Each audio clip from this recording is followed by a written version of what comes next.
going live. Oh, We're live. Can you I'm hear me scared. or no? Is it still bad? no, you're good now. You must have Okay, good. had a loose connection there or something. Yeah, weird. I have music in the back too. I wonder if that's playing a part. But yeah, Zach told me, he's like, your videos are fun, but I like watching Glenn. So, Yeah. you know. I'm watching Glenn too. I said Glenn's my guy. Yeah, That's right. awesome. Wow. Now, Do you guys live in the same area too, or? now, Zach's down there in the great state of Texas. Have you ever heard of it, Glenn? Oh, wow.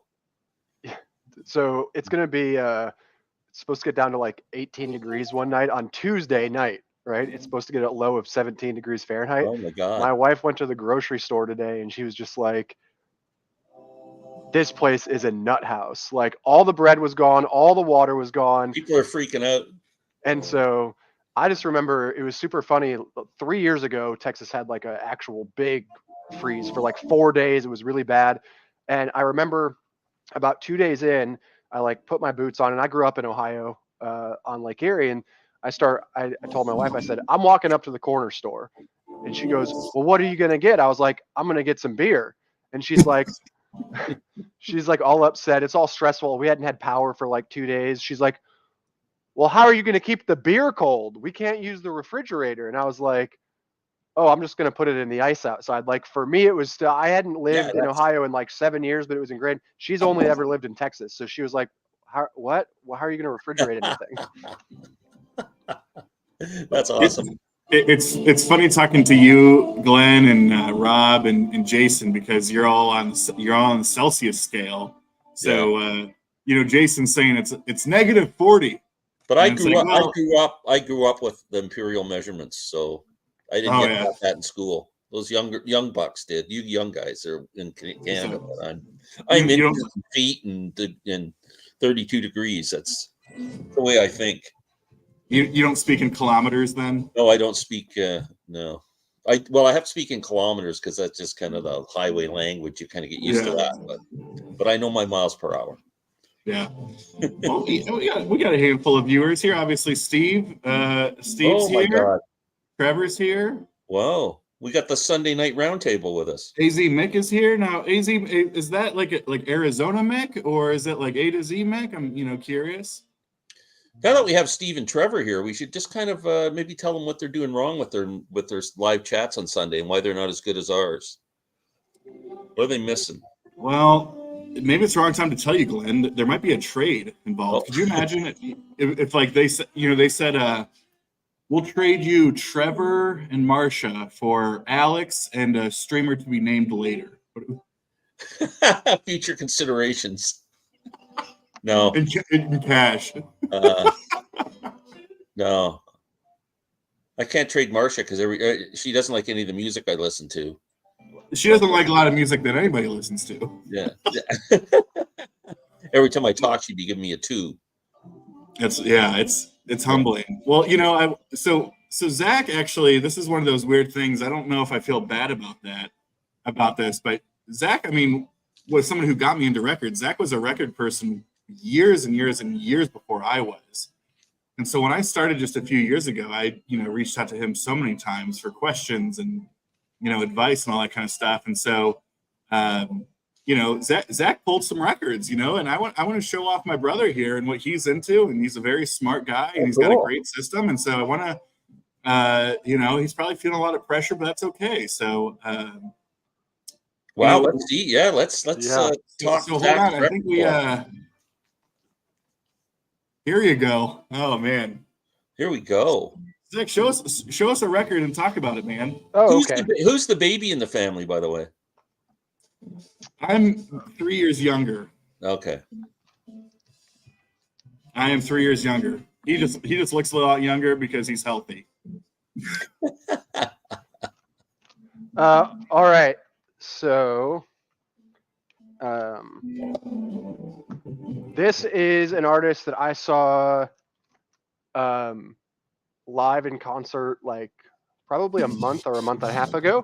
She opened up for the Black Pumas in ACL Live. And a friend of mine and I we go to concerts together all the time. He had heard of her a little bit, but we were like, we are going to go see Black Pumas. And I hear stories all the time of like, back in the 60s and the 70s of when like the up and comers opened for someone and kind of like stole the show. And that's like the thing is like, I was there when, Led Zeppelin opened for The Who and stole the show or whatever. And I feel like I experienced one of these moments. Black Pumas played a phenomenal concert. They're from Austin. They were playing in front of their home crowd. But this lady is one of the most amazing vocalists ever. And her name is Danielle Ponder. And this is her debut album. She was a public defender in Rochester, New York, until like a week before her 40th birthday. That's where I recognize her. My DUI in Rochester.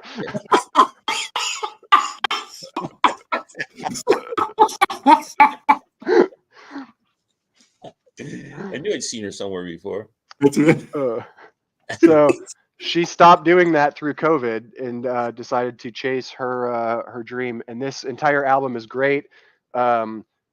She like gives like very old school jazz vibes vocally, but also like Whitney Houston range and tone. And so it's very good. Would recommend checking it out. Wow. I think I asked her to sign it and she did, and she took a photo, and I said I'm just glad to buy this before you win a Grammy. I think she will win a Grammy in like the next 5 years. I'm taking notes, Zach. That's awesome. Written down. Good stuff. Yeah, Jason. Black. So Zach's in the greater Austin, Texas area. For our Canadians, again. Your mic? Is there something wrong with your mic? It's doing it again.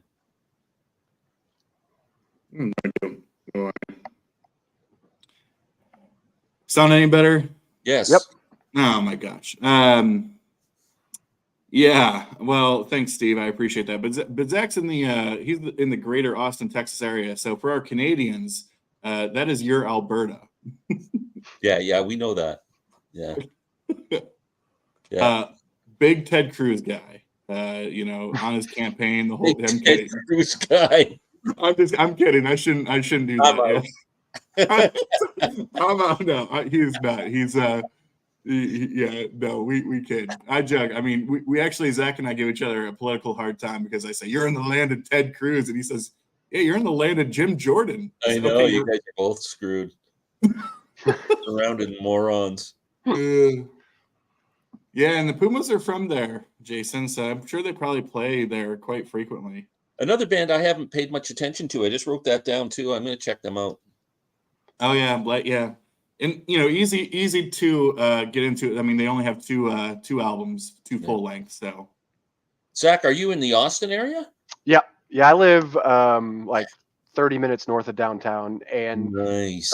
My best friend is, as much as I don't advocate for streaming, he works for a large streaming organization, and so we have some access to see some shows for relatively little dollars sometimes. So I'd love to go to Austin. Hey, anytime. The VC is welcome. I have a couch, I have a guest room, whatever you need. There we go. Well, we were talking actually, obviously we're talking to Glenn and Rob and Jason about like, man, we got to figure something out. Like, how can we make this work? Now, logistically, at least for probably me, Rob and Glenn, is like meeting in like Buffalo or something, right? Like, I mean, I feel like you guys can meet in Rochester. Glenn's got a great public defender down there. If things get sideways. Yeah. I'll be driving. Yeah. Yeah. Buffalo. Buffalo from Columbus is what, about 5 hours? If that, I feel it might even be closer. Maybe 4 or 5. Cause it's always a little bit closer.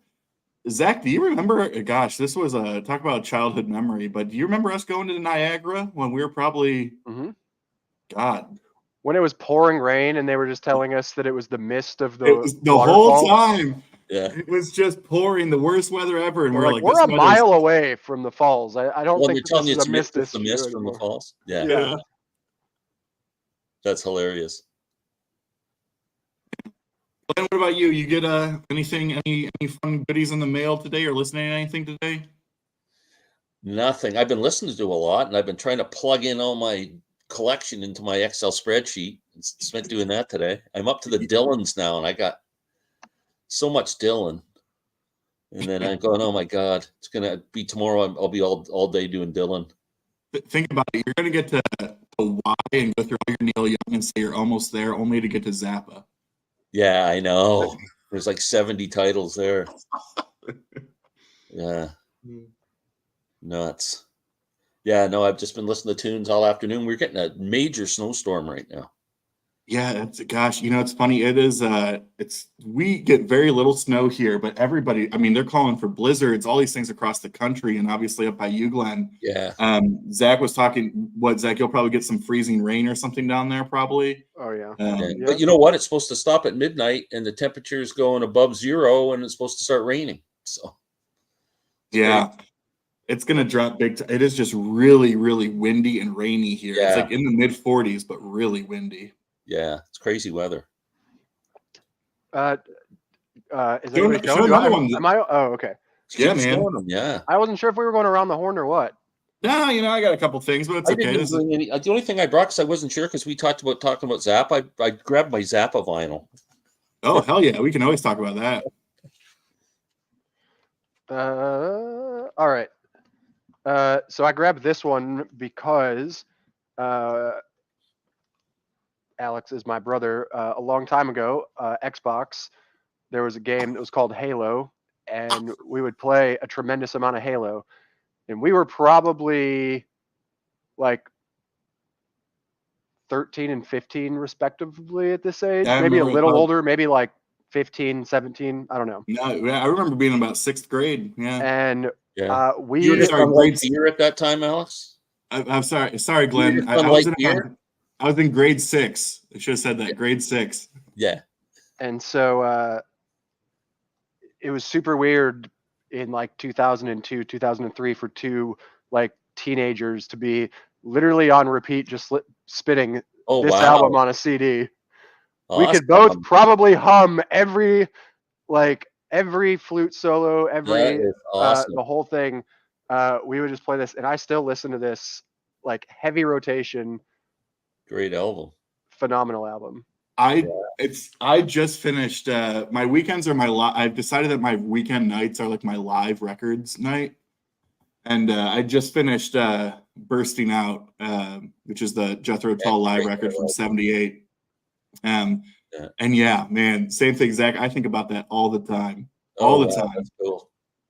It's anyway, that's a good album. Yeah, that's 10 out of 10. Oh God. Oh my God. Jesus. All right. We got a special guest in here who's white. Oh, hold on, we got a special guest. Oh, look at him wiping the dust off the Hackney Diamonds. You're not playing it either, eh, Trevor? If you were there, I had to do it. That's awesome. Great, Trevor. I love the phrase that you have about what is it that a rock that gathers a rock gathers no. Sorry, a lot of beers. The rock gathers no moss, and what? A Rolling Stone gathers no dust. A Rolling Stone gathers no moss, and a Hackney Diamond gathers no dust. What's no dust? Hey, Steve's gonna make a T-shirt now out of that. Oh, absolutely. Trevor, this is Zach. He's my brother. Zach, this is Trevor. Spent a lot of years in the great state of Michigan, but now he's currently out West Coast, I think in the greater Seattle, Tacoma, the SeaTac area, as we call it. Yeah. And it's cold here, too. Yeah, but someone I always have to say, another person who was instrumental in encouraging me to start this whole stupid thing. So, we blame... It's partial blame for all this nonsense. So, what's going on tonight? Bunch of losers hanging out alone on a Friday. It's tough. I told the wife I got invited, so she's like, "See you tomorrow." Now we're talking. Yeah, I did that too. We were sitting upstairs, and Alex sent a little message. He's thinking about going live, and I said to Lynn, "Not much going on. You mind if I go downstairs and chat it up with the boys?" So she was good. You know what's funny? I mean, what's better than Friday night in the basement with the boys? I mean, that's it, right? Yeah. John's here. Hey, John. John. Trevor, we don't have a ton going on. We're currently kind of showcasing my brother Zach up there. Just he's a record guy. Right. He doesn't have a channel or anything like that, but he's been watching me, and he was another person that was really really supportive of all the stuff. So yeah, we're kind of going through some of his favorites or things that are important to him, and it's been fun. So cool. Zach, are you an REM fan? I would say like casually. I would say I've probably never, and I need to, but I think everything I've heard from them, I've never heard anything that I dislike, but I've never been like, oh, I should listen start to finish to something they've done. Well, Glenn, question for you as a fairly big REM fan. Are they a band that you feel that their hits are indicative of their sound? I think so. I think if you've heard an REM hit, then you probably know what's coming down the pike. I don't think there's many surprises. Yeah. The same similar style. I'm not, I wouldn't call myself a big REM fan because I don't have, I probably got about 6 of their albums, but Gene, one of our loyal viewers there, Pow Barabajagel or whatever, just sent me a care package or a VCLT with a whole bunch of REM CDs. So, oh wow, I'm anxious to get into them and check them out more. John has a question for you. It looks like Glenn. Glenn, I'm working my way through. You got to hear this album, Alex. And being a jazz guy, you got to listen to this. Okay, yeah. The epic. Just wondering if you could give me a longer album to listen to. Yeah, it's like it's a double album. Yeah. Sax player? Well, John, you've got nothing but time on your hands. If you get out of that freaking record store on Friday showing us the new Kylie Minogue album, you could have time to listen to music. Jeez. Minogue. Oh, is that her name? Kylie Minogue. I don't know. I don't think she's French. Nicki Minaj. I don't know. They're the same. So what, like modern day jazz? Yeah, it's modern. It's some of it's pretty screaming saxophone, but some of it's melodic, and there's a couple of vocal tracks on it, but mostly it's all mostly instrumental. It's real street. The guy's got real street cred. I think he hung out with like Kendrick Lamar at some point. Okay, so I've heard of the West Coast Get Down. It looks like that was like a collective or is a collective. Yeah, so I took my wife to see this guy, and the other day we were just driving along. We were talking about concerts, and she's talking about all the concerts she went to in life. She says, I could tell you the worst concert I have ever been to in my life. You dragged me to see that guy. And that was Kamasi Washington. She hated him. John, looking forward to hearing about that, watching more about it. You saw, Perfect. Yeah, I would love to hear the review. He's coming to Austin soon. Yeah. I only saw him once. He's a good live performer. And then you saw him in the flesh at the Dylan show. Yes. He was sitting in the crowd. Nice. Yeah, I got nothing on pocket live wise. Well, I might be going to Vegas to see Scorpions. Really? Wow. Yeah, a good friend of mine that lives north of Seattle, and we're another guy from Michigan. He's a big Scorpions fan, and since my Scotland trip has been postponed to next year, it gives me a bit more free time. There you go. And he's just like, hey, you want to go to Vegas to see Scorpions? They're doing a residency there. I'm like, weekend in Vegas? It might be a good idea. Wow. Did you like was it Rock Believer a couple years ago? I streamed through it a few times. It's okay. Fine, yeah. But I think there's like a song called Boots in there that's kind of dumb, but they've never really been known for their lyrics, Yeah, true. But I mean, it was good. But I mean, I'd go see them live again. I've seen them a few times. They're fun live. Well, that was always what was funny about Scorpions too, of like throughout their career, obviously they're German and English is not their first language. And so there was always, when they were writing quote unquote English lyrics, always a huge language barrier. Right. So you would like the whole like Rock You Like a Hurricane was essentially them not really knowing what they were saying. It was just like they had no idea what that meant or like why they were saying it. Or off one of their earlier records. It's an Uli record of like, I want to touch your feeling, you know, like whatever. But well, I pulled, you know, I pulled these because they were just sitting here, and Zach will appreciate it. I've told the story a bunch of times that when I think probably right out of high school or so, it was probably 2009-ish.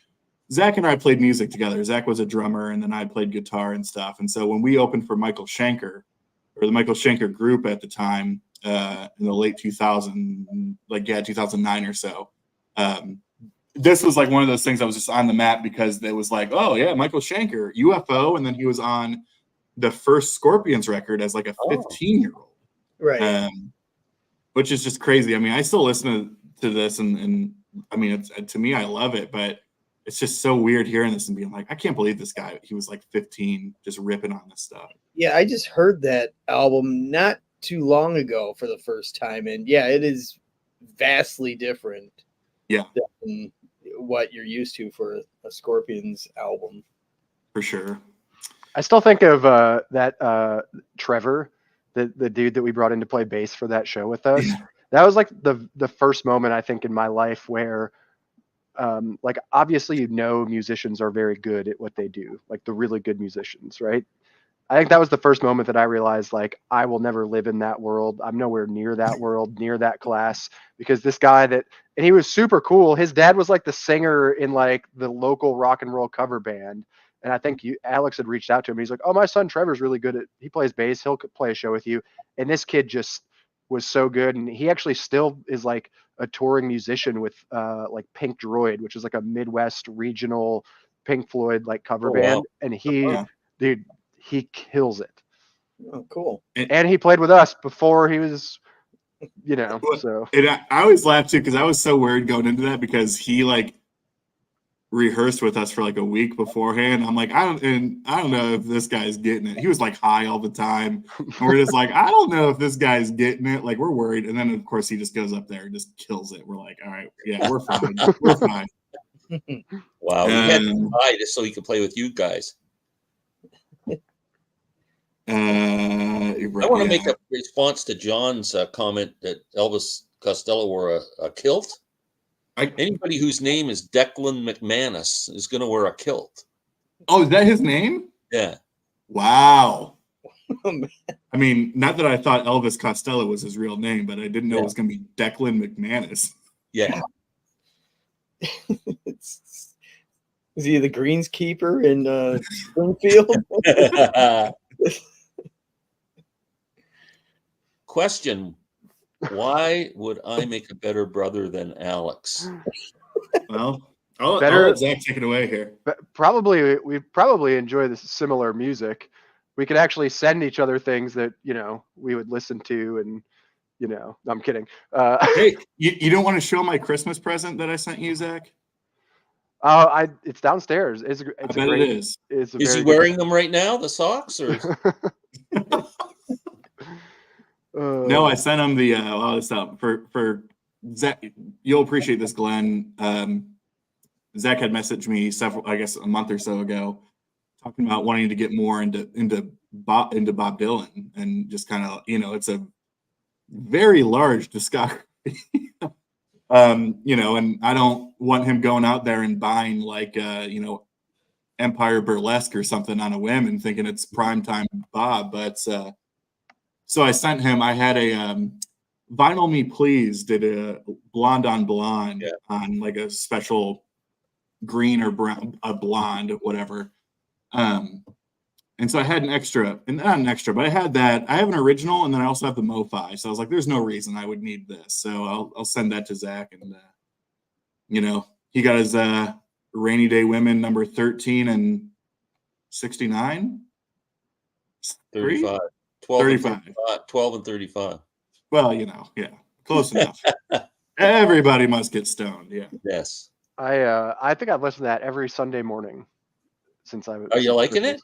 Oh yeah, for sure. Oh, awesome. Yeah, I'm like I think that I am into like Bob for the crossover that there is to like the singer songwriter the independent singer songwriter like country music where I live is super popular, and so I've gotten into it a lot, and I think that there's a lot of parallels right? Between like when you look at like, you know, Bob obviously, but even the like, I mean, Willie Nelson is like a god here. He still plays on his birthday in July every year at an outdoor concert for like 100,000 people, which is whoever he wants to show up and have play music with him. So that's what I like that element of it. Yeah, that's pretty cool. You should add, Zach, when you get out there and go to a store, add Nashville Skyline to your wish list. That would be the one for you, I would say. Okay. What else you got? Oh, no, I was going to show this. So I think a stream, I think it was on Glenn's channel, like maybe 2 weeks ago. You guys were talking about The Cure, and you were like, "Where do I start with The Cure?" And like, so I probably enjoy this significantly more than any of like the other Cure stuff that I've outside of like the hits. But they did this for I think like a record store day a couple years ago, but it's just like the Cure acoustic hits. So it's all super stripped down and instrumental. You don't get like the kind of like weird electronic Cure vibe. And I think it makes me appreciate them more like as musicians, hearing it in this format. So big fan. Awesome. What's the track list look like there, Zach? Pull that. Curious what they do there. So Boys Don't Cry, obviously. That's like my favorite Cure song too, and it's the big one. But I'm just like, this song's amazing. A Forest, which is a great song. Let's Go to Bed, The Walk, Love Cats. In Between Days, Close to Me. They do Just Like Heaven and Lullaby. Those are two more of their big ones. Love Song, Friday I'm in Love. I mean, so like they've got like the hits that you're gonna recognize and enjoy, and you're gonna hear it differently. And then there's some like deeper tracks on here too. So, Trevor, I know Marcia talks about it sometimes. Were you also a part, or did you also go see The Cure when they played up there at Pine Knob, or no? No, the only time I caught them was, you know, when radio stations would have like a conglomerate of different bands playing that weren't on tour, but they just throw them together. Mm-hmm. It was like this alternative, because it's the 90s, this alternative radio station had their Christmas show, and the Cure headlined. Mm-hmm. And at the time, I was just kind of over the Cure, and I was just walking around the concourses at the Palace of Auburn Hills, and ran into one of the bands that were playing earlier that day, or that night, and then telling them that I was actually going to be having lunch with them the next day, because they were, you know, this up and coming band that never really went anywhere. But cool guys, there's a band called Huffamoose, so they were on the bill. Okay. I'm like, I think I've got their hey, whole Tim. What's that? Your mic was crackling there. You're crackling again, Alex. Yeah.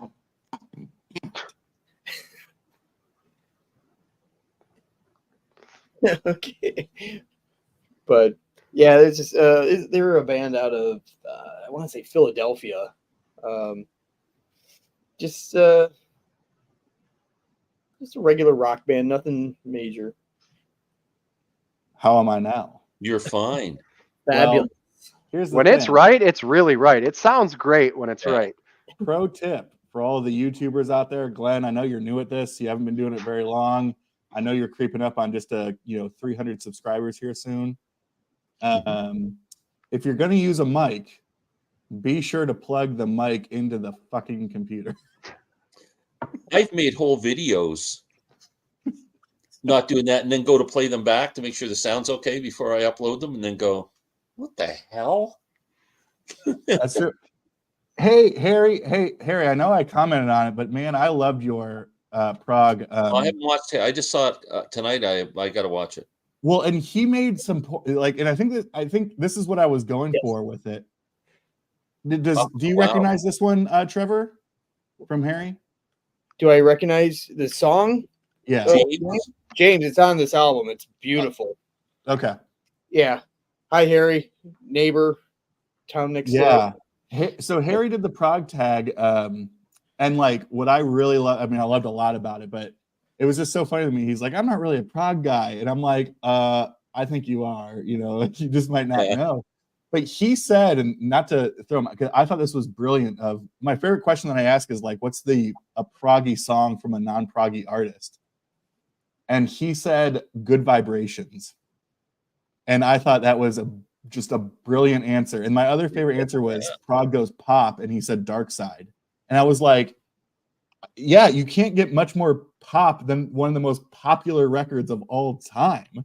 Right. I mean, it's just, but there was a lot of great stuff in there. He mentioned Hatfield in the North, which was brilliant, and a whole bunch of other stuff. So yeah, Harry, I think thanks for doing that, man. That Harry's smarter than the rest of us for sure. 1000%. Yeah, absolutely. I loved his series he did with Chicago. It was really cool. Thanks, man. Yeah. Yeah, one of these days, Harry, we're gonna grab a beer somewhere. Is he also out Pacific Northwest? He's in Tacoma, I think. I'm pretty sure he's in Tacoma. You Sea-Tackers, somewhere on the left coast. Yeah, but I mean, Tacoma's like the next town over from me, so it's where the airport is, Yeah. that is cool. an awful airport lately. Last few years. Glenn, it's funny when Zach brought up The Cure, have you dived into any of the artists that we spoke about a couple weeks ago on your stream or no? Well, funny you mentioned that. Today I was just went on Spotify to check out Jason Isbell. And I was just going to ask you guys about it. You guys Jason Isbell fans? So I don't want to insult anybody if you are. But I am a fan. I got to say, positive side, I mean, he's a good songwriter. He's got a great voice. Songs are solid.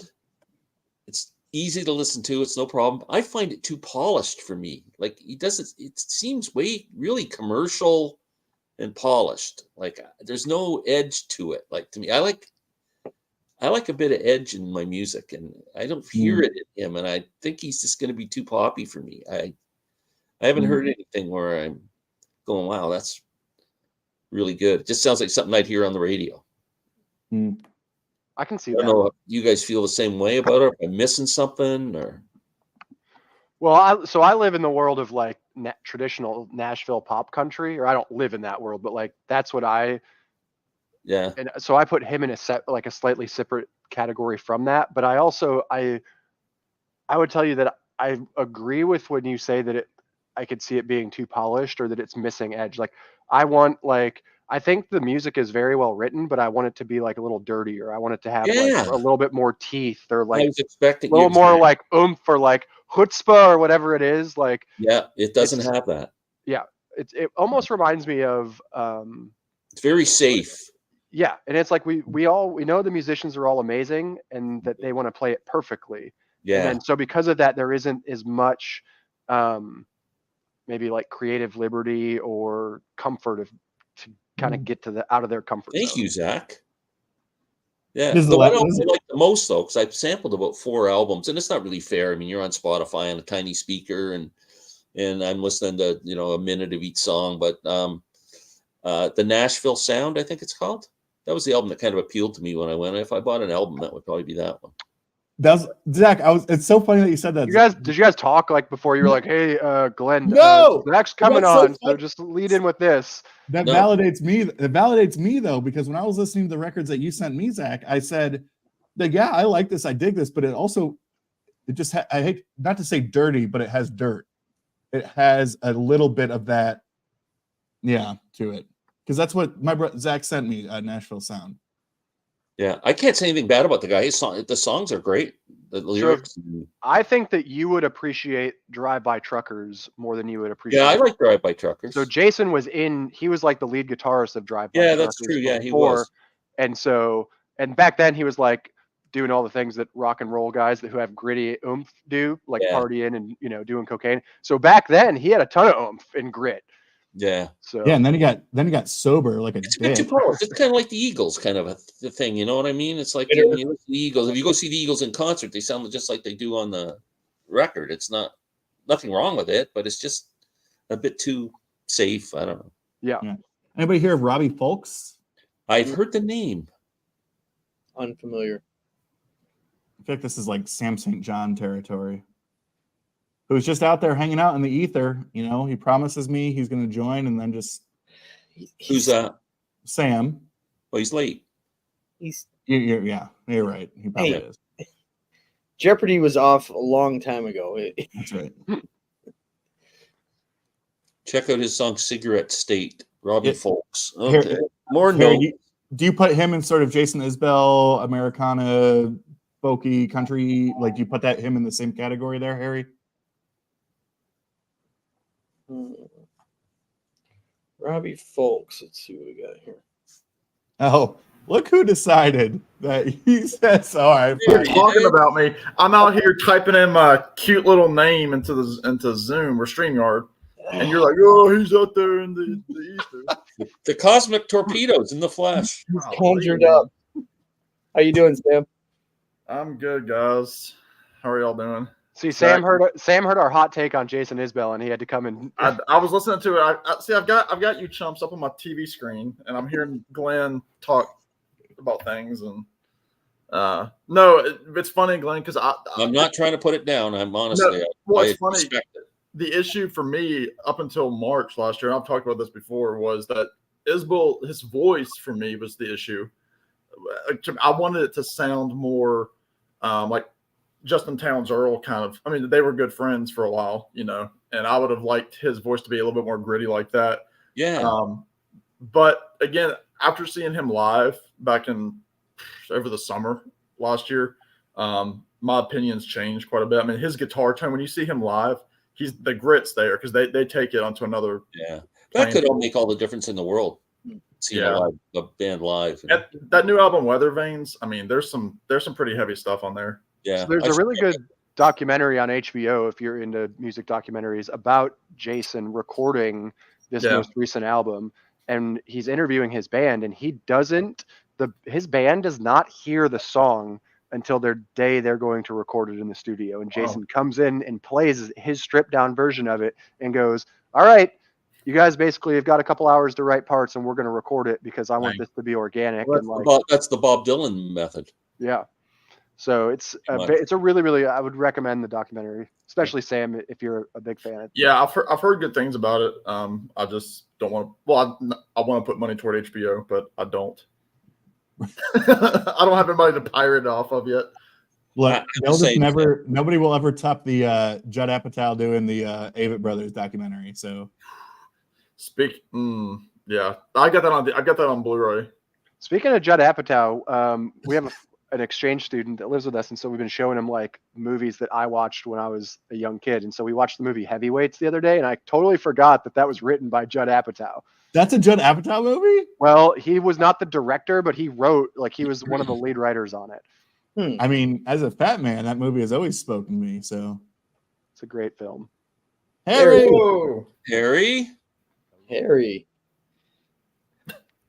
Hello. So tell us about Robbie. Robbie's amazing. He's one of the greatest guitar players I've ever seen. He's all over the board. So this is his Bluegrass Vacation album. Oh, wow. This is called Country Love Songs. And this has got a song called She Took a Lot of Pills and Died that you guys might have heard. No, but there's a song called She Likes Every Kind of Music Except Country. And then did you say he's got an album called Bluegrass Vacation or something? Right there. The one he was just showing. Oh, I gotta hear that. Yeah. And then this is called Gone Away Backwards. There's a lot of humor in his lyrics. And this is with the Macons, the mini Macons. And then this is with Linda Gail Lewis. I think I've seen it on before. But he's got a lot of records out.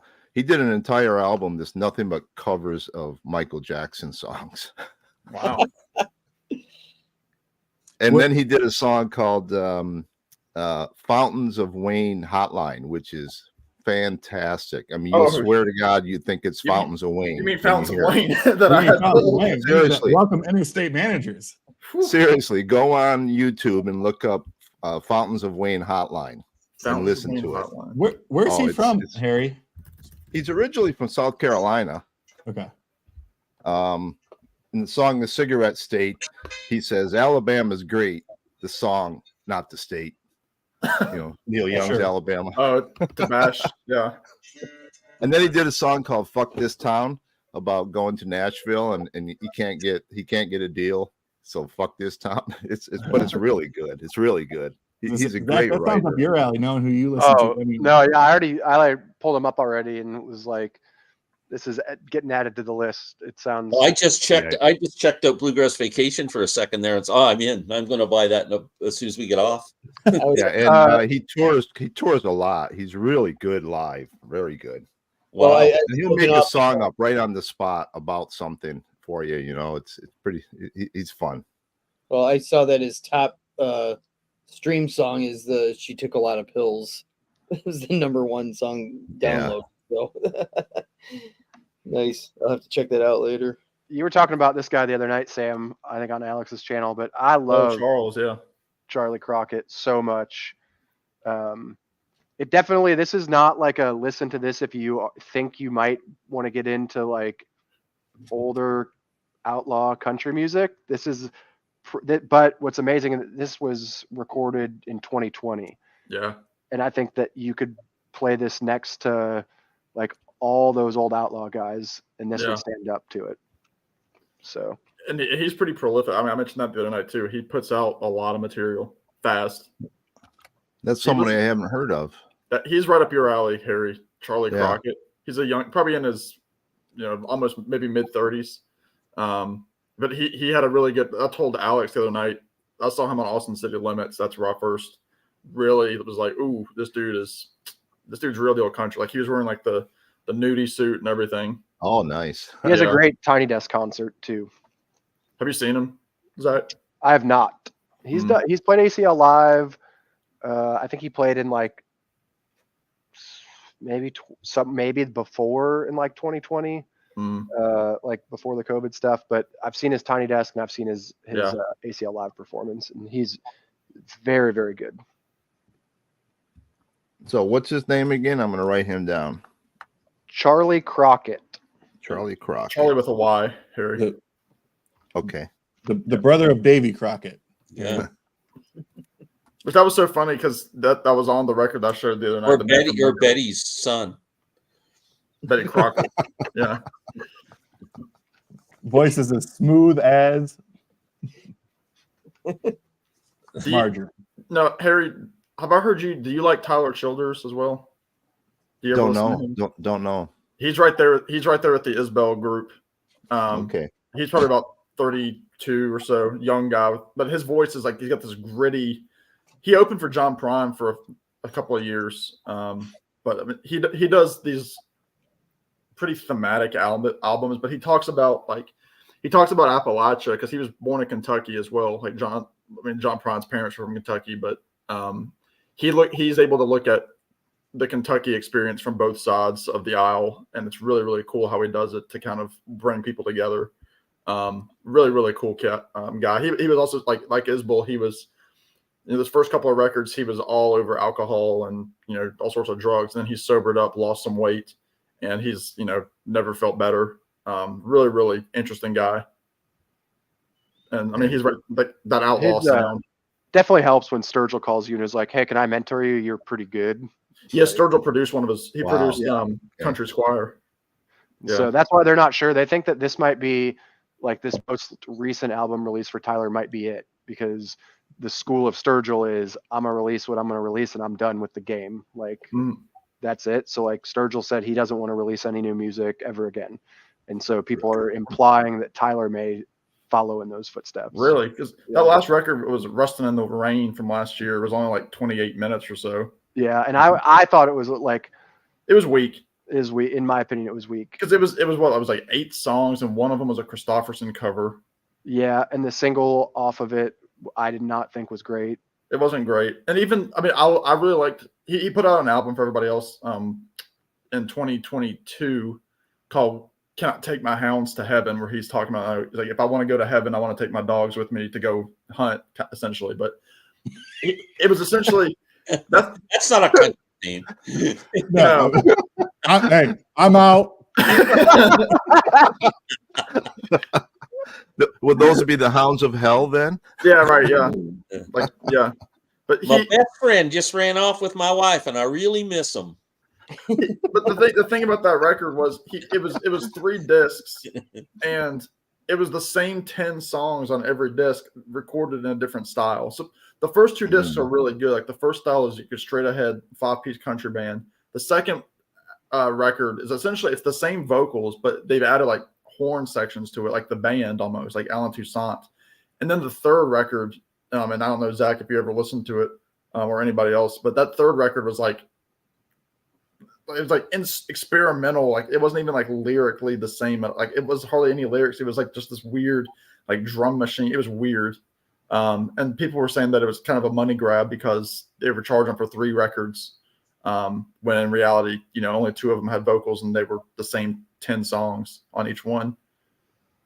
But the album Country Squire by Tyler Childers and Purgatory before that are considered his best. I think Purgatory for me is very, very good. That was the breakout for him right there. If you're gonna check one out, Harry, it would be Purgatory. And Are they're you guys fans of Dave Alvin? Yeah. I don't know. Oh I wish man, I had more of Dave Alvin stuff in my collection. I love Dave Alvin is really, really good. Yeah. God, There's so many good ones that you There's too can't much possibly stuff. know everybody, but that's why I like this kind of stuff because you learn a little more every time you watch something. Well, who was it? I think Alex has been writing down every one of these country artists. I've been noticed. He's just foaming at the mouth. Can't wait to check him out. It's like, y'all want to talk about jazz fusion or something? Well, real quick, it was funny because I was looking at with my Americana thread, and I saw that Brian over at Shamrock and Records did a tag a couple of days ago. I watched him. And Headley commented on it, and he said it was interesting, and it's very true with any genre. He's like, we both like the exact same type of music. We're just in different pools of it, like different sides of it. So like where Brian up in Maine, he's kind of like where I am, and even kind of like where Alex is for what he likes with like the Avett Brothers and with Gillian Welsh and Townes Van Zandt and Justin Townes Earl and stuff like that. Headley's pulling people I've never heard of, but they're in the same group. But the people that know who Headley knows, that's who he has, and then who Brian has. Like I'm with Brian, not with. I'm sure I would like everything that he has shown, but I don't know any of it. It's like there's just so much of it already in the pool that I like. It's very hard for me to keep dipping for the same kind of stuff, even though I'm sure it's great. But there's so many. I think there's more great artists out there now than there ever was in the history of freaking recorded music, but they're just harder to find, right? They're harder to find. Yeah. Yeah, but they're out there. Well, that's because radio play is so different now. Everything is streaming, and you almost have to find them on your own. Yeah, exactly. Well, I had a very interesting Uber ride.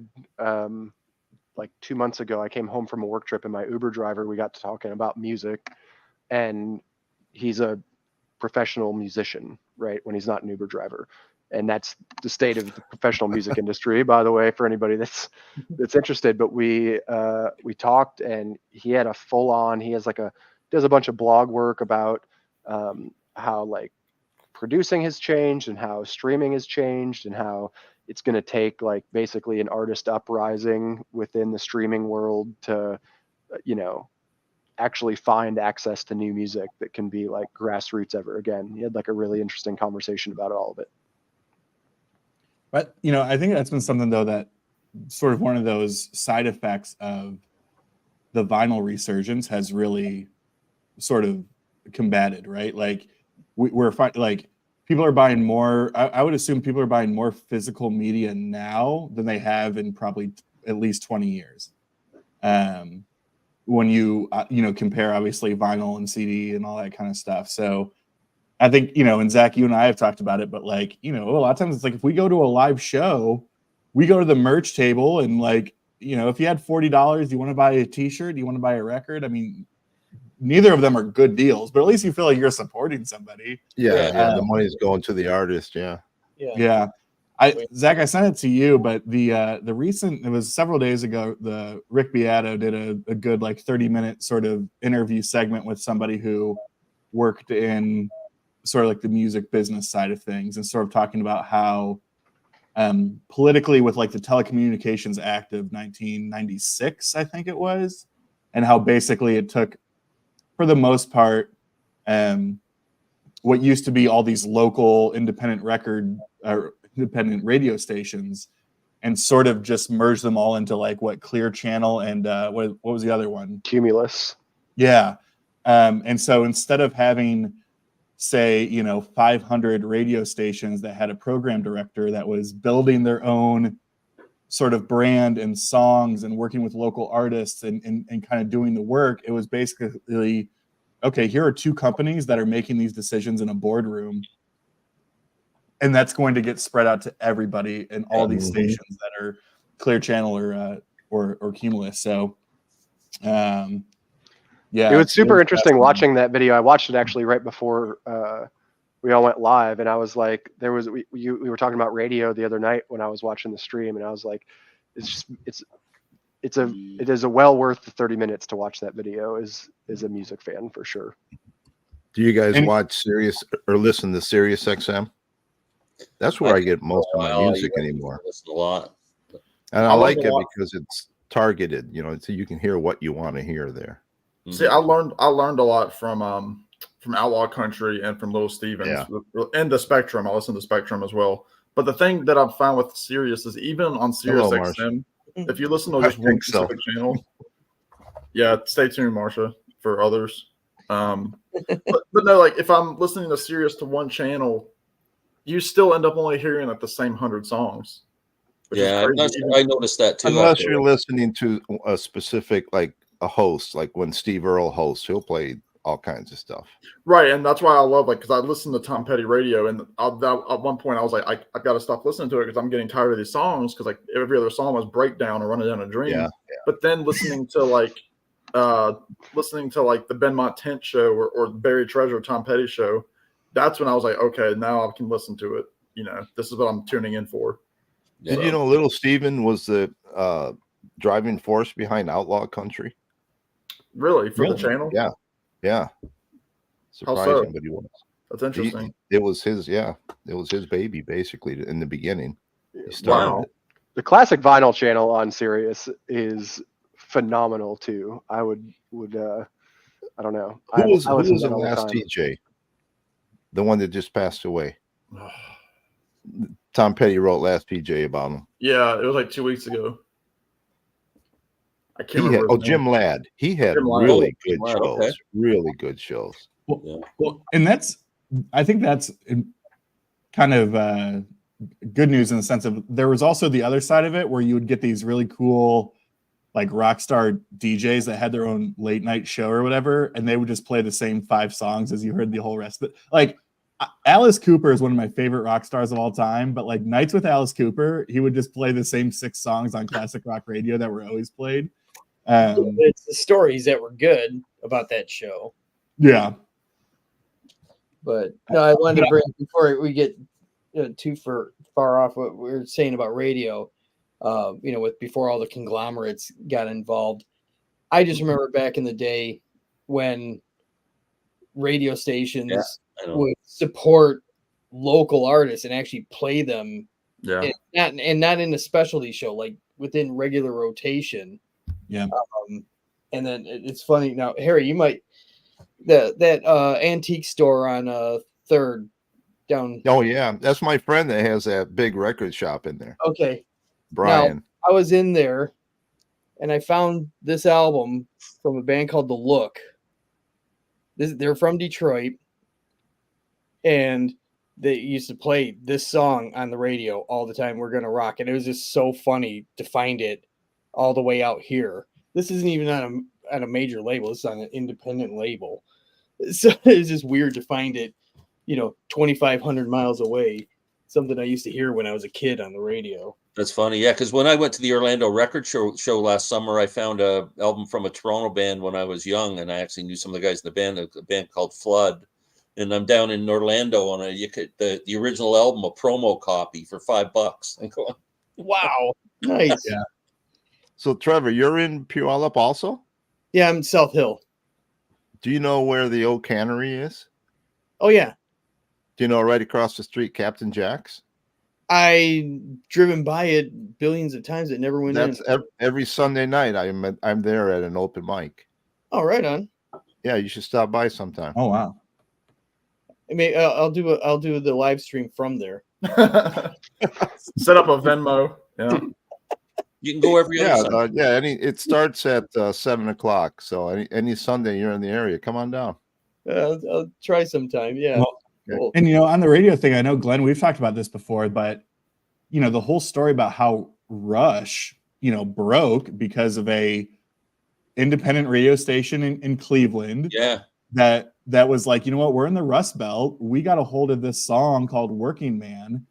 We're going to push it out. And, and that they talk about this in that interview or that show that Rick Beato does of like, back in those days, it was a very, very, very strong sense of pride that you felt if you were the local independent radio station that was able to sort of capture this artist and they blew up. Like, it was a badge of honor. Right. And you just wonder, like, if that would never, you know what I mean? Like that, yes, independent artists like that are blowing up on TikTok or on Instagram. There's different ways that they're happening, but from it happening from a radio station standpoint, I just don't think that that's a reality Not anymore. I saw Neil Diamond back in the late 70s, and he sang Solitary Man, and he said, I put this song out and it went nowhere. And he said a station in Toronto loved it, played the crap out of it, and then it exploded from there and became a big hit. But he said he couldn't get a cup of coffee with that song until That's one station. That's how and I think I don't know if I told Alex this when he was here or not, but that's what happened with Black Water by the Doobie Brothers here in Roanoke. Oh, So our rock station is called WROV, Rock of Virginia is what they always say. But back in the 70s when Black Water came out, that song, it wasn't doing anything. And so for some reason, Roanoke, the WROV picked the song up because we have the Roanoke River that runs through town. And for some reason, that song related to people that lived along the river. And so it got picked up, constantly on ROV. And then finally somebody from ROV took it. It made it up to a DC channel. When the things used to kind of ping pong back and forth, made it up to DC. And then like from DC, that's when like people couldn't get enough of that song. And it became, it's still on classic rock radio today. And it's because it was and the Doobie Brothers always credit Roanoke as like breaking them with that song. Yeah, it's crazy. Well, I think that was the B-side, right? It might have been. Yeah. I think they talk about it. I just got this. This was that Rhino Fidelity, where if you bought the album, you could get a signed book with it. Oh, about Tom and Pat. Cool. That's cool. yeah. So they talk about how they thought that song wasn't going to go anywhere, but it was a B-side, and that's the one that blew up. Did they mention WROV? I don't know. I just saw that. I just scanned through it. I haven't read the book 96.3 really yet. Wow. Yeah. Hey guys, I hate to say this, but I got to run. I got things to do here before. Don't run, walk. So it was great, Harry. Great to see you, Alex. Thanks for. Man, I always enjoy. I watch Thank your you, video. I buddy. don't always comment, but I watch your videos. Thanks, buddy. I watch yours too.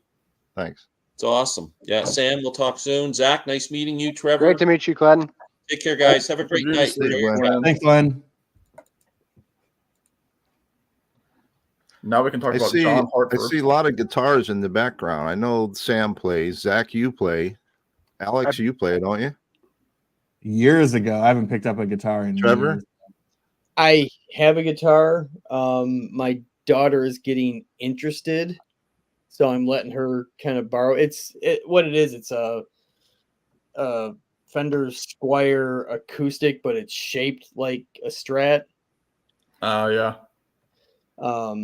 It was one of those things when I started going over the road driving, it was just something I could, toss in the back. And, when I wasn't obviously not driving, I could, tinker around on it. But it was sitting on this hook in here for a long time, but she's wanting to play guitar. So I'm like, well, before we buy you a guitar, try this out for a while, get the feel of it, and then we'll talk. I I started on an acoustic, and I probably should have started on an electric. But I have an electric that I bought from a bandmate of my uncle's. It was like a Frankenstein of it was an Epiphone with a bunch of different little parts attached to it, and I haven't played it much. a little Ooh. guitar. Dan's the ultimate. Hey, FBA. Hey, FBA, what's up? I found, because yesterday I did a stream playing music with the new guitar, and I found that on the high E string on the like 12th, 13th, and 14th frets, it's not doing anything. Like, it's just dead. So I don't know if it's the truss rod or if it's the fret, like there's a couple of frets, because it's a road worn guitar. Mhm. So I'm thinking I need to take it to my guys. Zach, you know about the Wild Feathers? I do not. It was funny. I was talking, Christian CGC Vinyl. I posted something about it, and he was like, "Yeah, it's like I sampled a couple of songs," and he immediately went out and bought 2 of their albums. Okay.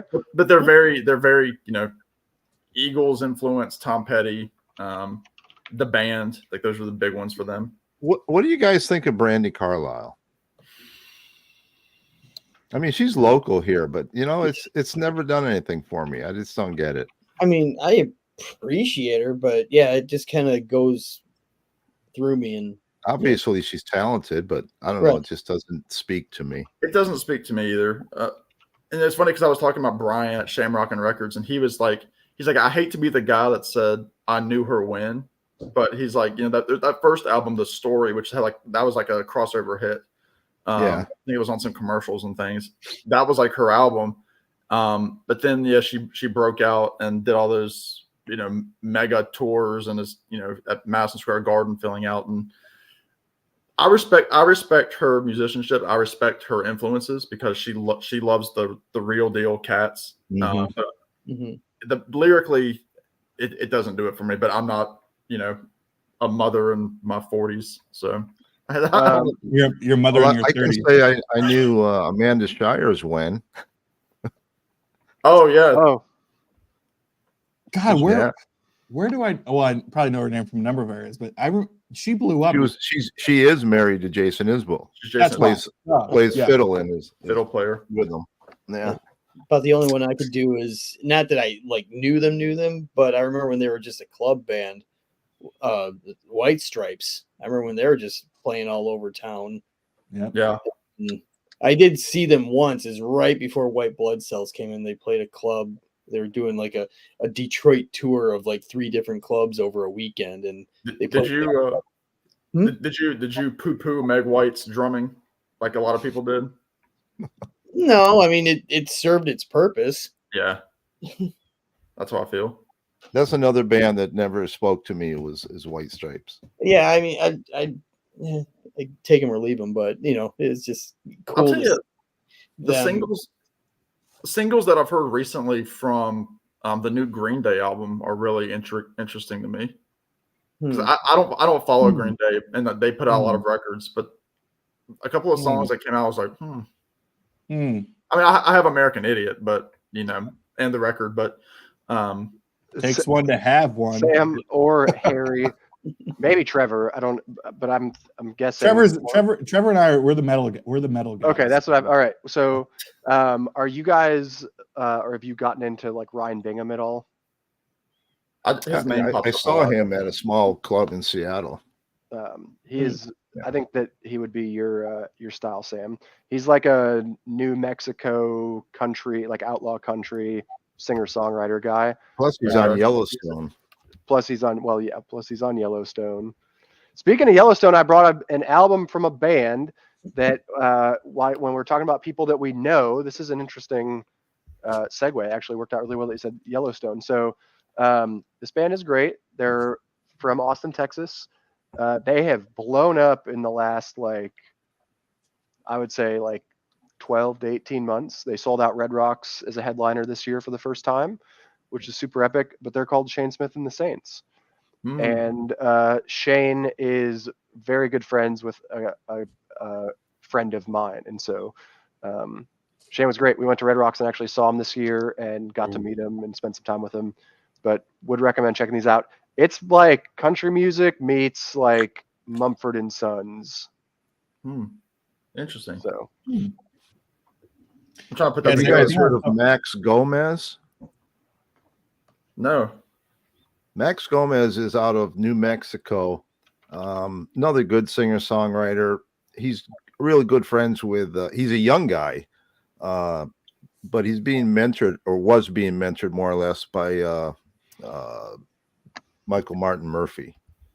Oh yeah. Yeah, they're close friends. And check out Max Gomez. I'm opening up a bunch of tabs on my computer with these different names. Well, and Zach, I was gonna say, so it was almost surreal, right? Because Zach's been pushing Shane Smith and the Saints down my proverbial trachea for years. I feel like, I'm like, I can't breathe, but it was always like, it was so interesting because it was always advertised to me as like, oh, my friend's band, or like my friends of a friend's band, sort of thing. Yeah. And then, he was mentioning that like they sold out Red Rocks, and I'm like, okay, arguably a big deal, arguably. Arguably, yeah. Yeah. But then, Zach, I think I sent you, this was months ago, I sent you that message that like, oh shit, like Shane Smith and the Saints are coming to Columbus. And so they played at the same venue that I saw Dirty Honey at. So it was like that same kind of old school style church and all that kind of stuff. But yeah, it's one of those things of like, I don't trust you, but like if I see other reasons to trust you, then I might trust you, sort of That's thing. a sibling right? thing. It's a sibling thing. Thanks, Sam. Yeah. it's good. Well, so I'm trying to remember the name of the band, but for the metalheads in the house. But so we were talking earlier about my buddy and how we get the opportunity to see a bunch of shows. So we got to meet and see Dream Theater this year, which was kind of cool. That was like my second time meeting those guys. And it was super interesting, obviously, because like the news of Mike like coming back is when we were there, we had this like super interesting interaction with like Mike Mangini, where he was like he's like, yeah, I just spent a bunch of money on like a solo album, and like I hope it sells really well. And like he was kind of pitching it to us, which we were like, yeah, cool, like we'll check it out or whatever. But it was like definitely, even I think he probably knew at that point. Like I think that it was done already by then. When I look back, Zach, at that, I think that there was a conversation either during or before that tour, because that was the opener. So opening weekend, what they opened in Austin, I think. That their first day was in Austin. Yeah. But it was really early on the tour that he was doing. This is the only thing I'm basing off of, is like he was running around with like his camera and stuff, and he was taking a ton of pictures, and like I feel bad for him, but also like it kind of sent this message of like, oh wow, he's like really like leaning into like the experience, and I wonder if that was like a dude. I'll give him credit. So they lost main power to the stage at the show we were at during their like second or third song. Everything goes dark, all the mics go out, like you can't hear anything. And first night of the show. Of the shore, so everybody freaks out, and then all of a sudden, like you just start hearing a Hot for Teacher intro. And then the rock and roll intro, then the friggin' Rush intro. And so for just for the 10 minutes that they were trying to figure out how to get power to the stage, it was just Mike playing epic like drum solos perfectly, like more perfect than ever. Yeah, what else are you gonna do? And so he's like, if I stop playing, like my hands will stop working. So he just kept playing. Ladies and gentlemen, and all hundreds of people out there, please welcome to the stage, Central Florida's own Marsha P. Hello, Marsha. Thank Nice you to for meet the you. intro. This is such a, really, this night is all about the single people that have nothing to do on Friday nights. And I'm just glad that you're here to share it with all of us. Don't let my Even wife though all hear of us are not I single. was going to say, I think it's a minority. Trevor has a honey, and Harry just said he's married. So Zach is also Taken, married. ladies. Harry, I don't believe I've ever talked to you. It's nice. No, to I meet don't think you. so. It's nice to be up here and talk with you. Sam, I don't Hey, think I've been on a live stream with you either. It's That is finally nice to correct. meet you. You indeed. You And indeed. Alex's brother. Yeah, Zach Pleasure. is not in the Zach is not in the formal VC, but he is a record collector and a music fan. And I told him it'd be great to connect with Marsh him. and I were vibing over Bob Schneider the other night in the comment Yes. section. I mean, he's a natural just like you are, Alex. Oh, that's the nicest thing you've ever said about me. Oh no, I've said nice things about you. At least somebody has. You're just never around to hear them. Marsha, are you anywhere near Eustis, Florida? I'm not too far from Eustis. I mean, I'm right outside of Orlando. I was in I Eustis. lived in Eustis for a while when I was young. Oh, okay. My parents live in the Villages, so for me to get to the Villages, I Boca have Vista. to go through Eustis. So I I was imagine right it's at changed a lot 27 since and I've been there. 19 right there. Yeah. I mean, there's still a lot of country out there, but I can remember walking to school and walking through orange groves. You know? Uphill both ways, Harry. No, just the wonderful, just being able to pull an orange In the right Florida off the tree. snow. well, when And I the was smudge driving, pots. when I was driving down 42 last week, there was two disabled orange trucks on the side of the road, and an abandoned trailer home. No idea what that was there for, but it's definitely Florida. Yeah, I actually, and you, not only would you and my brother vibe over Bob Schneider, but you would also probably vibe over being residents of, you know, the two most embarrassing states in the union. Would you? I mean, would that be a? Sorry, I think they're just number 2 and number 3, like economic producer states. Oh, sure. So, you know. Yeah. Wow. Sam, where are you at? I'm Virginia. I'm Southwest Okay. Virginia. Yeah. Star City. Yeah. Star City. We didn't do that when I was there, Sam. I wanted to. The Mill Mountains. Well, that's where people go to get engaged. And That's prom why I pictures. wanted to go, Sam. Yeah. So Is that legal? Is that legal in Virginia? Yeah.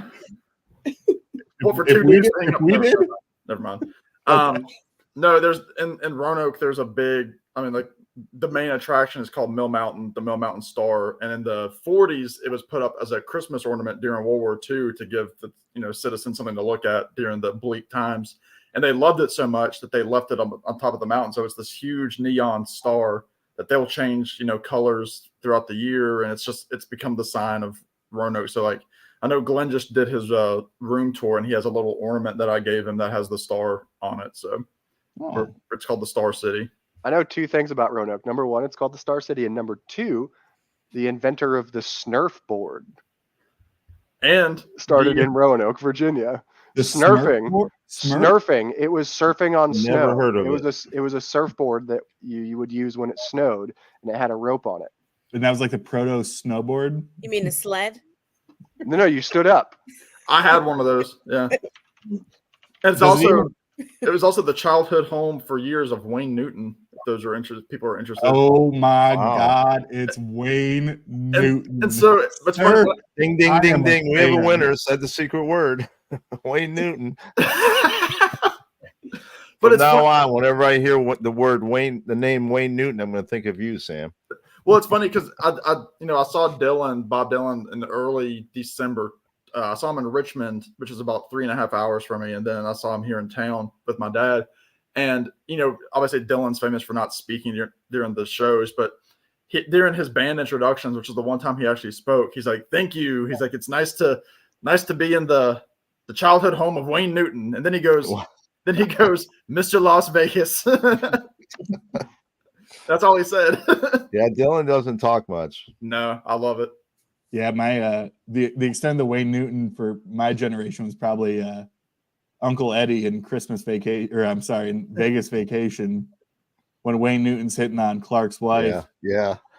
I just- Well, I mean, she did look gorgeous in that cream-colored gown. I think that was probably, Zach, I feel like that was the first vacation movie we saw. Like we grew up, quote unquote, on Vegas Vacation.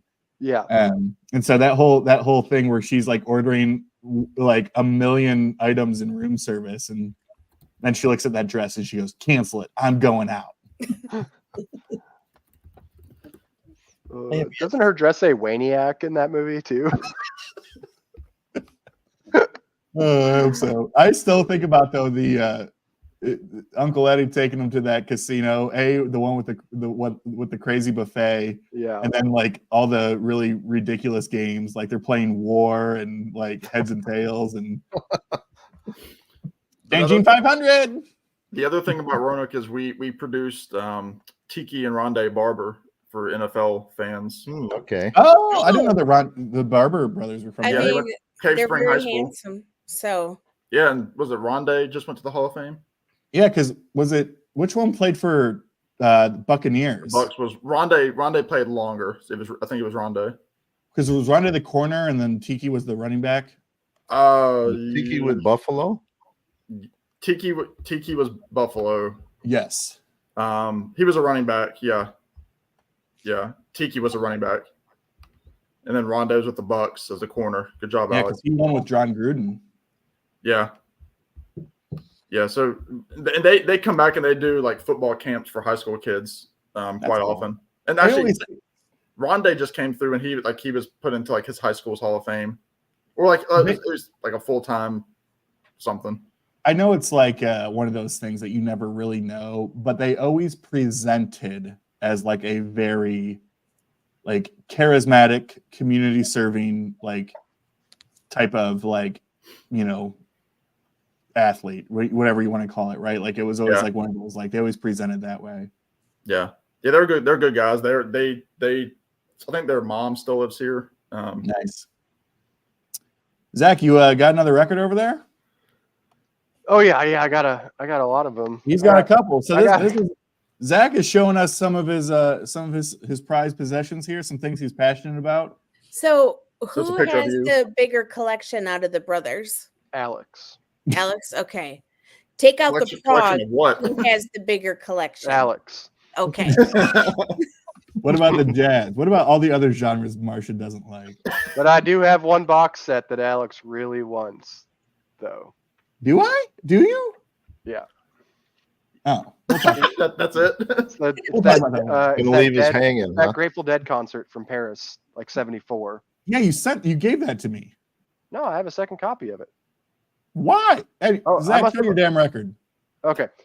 So this came out. Sorry, this came out recently. I know that we talked about like Ryan Bingham a little bit and Shane Smith, but the Texas Parks and Recreation Department put this album together, and they took famous songs that were written by Texas artists and then had them covered by Texas artists. So like Shane does Poncho and Lefty, and then like the Toadies cover Since You've Been Gone. They're all very, very well done. Shaky Graves has got a song on here. Fat Tony and Paul Wall. Like it's like very eclectic group of people doing very good songs. So How do you feel about Shaky Graves, Zach? I think Shaky Graves is fine. I think that Shaky Graves is a band that like I put like a lot of bands into this genre, specifically in like what I've noticed recently with like,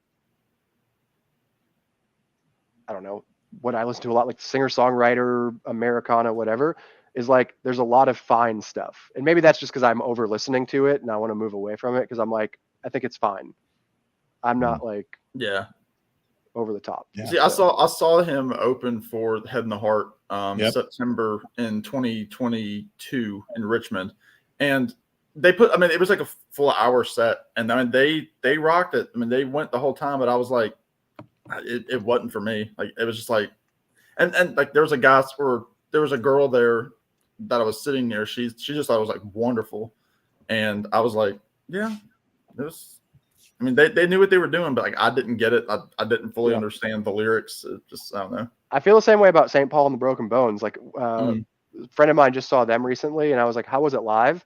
Because I've listened to like a lot of their stuff, and it's like it's very good, but I'm like not overly like pulled to listen to it. And he said the same thing. He was like, "The show was fine. They're incredible musicians, but like there was nothing that kept me like wanting to seek it out and listen to more of it." Yeah. To pull, Sam, what do you think of Pokey Lafarge live? Oh, I love him. I love him. I did too. I thought he I was love really that. good. I've seen him thrice, and I've met him a couple times. He's a super nice guy. I mean, the last time I saw him was front row. It was just fantastic. Because he put out the 2 albums almost in a year, and the one that he put out called Rock Bottom Rhapsody, he does a song called Lucky Sometimes, which is like a Randy Newman song that Randy Newman never wrote. It's just, and it's kind of like a Tom Waits almost saloon piano. Yeah, I like it. Yeah, it's so good. But no, I was going to bring Trevor in because I need to hear Trevor talk. I finally listened today for the first time to Rock and Roll Over on my way out back from work. That's my favorite one. Yeah. But sorry about the shattered jewel case. Oh yeah, well I found a blank one that I have that I'm gonna swap it. Rock and Roll Over is number 2, right? It's 5. No, it's the 5th one. Fifth? What's the second one? Is Hotter it Harder Than Hotter Than Hell. Hell? Hotter Than Hell. Because it's that second one where you're like, so my favorite Kiss record is the debut. Okay. And I also admit that, and I think a lot of people feel this way, where Hotter Than Hell might have better songs, but but the production thing, right? Like a lot of production, it just sounds so thin and just like not, it's ballsy, right? Yeah. What do you think my favorite Kiss song would be? Kiss in Time. No. Nope. Hard Luck Woman. Nope. Plaster Caster. Nope. Beth. Beth. Yeah. I love Beth. It's a great song. So you bring up Hotter Than Hell. I do got to show this real quick. I got to turn the camera here for. Oh, this was 2 weeks before their first farewell tour, but I got. There you go. yeah. Wow. Trevor, have you seen the movie Role Models? Yes, commitment. Role Models. Wait. Yeah, is that the one where they start off as like energy drink? Yes. Yeah. Yeah. So like I love to tell every Kiss fan about that movie because I think that they do such like great justice to Kiss in that film. Yeah. I love it. It's fun when you see bands like make cameos, not like people in bands making cameos, but the band themselves making cameos. Probably the one that blew my mind the most was in Grown Ups 2, and the Jay Giles band is like playing a backyard party for Adam Sandler. Man. That was sorry awesome. to interrupt, and he'll probably hate this, but there, for the first time in my streaming life, we have some royalty that is in the chat, which is the Prague Corner. Scott Lade, who lives up the street about 50 miles, he's an Ohio guy, but huge Prague channel. Marcia, you would probably love it. I mean, since you are such a Prague person, you love it so much. It's the whole thing. But I really do like Kiss. I mean, I know it's like one of those things. I think I have everything, but that debut I always just go back to as my. I just think the song's the best, and it's just fun and stupid. And what is it? Like not a whole lot of songs about butt sex back in those days, but they did it, because it's Kiss. So and about half the record is still, well, not still, but was in their set list forever. So yeah, man, I was going to show you, Marcia. We got to show records right every once in a while, or we get shut down. It's the whole thing because I know you had a big year with the Kinks. Because you a kinky? No, I'm just kidding. But I'm terrible. It's the PBR, I promise. Look at that. 17 degrees outside. Yeah. This is one of my prized possessions, and I did buy it when I was with Zach down in Austin. Zach, I don't know if you remember me getting excited about this. Oh, the whale! I remember this. But Do you yeah, it want me was. to show you what it is today here? No, no.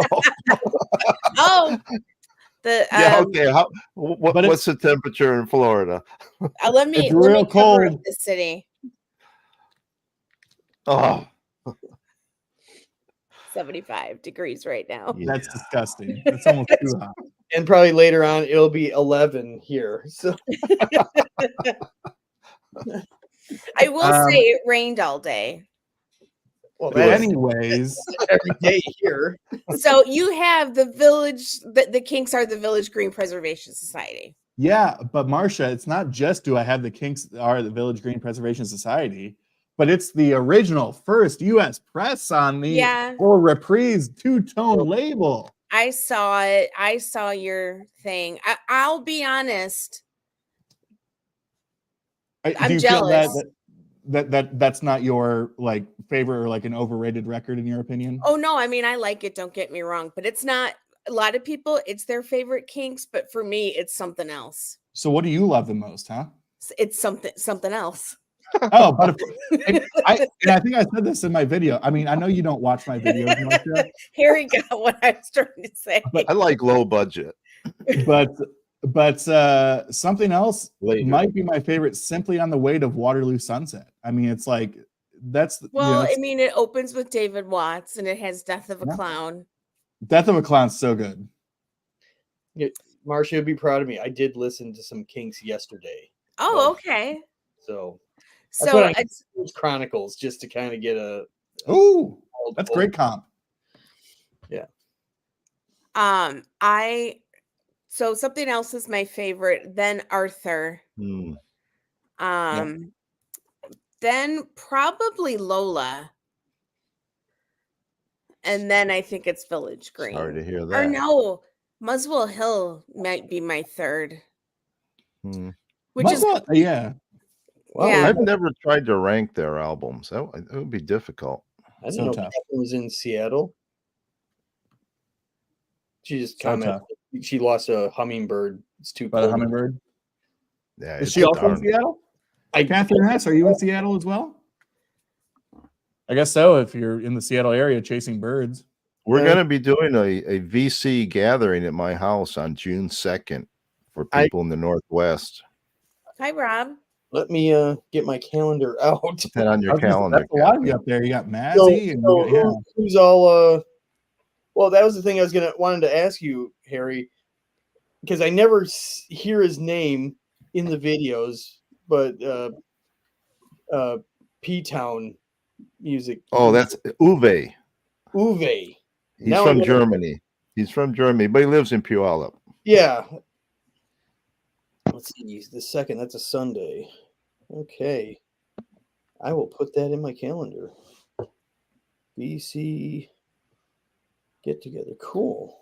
I'm dying to go to the Pacific Northwest. I've never been. I've never seen the Pacific. Well, period. come on up in June. June You- 2nd. One of my best friends who lives right around the corner from me down here is from Ording, Mm. Washington. Oh, Ording's just Oh, yeah. down the road from me. Yeah, it's over the hill from us. Yeah. Yeah. So he's actually up there now with his 10-year-old. They flew up today, and I'm like, I want to go up there so bad. I play disc golf. There's a weird magic marrying between enjoying vinyl records and then throwing plastic disc. frisbees. Yeah. You just like and- spinning disc. Yeah. Yeah.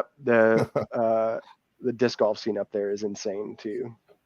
We had a pretty big, I mean, because where I went to college, I mean, we obviously had like a disc golf club and everything. And I never did the club, but like the few times that I would play, like I loved it. I mean, in my hometown, which is called Bedford, Virginia, which has its own historical World War II history for the World War II buffs, but they have a really nice 18-hole disc golf course. And I just need to like bite the bullet and actually buy the discs. But I'm like, I can invest, $30 on this one disc or on a record. So, True. because even like disc golf discs, I mean, you think like, oh, I can just throw an ultimate frisbee. Nah, it's not like that. Sorry to jump in late here. So there's a Pacific Northwest meetup on June 2nd. June 2nd. And then Mike over at MGK Boston has his like annual party in July sometime where a ton of VC members are going apparently. Mike's going, Anthony's going, Well, of Steve. course, Mike's going. He's hosting it, Sam. Oh That's no, it, so- this is Michael Jordan. You know that Michael Jordan's so phony. That fat white guy? Yeah. He's so phony. He's such a phony. A big fat Dan, phony. are you from the Northwest as well? I've never been on evening, so Wait, who? Wait, who? in Dan. the comments, Dan Goucher I there. think Dan's a Canadian. I think he's up in Canada somewhere. No, he probably Seems to be- gets the yeah. TV show that we get though. Yeah, okay. What is evening? It's Oh, a Like a 30-minute TV show. Yeah, it's like a evening magazine type. Oh, okay. Things to do in the Seattle area, or whatever. Yeah. Yeah. Where they do like 3 or 4 stories. You might have seen my picture in the post office on a poster, maybe. I don't know. Well, hey, people. I'm gonna jet. I've got to get up very early tomorrow for a work thing. So Yeah, Zach, gotta thanks head for out as joining, well. man. It was a pleasure, bro. no, it was great. Thanks for having me. This was a ton of fun, and yeah, I will Cool. see you. Nice all real meeting you, soon. Zach. Yeah, nice to meet you all. Nice meeting Take care. everybody. Do this again. See you, Zach. Bye. Bye, everybody. Oh, Talk about him. I know. We'll talk about Zach. Stupid Zach, my brother. Does Oh, anybody have an Harry. older brother? Oh, Harry's gone too. I think he thought maybe we were all skating. That No, was, he's wrong. he had the same work He thing. doesn't know us on a Friday night. No, yeah. Anybody have an older sibling? Hmm. That's for losers. Sam, You can always boot me from the stream. You have that power. Sam, do you know what time it is? Tell me. How much older is he than you are? It's hoopty time. It's hoop And time. Rob's in the comments. Oh man, Rob, look what I got. Jeez. Is it? Zach, my brother is almost 3 years older than me, so we Okay. had a very Very stereotypical brother upbringing, like fighting all the time, always hanging out. Yeah, that was Rob, get up here. I wanted to joke about that when he was doing that on your chat the other night, but I think in text form it would just fall flat. But I wanted to do, it's Janet, Miss Jackson, if you're ST. That's good. Oh. That's good. Yeah, My that would have, word. because it would have been like Glenn or Rob who would have read that, and they would have been like, "Oh, okay, cool, thanks, Trevor." Right? I would have been way in the back and been like, "That's a good joke." Okay, see, Dan, this is why Dan's great. Red Wings. Give you the Bulls. What? What does Hoopty give you? No. The olds. I don't know. Red Wings. Red Bull gives you wings. Oh, I thought you were saying something. So- He's No, No, Canadian. just saying is hot. Red Bull gives you wings. Yeah. Marsha, what do you got going on over there? Anything fun you've been listening to over the last week? I know you got Oh, a. I thought you were talking about my beer. Oh, so that's why you're feeling all that whole. Like, I have nine a and couple of CDs I got in. Sam might be interested in one of them. Let me go get them. yeah, I was gonna say, but that 9.5% Golden Monkey gonna hit you. Well, I didn't. I have been nursing this since about 8:30. Well, hurry up. Now's not the time for a damn nurse. We need a doctor. As an aside, Alex, I ended up bringing half the calzone back to my refrigerator. Could I have it, You want some? dude? No, I feel like Trevor would get behind that calzone. He seems like our type. 1,000% Trevor would. Just Trevor, yeah. Trevor seems like our type. Oh, hang Take on. that as you will. Going or just eating. I think No, there's a place near me. They have a calzone called the Boston Zone. I don't know why, because they use buffalo. They essentially they take buffalo chicken strips and mozzarella cheese and put it in a calzone crust, and you dip it in ranch. It's beer food. That Okay. sounds gross. Okay, Marsha. All right, show us your CDs, man. You're highlighted. Oh yes, absolutely. It's still in the shrink. Dirt bombs or dirty bombs. Dirty Oh. Knobs. Dirty bums. You dirty rat. And then I got this because I had lost it before. Yeah, I So gotta go to the big screen. Wait, so, was that Lenoise? Yeah. Yes. Okay, which is you would hate that, yeah? No, I love Neil Young. No, I do too, but isn't that literally just noise? It's very It's heavy grungy. distortion. If you are not a Neil Young fan, this will not convert you over. Yeah, And- yeah. If you love if Harvest and you know the Gold Rush are not your jam, or Well, are your real- jam, that might Real not be. quick about that Dirty Knobs record. The artwork, for those that don't know, was done by Klaus Vorman, who did Revolver. Oh, was it? Yeah. Oh, Yeah. wow. So he did. I mean, he was like 80 when he did it. I think he signed it too, either on the front or the back. But yeah, it's a Klaus Vorman. It doesn't say on, like I said, I haven't opened it. And then I listened to this. I picked this up. A Lonely Avenue. Ben Folds adds music and melody to Nick Oh. Hornsby's words. Oh wow. Have Ooh, Yeah. It's just Sam, are okay. you a Ben Folds guy? No, can't stand him. Okay. Really? There's and you know, Sam, some of his stuff I like and some of it Yeah. I don't. It's either one or the other. There's so See, I really hope that they reissue Whatever Never Amen. Ben Folds 5. I love that record, but I mean to buy that now, I mean it's yeah. too expensive. Yeah. And then I got this Dandy Warhols live. Oh, okay. 13 Okay. Tales from Urban Bohemia. I didn't even know They're- this existed. I've heard of them a bunch of times. They're coming to Columbus. Who are the Dandy? Explain to me the Dandy Warhols.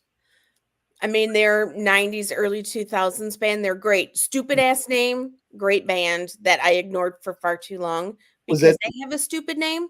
But Yeah. their singers is Courtney Taylor Taylor. So that's So, weird. I Was don't- that the song that you were listening to on your way up to your parents' house last weekend? Yes. Okay. Why? I just remember you bringing up the Dandy Warhols, and I'm like, if you just got that, I just No, this wasn't it. I was actually listening to the studio version of this, Oh. and then I found this, and I was like, "What a coincidence! I just got that. I was just listening to it in my car." Okay, but so- other than like a time frame, like I mean, what type of like genre would you put them into? Just like generic rock or what? No, they're alternative, like 90s. late '90s stuff. Here, let Okay. me pull up the themes on So they're all like these they're like fastball. Do you remember fastball? without ever going away. Ugh. Yeah. Um, Can't you see the road? It is looking at us up. Sam, you love fastball. Mm. Now I'm gonna have that Oh. song in my head all night. Tony from Tony. from the trunk is in the house. And then I got this. I love that record. I'm so tired of hearing about Marty Stewart and his stupid superlatives. Fuck him. They're fabulous, Alex. They're fabulous. That's a fantastic record. So, and what? Let me show you this. Now I'm missing out on my chance of doing a video on it. So when I was listening to Way Out West, because my computer knows everything that I'm doing, I'm sure. they had showed a clip of him performing a song off of this on Letterman, and it was Country Boy Rock and Roll. fantastic, so good. And That I was song- like, That I got to song get this. Was written by, I believe that's a song written by Debo and Smiley, who are from Roanoke. Oh, okay, but it Wow. was phenomenal. Even it's David killer. Letterman was blown away. I've seen If that. you I've seen them guys- do that live a few times. Yeah. If you haven't seen that clip of Letterman, you guys, you got to see it. So on the back, it says bought at concert Lensic, January 20th, 2018.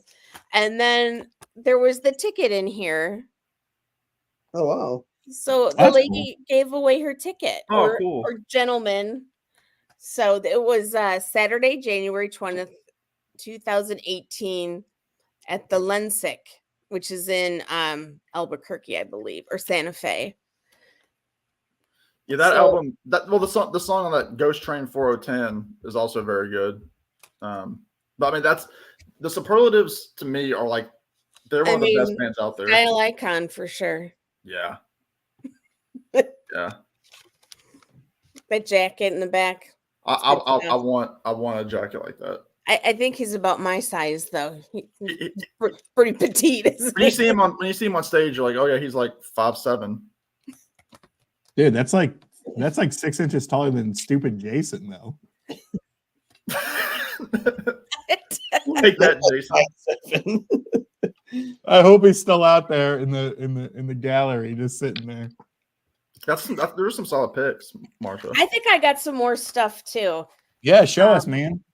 I'll be right back. Man, that's a good. I need to listen to that album now. I listen to that album a lot. Since I was on a buying sabbatical, I got Amazon cards for Christmas, so I was able to buy some stuff. Yeah. What do you got, Trevor?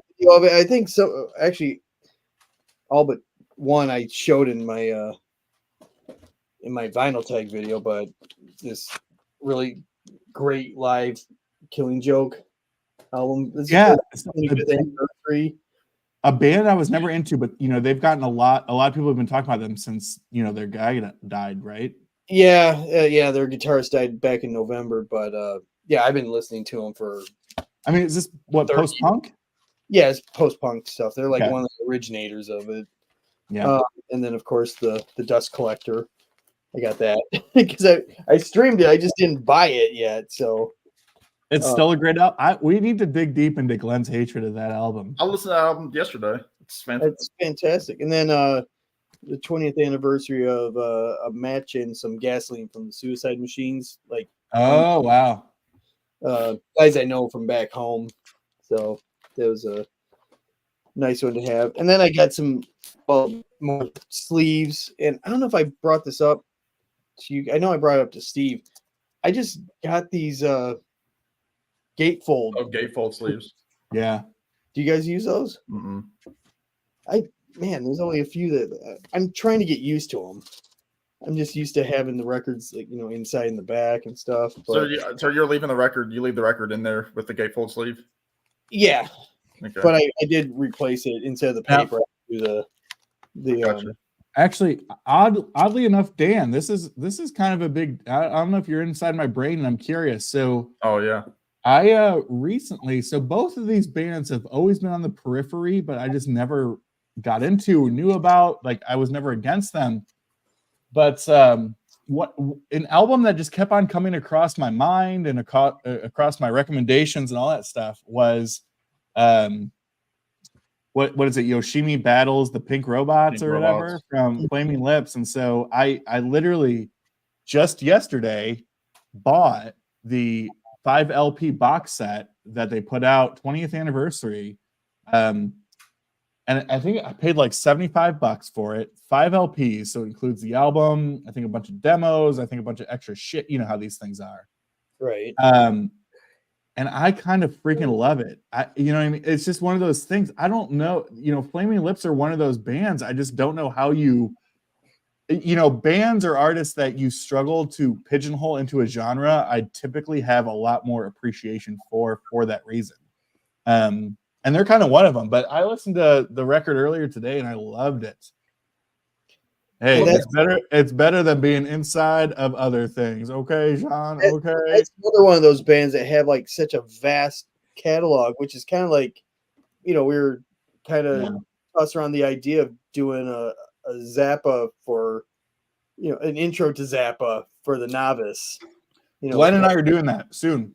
Yeah, well, I asked him if I could partake in that because I had like this CD box set. I think it had Freak Out, We're Only in It for the Money, Hot Rats, and maybe The Great Wazoo.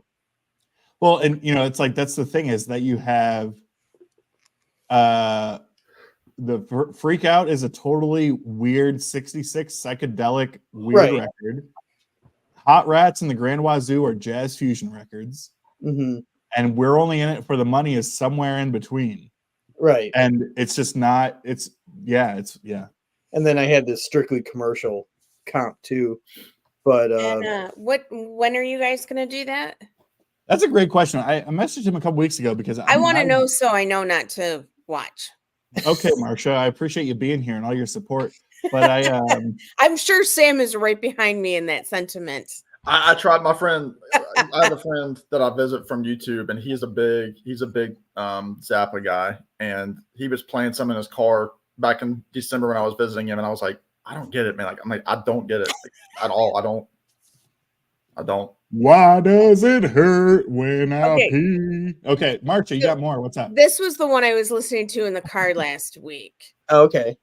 which is this is this live. Okay. So this is the one, and according to AllMusic, Alex, their style is alternative pop rock, alternative indie rock. I love it. I mean, you know the song. Sing it, Marsha. You know the song "Bohemian Like You." Yeah, Catherine brought that up. You know that song because I like you and I feel bohemian like you. I would have to hear it. Sing Yes. it better, Marsha. Jesus. I swear to God, it was like in a Sprite commercial. Where was I'm a sorry kind of guy. Does it say where that live one was recorded? Because the front cover. The live one was recorded. This was released in 2014, so likely 2013, 2014 timeframe. But yeah, I didn't know this existed. So where it was recorded, if it's live. Because the front cover looks interesting, like for the venue. okay, all songs recorded live on June 20th, 2013 at the Wonder Ballroom, Portland, Oregon, Oh, okay. Nearby. with no overdubs or re-recordings. Like I said, I've not listened to it yet. Okay. So Cool. Well, thank you. I just like little details like that. Wow. I'm gonna highlight Dan. Yeah, I remember it was Mika. Yeah, it was sucking on the lollipop. Love's gonna get you down. Was that Elmo does that song? Sam, if you just don't want to be here, you don't have to be here. The sad thing is, I have nowhere else to be. he's lashing yeah, out at it's you, that's- Sam, because you got along better with Zach. So. That's true. Zach's texting me privately now. I'm surprised. Be careful what he's going to text you next. He might be married, but that don't mean he isn't closed. But hey, listen. Hi, Jack. The point is, Thank God Jack but is now y'all over 18. do y'all remember Mika? No. So Mika had this moment. I was in college-ish at the time. I think so. We're talking early 2010s, maybe 2011, 12. Mika came out, and he was this, I guess, solo artist that very artsy, very high falsetto piano sort of based stuff. That was very like a lot of people were just drawing comparisons to Freddie Mercury, but like the big hits were stuff like. Literally, it was like sucking too hard on your lollipop. Oh, your love's gonna get you down, but it was sucking too hard on the lollipop. It's a euphemism, I'm assuming, right? No, literally, Marsha, man just loves fucking lollipops. Okay. How many days does it take to get to the center? Or was it? I could be happy, skies. I could be happy.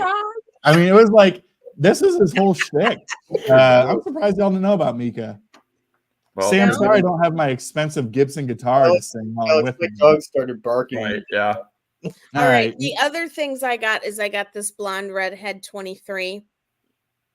Is that the artist is blonde redhead? Yeah. 23. It's fine.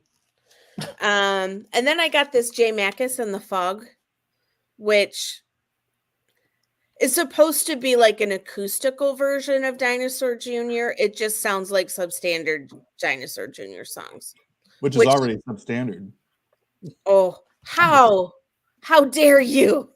I love that. I'm kidding. But man, Jay Mascis in an interview is just like it's so funny because he's so dry and dead. If I like this, I like this. I'm just a bigger fan of Dinosaur. It was when the Junior came around, I was not about it. So you know the story, right? No, fuck no. Oh. So this is supposed to be, like I said, it's supposed to be lighter than Dinosaur Jr. It just sounds like lesser Dinosaur Jr., but it's still good because I still like that. So they were initially called Dinosaur, and then there was some super group in the 80s, like I don't know, Irma Kirkerman or whatever the fuck his name is from Jefferson Starship, and somebody else. I'm sorry.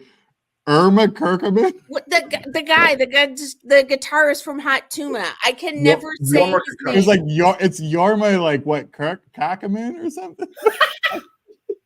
But the Yerma Kirkman. I was trying to sell it. So like from the Swedish Chef. From the Swedish.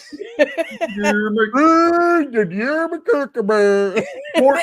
Well, yeah. So, anyways, it was like him. I think it was him or somebody else, and then, just basically a bunch of guys from the '60s. They were calling themselves Dinosaur, so they sued Jay Makis, and so they said, "Fine, we'll just be Dinosaur Jr.," which I actually think is a better name than Dinosaur, Right. especially for the '90s. And so then I picked up this Kills that I didn't have. No, wow, but it's not that great. I definitely prefer Midnight Boom by a lot over this one. So, Shoot. Jack, what's the title of this? I don't remember. Friday night's all right for streaming. Well, okay, yeah. I mean, here's the thing: is we're, with all of our hundreds of viewers out there, I was thinking, we're butting up against the jazz bums, but they are like we don't cross over the similar similar demographic. I was gonna say We just have the bums. those crowds do we not. should just feel it's like just trash below here. By the way, I did watch your jazz video today, Oh, and did you? both me and Ice-T applaud you for setting the record straight about OG being original gangster. Oh, okay. Well, Sam mentioned that to me too. Did you? I texted him. I was like, I appreciate that comment so much. Well, I just, not to make judgment, but I feel like, there's so many people in the community that are, let's just call them boomers.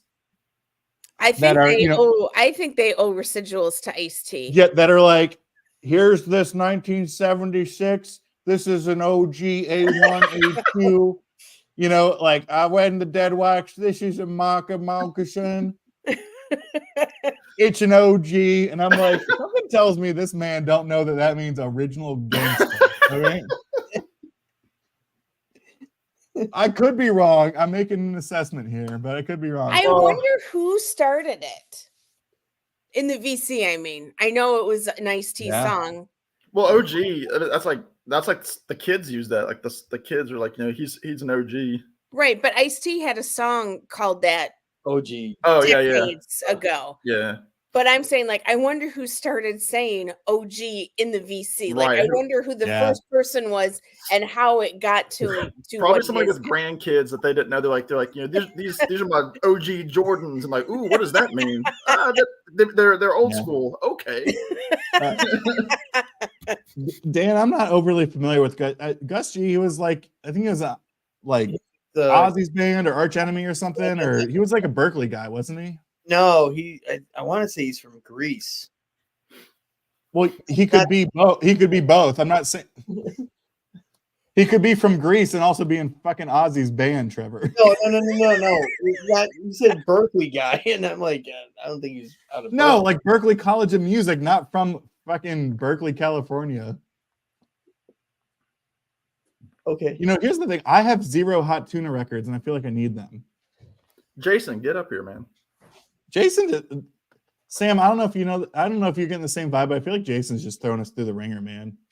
Well, it's like he's a family man or something. Of course he knew what OG meant, Tony, because you're a baller, man. He's a PA man too.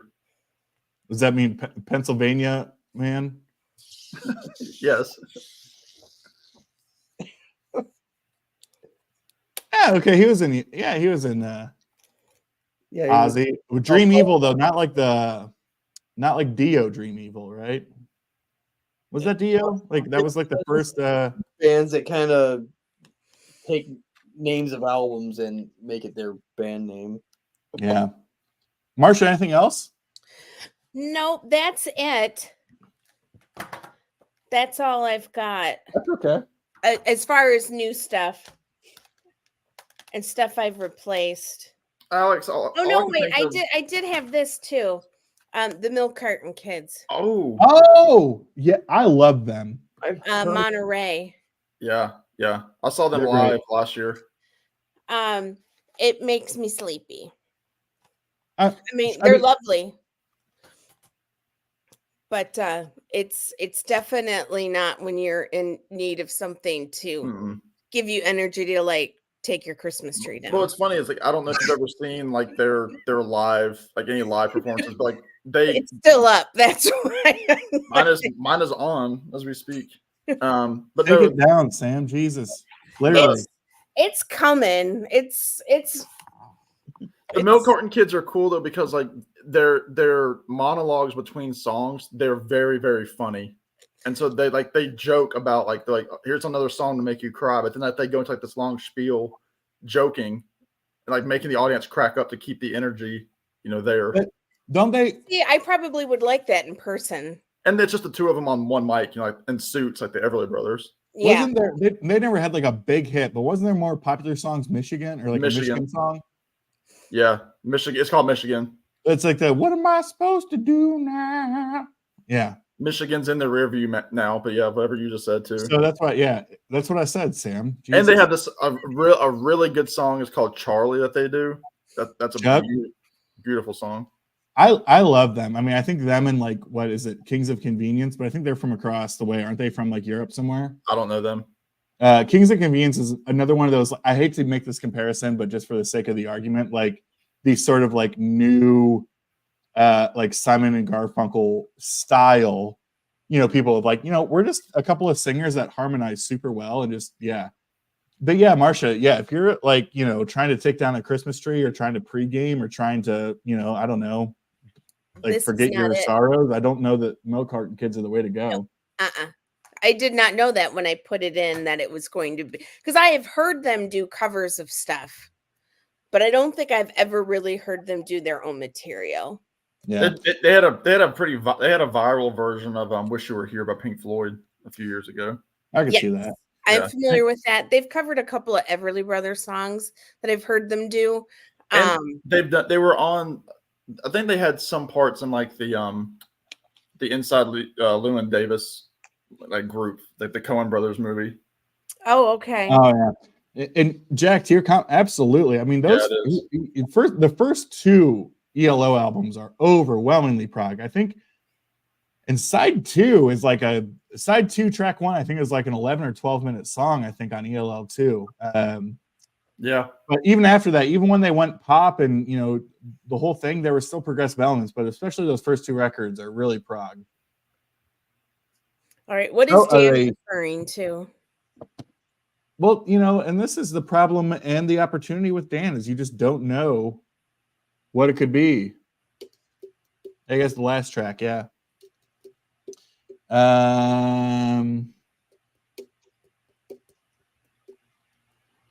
Jack, I don't know if you're trying to be offensive. I don't know if you're just, what I don't know what you're trying to do here. Translate just being a teenager, okay? Translate to stupid. I'm confused. Oh, I think he was, like. Was he talking? Did you use some sort of like musical term that he said translate to his? I don't know. That's all right. Huh. Not recently, like when I was a kid. When I was a kid, they used to sell them at like Rite Aid and stuff. Yeah. Ooh. That's where not Rite Aid. It was Perry Drugs at the time, but Ain't John. I bought my Alice Cooper album, my first one. No, last track on ELO2 translates to stupid. All right, Jack, that's fine. Like, if you're going to be offensive, Jack, I'm just kidding. Don't you have like Travis Kelce and Taylor Swift to go get ready for your little playoff Kansas City bullshit? Is Be respectful to your elders. That's what Alex told me as soon as I met him. I thought Jack was just in here trolling. He's like, this whole stream translates to stupid. All of you suck. Dang. Jack is Prog burns. Well, that's Marsha's whole damn channel. So what? The Prog bums. Prog bums. Now, Marsha, let me ask you. Alex a good prog meme today. Let me ask you this question, Marsha, because I know you're not a prog person, but as I've kind of tried to get to with my tag is, these sort of like, Good night, okay, they Jack. might not be a prog band, but maybe they have like some progressive elements, or there's conversations about whether or not they fall in or out of or whatever. Good night, Jack.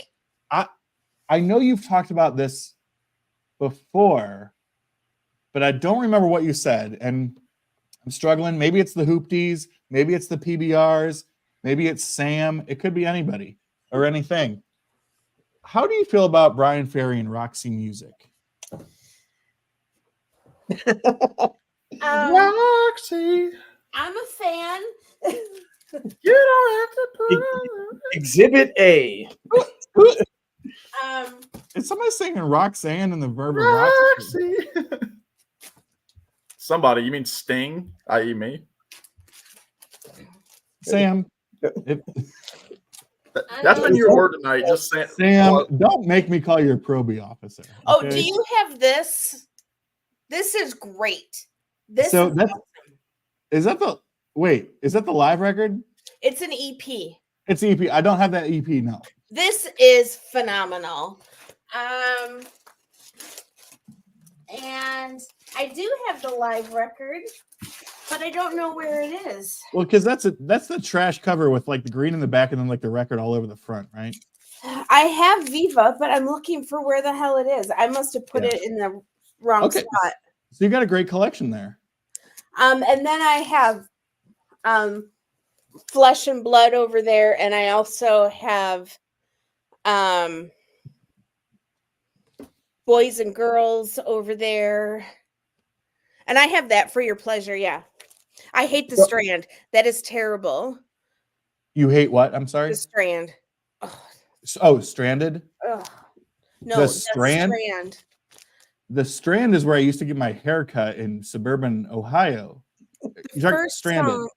The first song off of that album is The Oh, Strand. the song. I thought you were referring to the record Stranded. It don't matter. The point is, this is their proggiest record. But so you are into Roxy / Brian Ferry a little bit, yeah? I am definitely more Brian Ferry than I am Brian Eno. Absolutely. Sure. Okay. Yeah.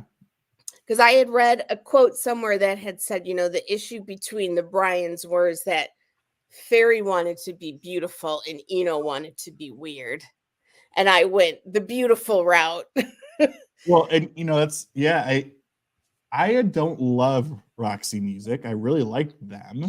I just think they're a fascinating study and sort of just as a band in general, right? Because I mean, Eddie Jobson was in the band too, and he ended up becoming a huge like prog nerd. Like, I mean, he was on everything later.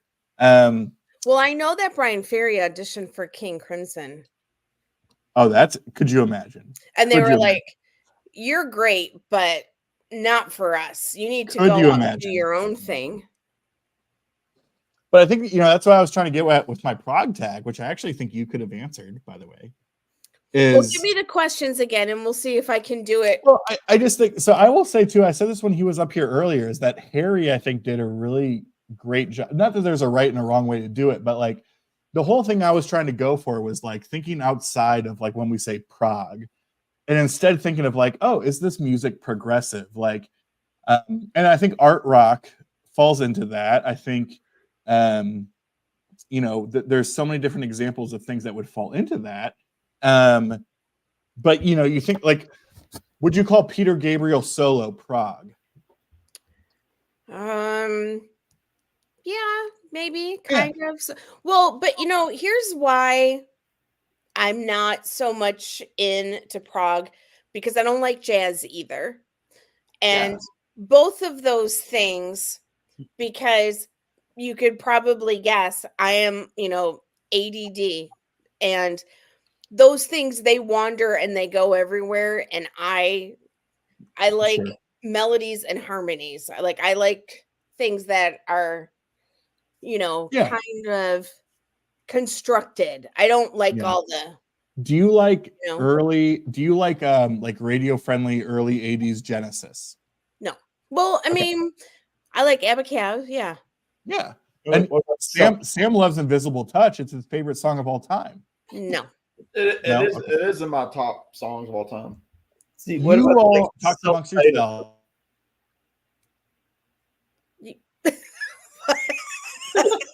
He shut himself up. He's gonna write in the comments he had to go to the bathroom. He probably did. Yeah, there he goes. I told you. Okay. Oh, yeah. All those PBRs that I'm seeing behind the scenes. Jeez. He's got the bladder of like a 2-year-old, just mid sentence, like, oh, I gotta go. No, that would be the bladder of Ozzy. Oh, really? Yes. When Sabbath did an in-store at the Taylor Harmony House back in '98, and they had to shut down the line like it would seem like every 20 minutes because Ozzy had to go take a piss. Are you sure he wasn't in the bathroom doing a bump? It could have been, but I think I've said that before. yeah, we talked about that. Yeah, but yeah, I said he's got the bladder of a squirrel. Well, it's like Elton John kind of admitted that he wore like Depends on stage, so he didn't have to leave his piano. Well, But that makes sense to me, though, quite frankly. It really does. Well, and that was the thing. Well, in the early '90s, Ozzy started bringing these buckets of water to the stage and like dousing the crowd, but he'd also douse himself, so he was already wet. So, Oh, right. self on stage, and no one would even know. Well, with Elton John, it makes sense in the early 70s to take those costumes off. Yeah. No, he's saying now, like it was like recently. Well, I mean, it makes sense now. He's an old man. He's an old man. Yeah. Yeah. But can you imagine trying to take off the Donald Duck costume? Oh God. Yeah. I don't have to imagine. What do you think my pajamas look like tonight? And we're back. We're talking about Donald Duck and peeing, Alex. Oh, perfect segue. Now, Trevor, this is for you because I also know that you decided that you were not going to participate in my Prague tag. It feels like to be a trend amongst people that call themselves my friends. Acquaintance. We made that very clear. Acquaintance. Marsha, we discussed that privately. You don't need to tell everybody. Privately in your YouTube comments. But Alex has been to Are my we live? This is public. All right, listen now. Trevor, I feel like you're feeling a little left out. I want to make sure I give you equal love here in the metal world. I'm curious what you think of this band because I have maybe an upcoming show. I haven't bought tickets. I'm curious to go. Mm-hmm. I want your thoughts as like a metal quote unquote expert. Sorry, quote unquote metal expert. You know what I mean? Yeah. Is how you feel about Voivod. I have that album. This was that Record Store Day one from a couple years ago, yeah? Yeah, I got that one. I dig them. I guess progressive just because of the time changes. Sure. I mean, that will do it. It's kind of a thrash band early on. Yeah. But yeah. I dig them. I like them. Saw them a few years ago. They're really good. Actually, when you try to check out new stuff, I mean, it's too expensive to blind buy anymore. Correct. How do you check out new stuff that you're unfamiliar with? So, to be fair, Voivod was a band that I had heard. I knew of them for a while, and people had sort of looped them in specifically with that record. Is this Nothing Face? I think. Yeah. Yeah. They had always looped that record in with like progressive metal. Basically, it was like it's a thrash record with some progressive rhythmic tendencies, right? And truthfully, again, like I said before, this was a Record Stay issue from years ago, but I found it in a local store for half off. So I paid about $12 for this. Nice. And I said, well, for $12, I'll get it. I don't mind it. I like it. It's, and I had heard this before about the earlier stuff, and maybe it's still here. They are just a very raw sounding band. Oh, the earlier stuff is even more raw. Oh, that's what I hear. Yeah. Because the reason why I was asking, like, to check new stuff out. I mean, you don't do a streaming service at all, do you? I have Spotify that I can. Yeah, I got Spotify. One I think you might like, and I brought this album out several times. They got a new one coming out later this month. Is Slift.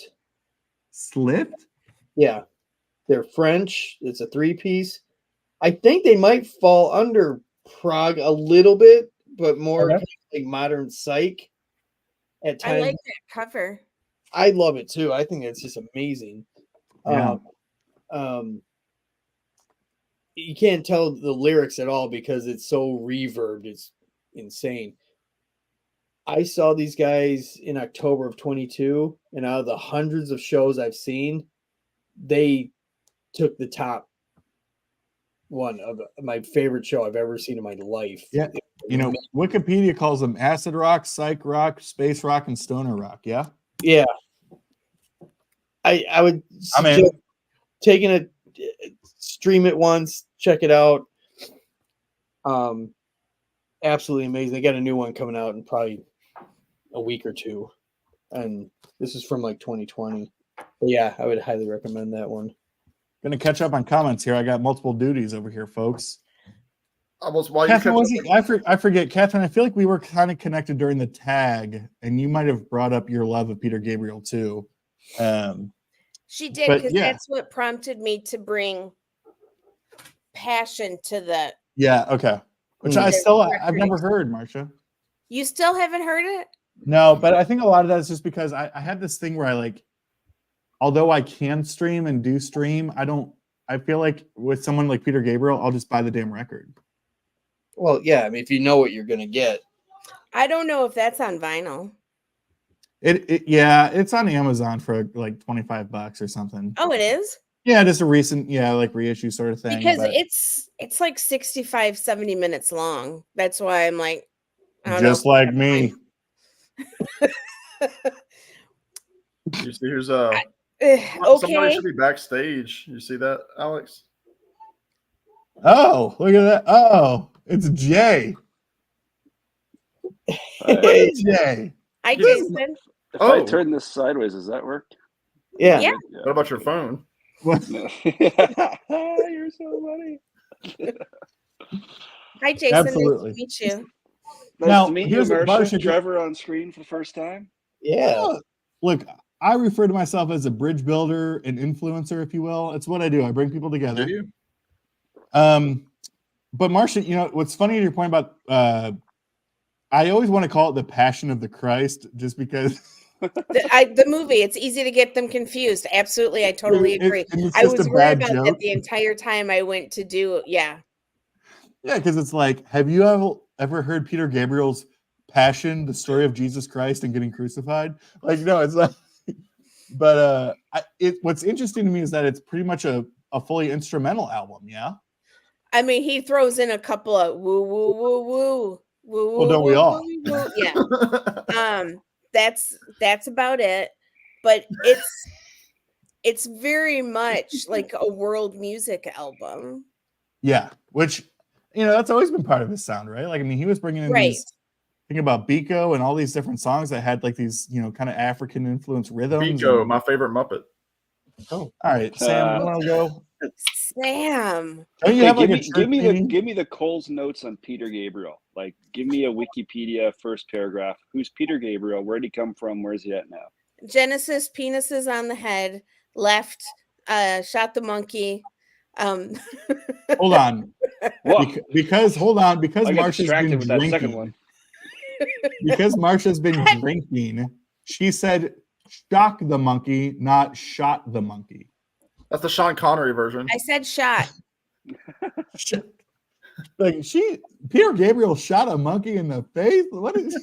Shot the monkey. Between him and Ozzy taking out the animals. Yeah. No, but the funny thing, Jason, I know you're considering maybe some early Genesis type stuff, but I mean, he was an early Genesis, left to pursue a solo career, and I always use this as an example. Like, what are the odds? I mean, another band where it was like Genesis as a prog band were playing like theaters. Mhm. Prog people loved them, whatever, but they were never big. Peter Gabriel leaves and pursues a solo career, blows up. I mean, Not right away. not right away, but like you think about like Sledgehammer and Shock the Monkey were some of the most famous videos on MTV at the But time. he becomes pop, which is crazy. Yeah. He goes pop, but you know, with a ton of, but like not like pop how we, you know what I mean? Like there's a ton of otherworldly influences there. And then Phil Collins, who replaces him on vocals and does the same damn thing, but actually becomes pop. It's just fascinating. Well, but when he goes solo, he blows up right away. Yeah. At face value was all over the place. When it came out. Was that Yeah, his but that was first? also was because Face Value Genesis his at that- first? because his role in Genesis at that time had already had Yeah, and really hits. his solo stuff really wasn't that far removed from. No, I mean we joke all the time. Like, is There's like no Susu difference Studio? between Is that Genesis or Phil? I was gonna say there's no difference between Invisible Touch and Susu Studio. Yeah, Right? Yeah. You know why, Sam? Because they're both bangers. Don't tell me twice. Jason, talk to me offline if you want to know about Peter Gabriel. The difference between Peter Gabriel Genesis and Peter Gabriel solo is the solo is a lot less tedious. He gets it done a lot faster. That's what Marsha's into. But yeah, I mean, it's Peter Gabriel to me was he not the first, but like he defined that sort of art rock thing, right? Like a lot of influences, a great pop artist, accessible, but a lot of different world music influences. And I love both. I mean, I love Peter Gabriel. I've waxed poetic about Peter over the months, but I also love, I mean, Selling England by the Pound is one of my favorite records of all time. So, you know, I like both. So you Jason- like Selling England by the Pound better than Lamb Lies Down on Broadway? Yes. Yeah. I would probably go with that, like 4, you know, because that's like the big 4. I would probably go Selling England, number 1. Foxtrot and Nursery Crime are both kind of tied, and then I would go Broadway. I would go The Lamb at 4. When Gabriel leaves Genesis, what is the reaction from Genesis and the fan base? Is it like turmoil? Is it crazy, or is it inevitable? Or I wasn't there. I don't know. So from Marsha what was there. Trevor was too. Yeah. So what I've heard is that he didn't want to leave Genesis. He just wanted to go and make a solo album. oh, But they were like, you either make the solo album or you make a Genesis album. There's no ifs, ands, or buts about She's it. right. Yep. So he's like, fine, I'm going to bounce. So he Yep. makes his, solo record. It's very critically acclaimed. In walks, Phil Collins now into the Peter Gabriel position.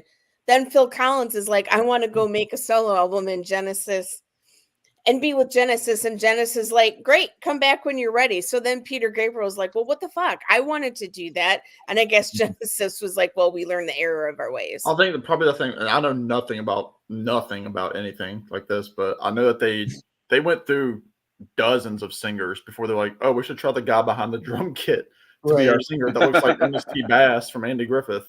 Mhm. And Well, he does some background vocals and stuff on Lamb Lies Down on Broadway, and you can hear him and he sounds great. which is like, when you hear That's my favorite part of those albums is when I can hear the him. Phil, because you hear early Phil and Peter Gabriel vocals, and you're like, they sound kind of similar. Right. Well, yeah. and I mean, one of the biggest, I mean, like if someone were to ask me, like, what are 5, prog live albums to get, like Seconds Out would be one of the top 5 for sure.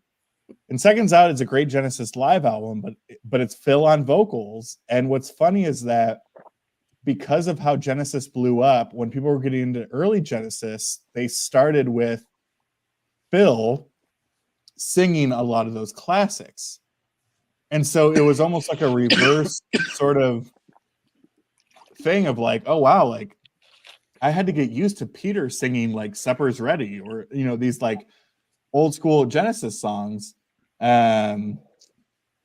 which yeah, I mean, but if you listen to, I've shown him a bunch of times on my channel, Jason. If you watch my videos, you would know. But like, Yes. I've seen them all. You see them all. You just you know, Trick of the Tail and Wind and Wuthering. Those were the first two Genesis records with Phil on vocals, and yeah, you know, if you listen to like a non-nerdy experienced listener, you'd say, yeah, he sounds like Peter Gabriel. Like, I mean, it's not that different. So, Okay, Alex, back I to- know okay. you said you don't like to listen to podcasts, but there's this podcast out there where they talk about like Billboard hits and stuff. What is it called? But they did an episode a couple years ago about Genesis, and the argument this guy was making was like Genesis was like the best band in the world because at one point in 1986 the number 1, 2, and 3 songs on the Billboard charts was a Genesis song, a Phil Collins song, and a Peter Gabriel song. Wow. Which is, here's what I love about that is that arguably, you know, 10 years prior when they were in their quote unquote prime, you know, whatever you want to call it, like no one even knew who they were. Right. No one. Okay, I mean, Alex, you mentioned something here. You said that the Genesis live album would be one of your top 5 live prog albums. Would your Jethro Tull live also be on that top 5 list? And if Probably. not, what else would be on there? Probably. Well, you know, there's some bands that never release like a definitive. So, like, you know, one of my favorite progressive rock bands is King Crimson. They never truly released the definitive live record of their time. Yeah. And, you know, what's interesting, so Seconds Out is a great live record. It's with Phil singing, Bill Bruford on drums, and Chester Thompson on drums too. But it's a great pairing with Genesis Live, which is what a single live record that they did with Peter Gabriel back on the Foxtrot tour. But yeah, I mean, I would say, yeah, I mean, I got it here. I listened to this actually earlier. I think I was talking about it, but Bursting Out, Jethro Tull is great. To me, going back to just like the mega prog bands, ELP, Emerson, Lake and Palmer, depending on who you ask, and in this case, you're asking me because you just did, never had the definitive live release. Now they had pictures at an exhibition, which is what a lot of people go to, but that is their interpretation of a classical piece. I mean, that is like a prog rock interpretation of a classical piece. So yeah, I mean, Jethro Tull Bursting Out from 78 would be in there. Seconds Out from I think 77 or 76 would be in there. Yeah, and a handful of others. I need some time to figure out. Let's do that around the horn then. Trevor, give me your without thinking too deeply about it, your favorite live albums. Give 1 or 2 so you don't have to nail it down to 1. Blow Your Face Out from Jay Giles Band. Live After Death, Iron Maiden. Though I'll have to actually say with the new reissue of Number of the Beast, Beast over Hammersmith is even better. Was that before Nico? No. Oh well, Hammersmith is, yes. Okay, that's the live shows, yeah.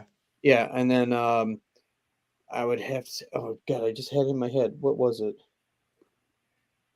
Fuck, I just had it. But cool, we'll come back. Yeah. Sam, what do you like? What do you like live there, Sam? It's well, I mean, Before the Flood, Dylan and the band is fantastic. It's like 70% Bob, 30% the band. I like Pack Up the Plantation, obviously by Tom Petty. That has Needles and Pins with Stevie Nicks, the old Searcher song. And that also has a really, really good version of Breakdown on it. It's like 7 minutes long. And then, I mean, the greatest live album of all time in Sam's world is The Last Waltz.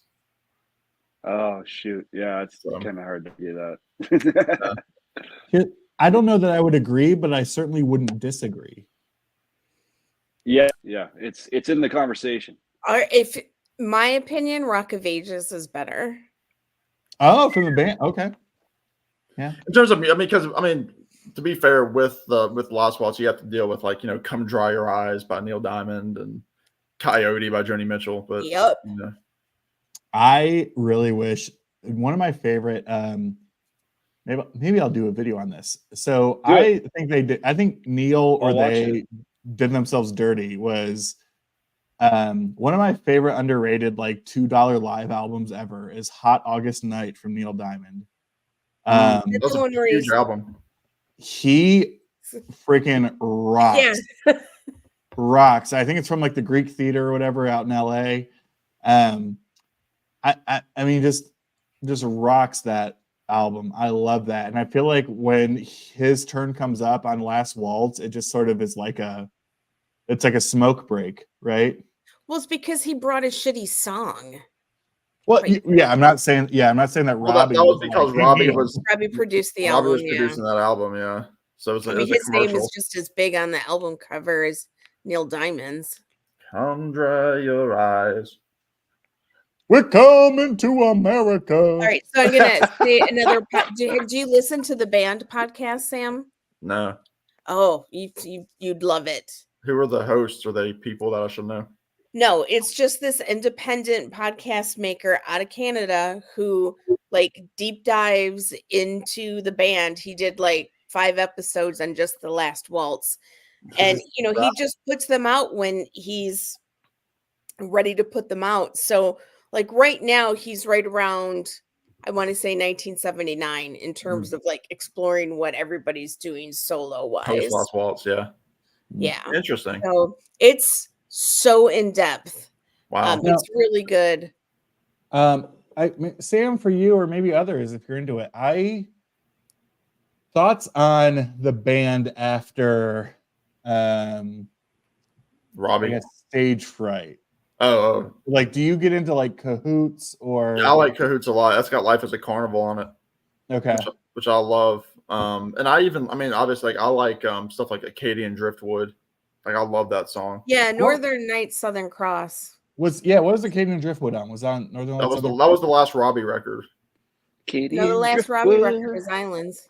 Yeah, okay, so it was on. Yeah, because they did Acadian Driftwood at the Last Waltz, just didn't make the movie. Yeah, it's on Northern Nights, Southern Cross, which is a good album. That's a good album. Well, and it's funny too because it's like you read like everybody else was fucking strung out, right? Like everybody else was losing their mind on drugs, and so Robbie was having to do everything. But you're also like, I mean, that's not a bad thing. I mean, it's bad that they're strung out, but like Robbie doing all of this shit, that's not bad either. You know what I mean? Like, I'll take that. So, well, Garth Hudson wasn't a drug addict. Garth Hudson. No, yeah, Garth was there for sure. Yeah, but I'll tell you, it wasn't. I mean, and from what you pick up on in the podcast, Robbie Robertson was not sober all of the time. No. He just wasn't as bad as the other three. California and Richard Manuel was dealing more or less with more mental health issues than he was drug addiction, which was part of the whole drug addiction that he had. The best band song that wasn't a band song though was the Best of Everything, the last song on Southern Accents by Tom Petty, because that song is produced by Robbie and Richard Manuel singing background to Tom Petty's lead. And there's got this huge horn section. It could have been in the Last Waltz. It's awesome.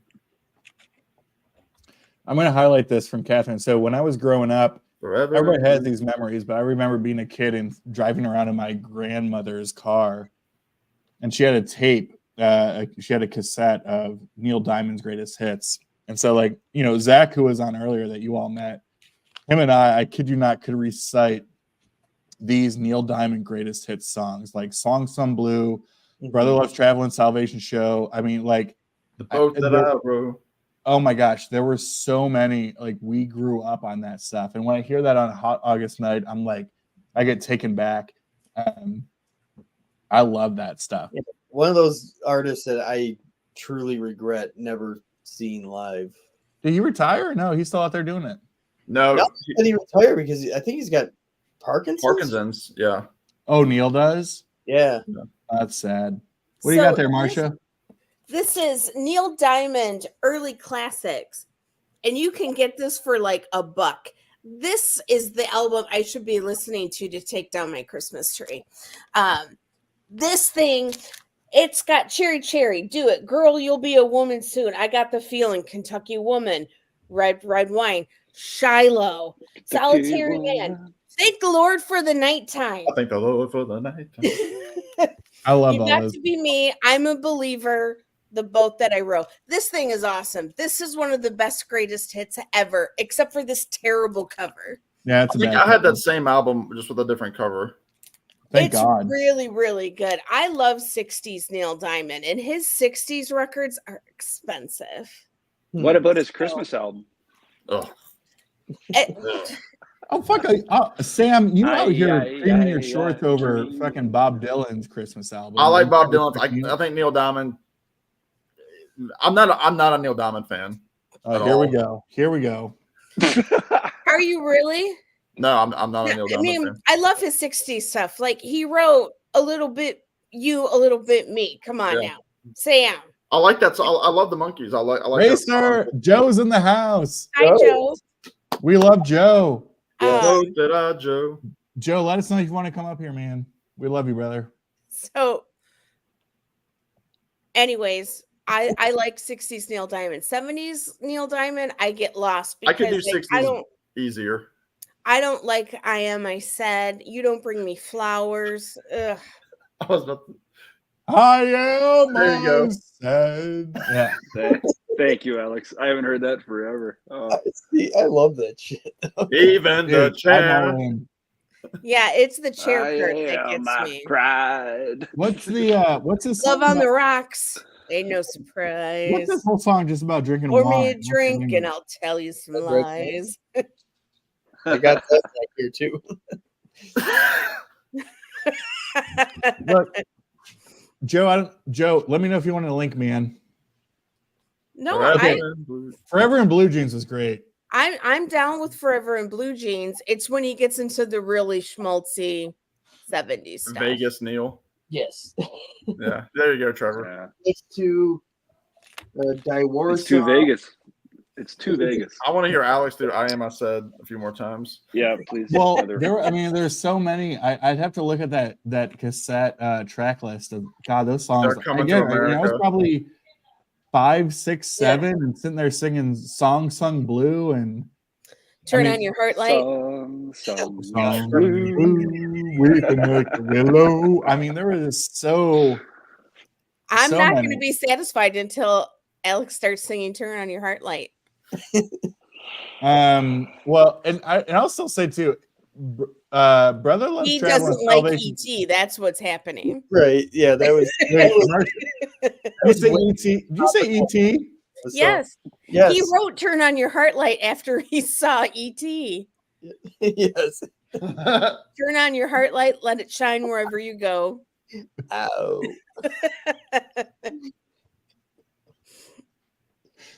Oh, Right here.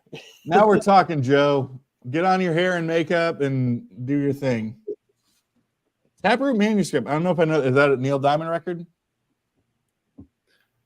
I mean, he's the ultimate. He's the ultimate by a compilation artist, right? Yeah, I would say so. So this here, Alex, is the Genesis podcast. The title is called "The Invisible Miracle Sledgehammer Edition." That's hilarious. You get it, and Alex? it's really great. I think you would love it a lot. And then this is the band podcast, the band history. Cool. Who did that? I can't see it. Is it just called a band the history? Is it like from a network of some kind? No, it's just a podcast by an independent podcaster. Right on. Yeah. And I Ford, guess That'll be great. dig that. I mean, in this thing, like episode wise, like Oh shit. yeah, he started this February 8th, 2019. The first episode is Ronnie the Hawk Hawkins. So like that's how in depth he goes here. Big time, Bill. Yeah. Okay, so I have this thing. It's like running a radio station. You can't go more than like 40 minutes without an ad, right? Like you got to run you got to pay the bills, keep the lights on, the whole thing. The quarter till, and, yeah.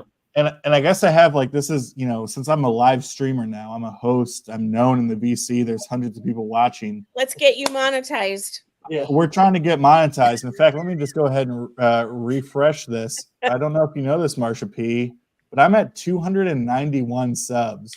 Yay. Now here's the thing. How many It was are just watching? Jason and Sam. It was just yesterday that I was sending to you that I was at 250. Yeah, you had a really sappy post. It was beautiful. Sam, you're a sappy post and unbeautiful. But listen, but the point is that this is a record stream, and at every like 40 minutes we have to show some music. Okay. We just have to. So, Look at Jason. Jason has no music. I got nothing beside me. Well, no, I'm not going to show that. You got one bourbon, one scotch, one beer beside him, Jason. Whatever you got going on there. I'm trying to think of what would be good to show here. It's one beer, one scotch, one hoopty tea. Yeah, much better. Yeah. I need a couple more hoopties. I'll be leaving here soon to get hoopties. I just showed the Neil Diamond record. That's another Swedish sure chef, did. word. The hoopty. Here, Cracklin' I'll grab some more stuff. Cracklin' I want to Rosie. highlight John's thing. Yeah, the Cracklin' Rose. Oh, Cracklin' Rose, you're a store-bought woman, and you make me sing like a guitar humming. So hang on to me, and your song keeps running on. Play it now. Play it now. Like, quick story with that song. A friend of mine was having his birthday, and our friends had this metal band, and they did a metal version of Cracklin' Rosie. It was Wow. awesome. Oh, I love Cracklin'. Yeah, it's a whole song about wine, right? Cracklin' Rosie, yeah. Is that a wine song? Dan says, Alex, did you go on Rachel to get you more subs? I'm not going to answer that question, Dan. Just relax. Yeah, Dan, right? He did. I'll answer it. Alex has been on YouTube since like 8 this morning. I'm tired, boss. It's like a telephone. Now that you mention it, I'm tired of this, Grandpa. Jerry Lewis got nothing on you. Listen, Marsha and Sam and Jason were all texting me, and they're like, Alex, you a dirty man. I did not say that. I said, are you going to start calling me a libtard now? Well, I don't need to. You already know you are. This is a great record. So I have that on CD. Now, Marsha, I think this was one of our earliest conversations. You said that you preferred, was it Carnegie? You preferred another like Neil Diamond, Jesus, Neil Young, like acoustic sort of like Songs for gig, Judy. right? Was it you? Songs for Judy, yeah. So, I don't know if I know that one. That's the one. Is that the Cameron Crowe one, or is that the Cameron Crowe one? Oh, I didn't know there was a Cameron Crowe one. Yeah, let me grab it. Almost Famous is my favorite movie of all time, so I'm a Cameron Crowe guy. I rarely see a movie twice in the theater. I saw that movie 4 times. Almost Famous? Yes. It was my favorite movie. Oh, I love that movie. The DVD came out. Of course, I grabbed that. And then there is the untitled version, which is like I love Philip Seymour Hoffman in that as the guy from Cream magazine. Or what's his name? He's so good. Well, I want killed it. I love the shirt that he wears. The Detroit. Yes. Yeah, I mean, and I kind of maybe all of us can kind of relate to the whole dialogue between him and the character too. Of like, of course we're singing at home. We're uncool. I mean, look at us. Right? Yes. He's so good in that. But you know what I've heard is that Lester Bangs really wasn't like that at all. That's fine. Yeah. Oh, like mentor like or well, no, I've heard Cameron Crowe say, yeah, he was mentored, but he wasn't, he was more abrasive. okay. Real quick, did you ever see that documentary on Cream magazine? Yes, isn't that heartbreaking? Yeah, it's good though. Some notes about the recording by Cameron Crowe and Joel Bernstein. Sorry to interrupt, Marsha. Can you? So what Neil Young record are you talking about here? Songs for Judy. Okay. Didn't even know that. And this is from when? This is acoustic recordings from 1974. Okay. Related. So Cameron Crowe was following him to do a story on him. And while he was on tour, he became friends with one of Neil Young's lighting people or one of the sound guys. But they were recording his acoustic sets. Years later, they decided, many years later, they decided to take those recordings and put them on an album. But they didn't take any recordings of the electric side for whatever reason, just the acoustic ones. And the reasons it's called Songs for Judy is because at one of the concerts, Neil was like, I heard Judy Garland played here. I can see her ghost up in the front row. She's wearing red lipstick. Oh, I don't know if it was like the same Judy as Sweet Judy Blue Eyes or something. No, that's Judy Collins. Again, the same Judy, okay? No, this is clearly Judy Garland. Clearly, well, you think that looks like the Wizard of Oz? She did age. I knew it was Judy Garland. It's like Marsha goes, she did age. Yeah. Did become a junkie. Well, so I've said this before of like, I mean, I think I said it earlier this week to Jason and to Jason and Sam, but like, I love Neil Young. I love all eras of Neil Young. But to me, it's like I would pay if I had no other option. Just give me Neil with an acoustic guitar or Neil at a piano, and that's like that is the Neil that I want, and that's why I love Live at Massey. I love the Shakespeare record that he did, and of course with all these like official Carnegie Hall, things, and there's at least two others. Yeah, I love his unplugged version of Mr. Soul. Holy shit, Sam! That is my all-time favorite. I like learned that on guitar as soon as I heard it because I was like, "This is just too good to not play." Hello, Mr. Soul. Yeah. Oh, and I'm the bad singer. Okay. Go ahead, Marcia. Drop. What? Go ahead, Marcia. It's up Play to that you. song, Sam. Go get the guitar. See, now when Jason had said like favorite live albums, that's mine is Live Rust. It's got an acoustic album and it's got an electric. Okay. And it's got Powderfinger and Pocahontas. So. I listened to Rust Never Sleeps last night. So for Rust Never Sleeps and Live Rust, I think it's on Rust Never Sleeps. I will give you a chance here to see if you can guess my favorite Neil Young song of all time. I don't want to get up to go get it, so I'm not going to play. Welfare Mothers. No. I actually don't know if it's on Live Rust, but it's certainly on Rust Never Sleeps. My, hey, hey. No. Welfare Mothers. No. I'd have to see the track list. Hurricane. All right, I'll just sing it because I don't care. They Hurricane. were hiding behind hay bales. They were planting in the full moon. They had given all they had for something new. I love Thrasher. Thrasher to me is one I Thrasher's on Zuma. Is that the studio versions on Zuma? I think. Hey Sam, you want to go? Do you want to leave? I don't think Thrasher's on Zuma, is it? I thought Thrasher only was on live or What's he going on about? Sam's listening.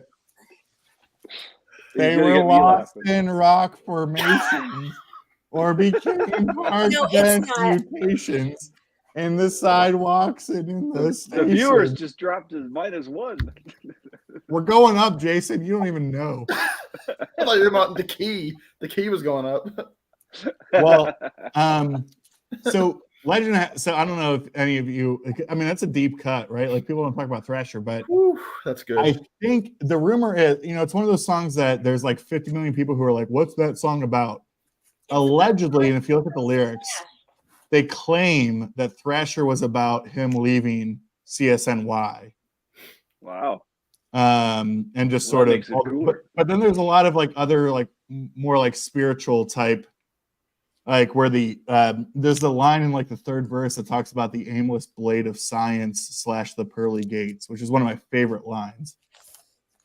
But you're blowing my mind with those lyrics.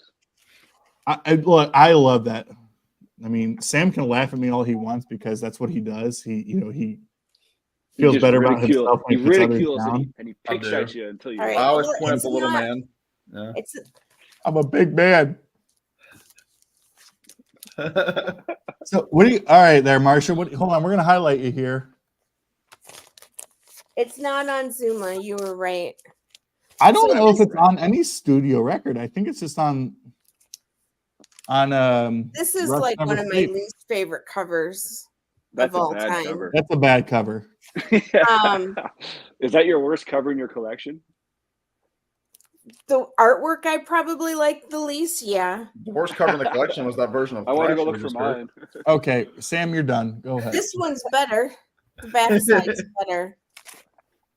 But that's kind of that's American Stars and Bars, yeah. Yeah. I mean, Like a Hurricane is probably a top 5 for me, though. Oh hell yeah. And that's the Roxy EP, the live EP. They do a great version of it. Oh, okay, yeah. Talk amongst yourselves. Show more records. Gotta pee and get hoopty. You know the drill. God damn. You're Said Helpless was your favorite, Sam? I mean, I'm not a huge Neil fan just because I can't do the back and forth between grungy Neil and dirgy Neil and then acoustic. Oh, see, Yeah. I love that. I can't do it. Experimental Neil. Weird, Which is weird funny 'cause, 80s Neil. I mean, he kind of follows the same plane as like a Dylan in that, you know, he's been a bunch of different Neils. And like, I mean, Yeah. obviously, like, you know, that's why like I hate when people call Dylan a folk singer because he was only a folk singer for 3 albums, you know, really. And so yeah, like, and I can like that, but it would be it's totally wrong to think that that's all he ever was. right, and just like Neil, Yeah. like Neil's not just like a singer-songwriter with the harmonica and acoustic guitar. He was like the godfather of grunge, and you know, he did a rockabilly album. So it's like you can't Oh, really, yeah. And trans. yeah.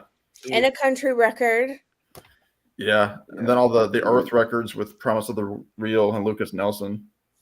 I can't afford to be a Neil Young fan anymore, though. No, Every month he's got something, eh? I can't. I mean, I've decided like if I find his stuff on sale, used or whatever, I'll pick up some of these, you know, 'Cause then- from the vault releases. But otherwise, I just can't because because I won't be able to afford anything else. he did his own MP3 player like 10 years ago. The Pono, Yeah. like sound Oh, system. yeah. It was like his own streaming service that lasted like 6 months. I when I was reading his biography, Shaky, it was I read it as soon as it came out, and then I'm reading this thing about this Pono, and all I could think about was this is gonna be the next big thing, and I just never heard a bloody thing about it. No, Yeah. good lord. And you know, I have both of these, and they basically have the same track listing. Oh, really? Yeah, they're not.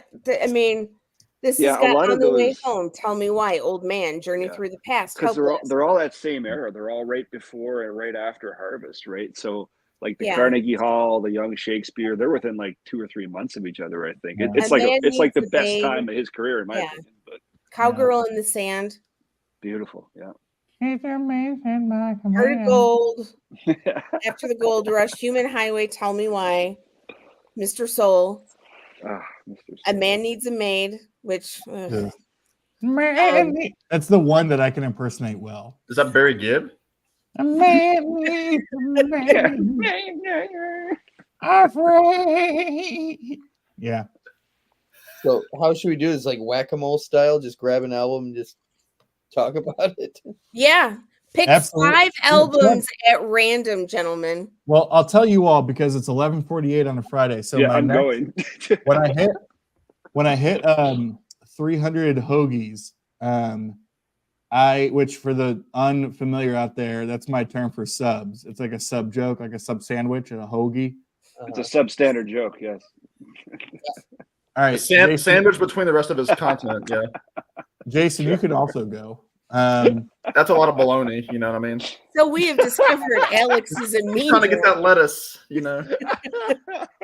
I'm just glad I'm here so I can emotionally make you all feel better about yourself. It doesn't cut the mustard. You know. Yeah, come on. don't be salty. Listen, the point is at 300 subs, 300 hoagies, I'm releasing a video that's So going that to means kick off. you've already made it. Correct, Presumptuous. Marsha P. Correct. How presumptuous.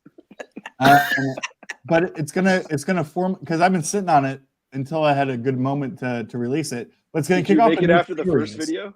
You know what? I'll just go fuck myself. Why am I even talking? You know. I'm listening. Alex.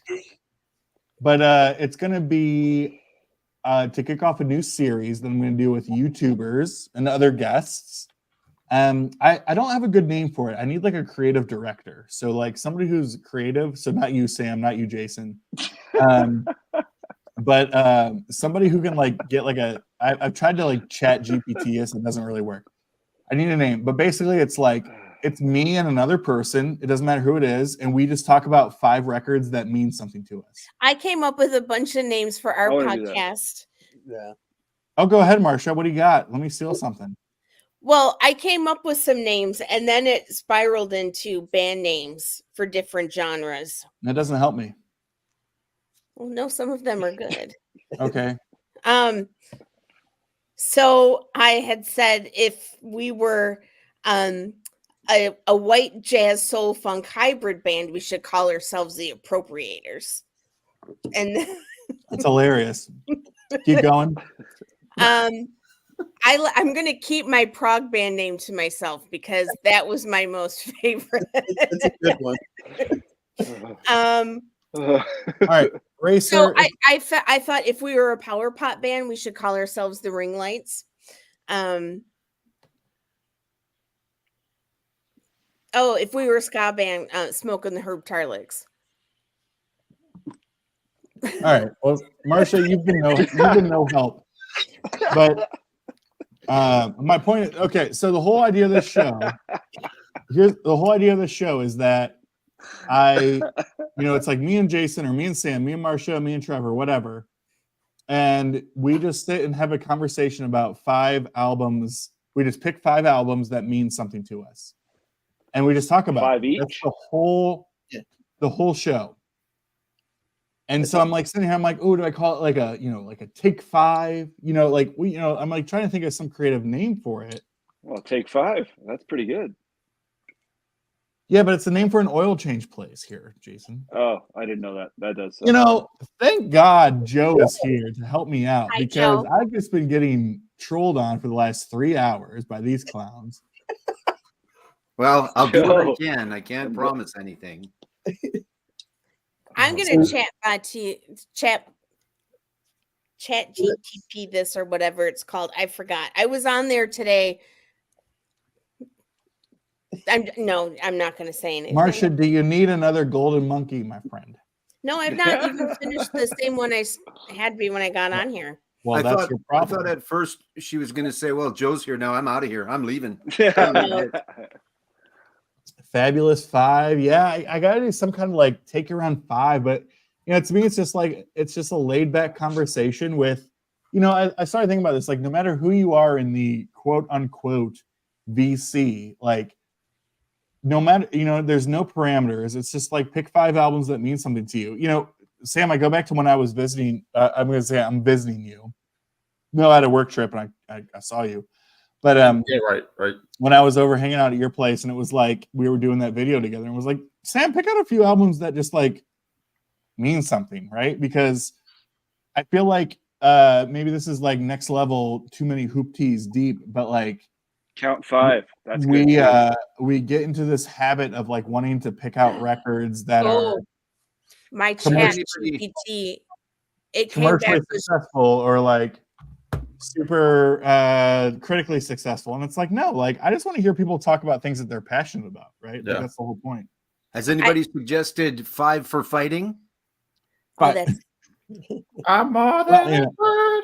Easy hoser, easy Confrontational. hoser. Yeah. Well, All right. so AI gave me something good. What do you got? Echoes of Vinyl. Jesus. Exploring musical histories through 5 records. You think this is not academic? It's gonna be people like Jason being like, As You see that- published by Random House. Brandon's right. Is this gonna be people like Jason who are like, do you know Eddie Vedder? Well, do you? Here's an idea for the name. Well, I mean, at least if we were to do it, we could do shots and just call it Plead the Fifth. Oh, we'll tie it into the beer and vinyl thing. Yeah. Oh, that's pretty good. Brilliant. Man. Joe, congrats in person, man. I feel like you're a sub count. I feel like similar to me in the sense that the vinyl tag has been very very fortuitous. I don't know if that's the word, but very beneficial for both you and I in the subs count. Yeah, and Marsha P. Clearly, Jesus. Yeah, no, 100%. It's been, it's been a threefold thing. It's been great because, more subs, so it's kind of cool. More people watching, that's a good thing. I've got a chance to meet a bunch of you guys as well, which honestly is a good thing. I'm not just saying that because you invite me on and you have me, participate and you say nice things about the Canadian kid. And then what the hell was the third thing? Oh, and I even got a video over 1,000. So not only 100 subs, but I got one video over 1,000. Joe, room view. I know it doesn't count. It's just room Joe, view. I'm going to interrupt you there. Don't even go any further. The room, the listening room videos don't count.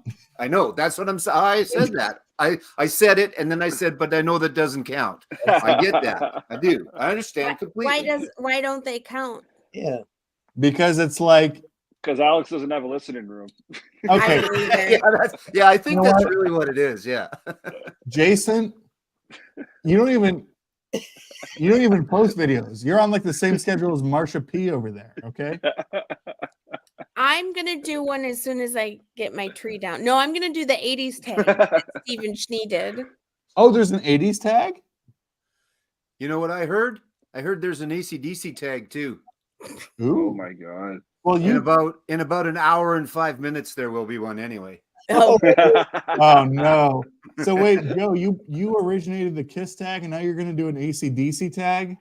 I got way too much time on my hands, and it's and it's like minus 40 here. So staying inside doing videos. But that's awesome. As I said before, Joe, with your minus 40, for us people here in the States, minus 40 is not that cold. It doesn't.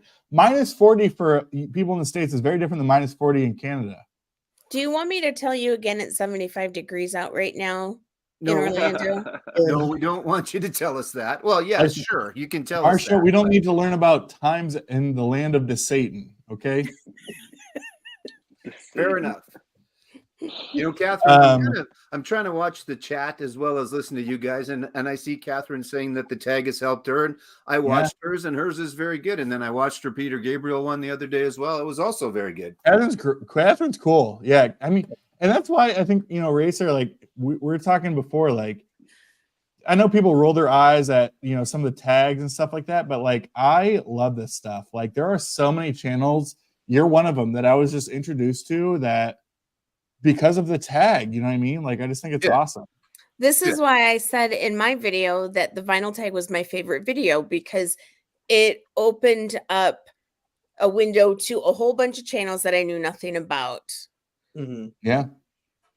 Yeah, definitely. That's the thing. It's been fantastic. Like I said, for all three of those reasons. And yes, she does live in paradise. By the way. Wow.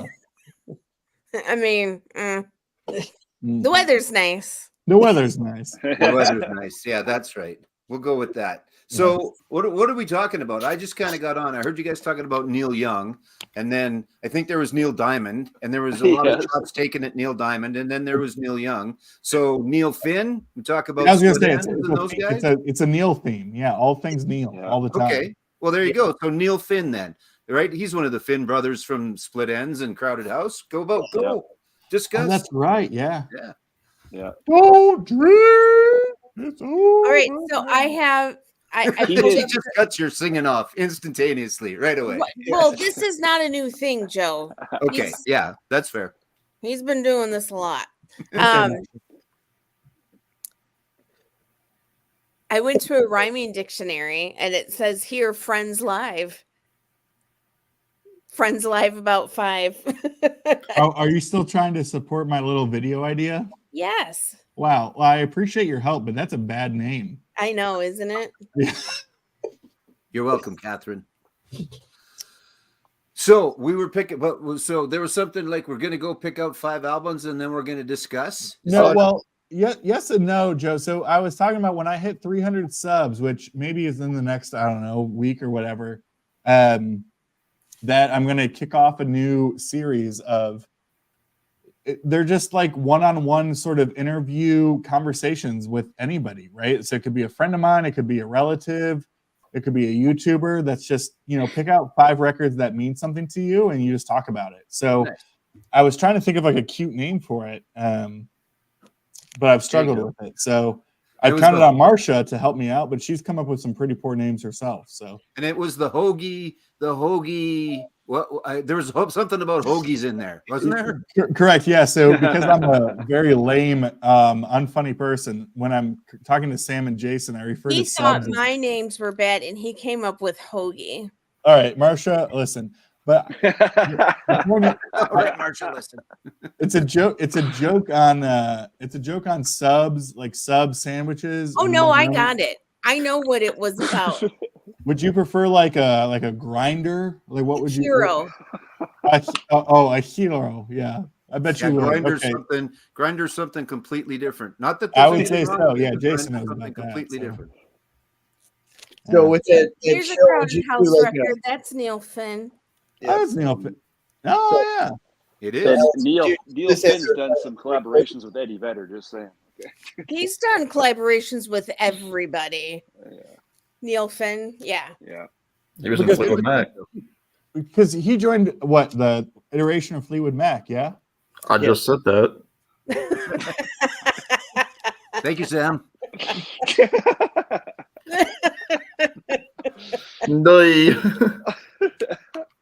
Sam, when Alex leaves to use the bathroom in 5 minutes, we'll just talk about him. Sam, do you have something? You're an idiot.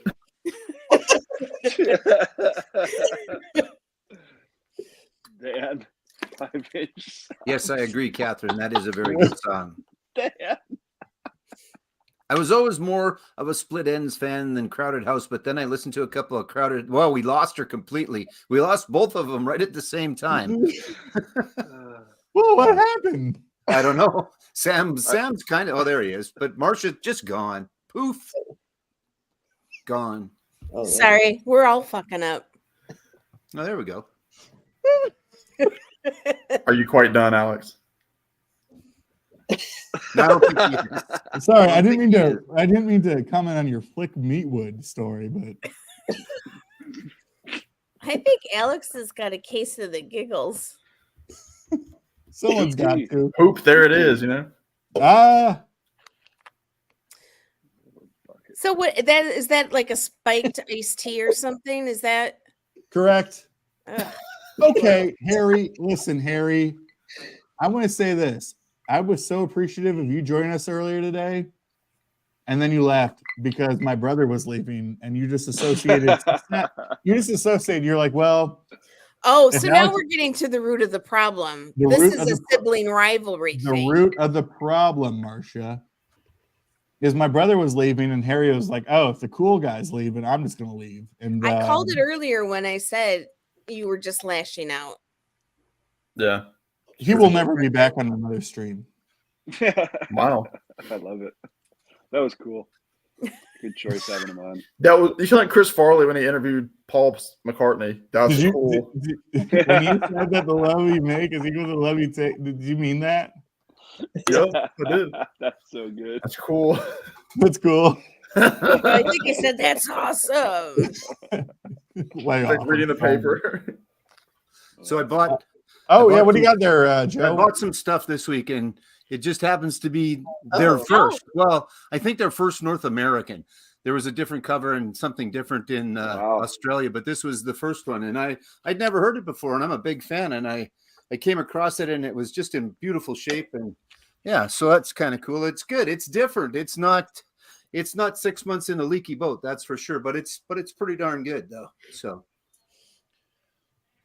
Well, explain, Joe, I was going to ask you to explain to our hundreds of people out there. Obviously, being on the Beer and Vinyl live stream tonight is going to get you about 1 million extra subscribers. But you have a very cool, I think it's a very cool,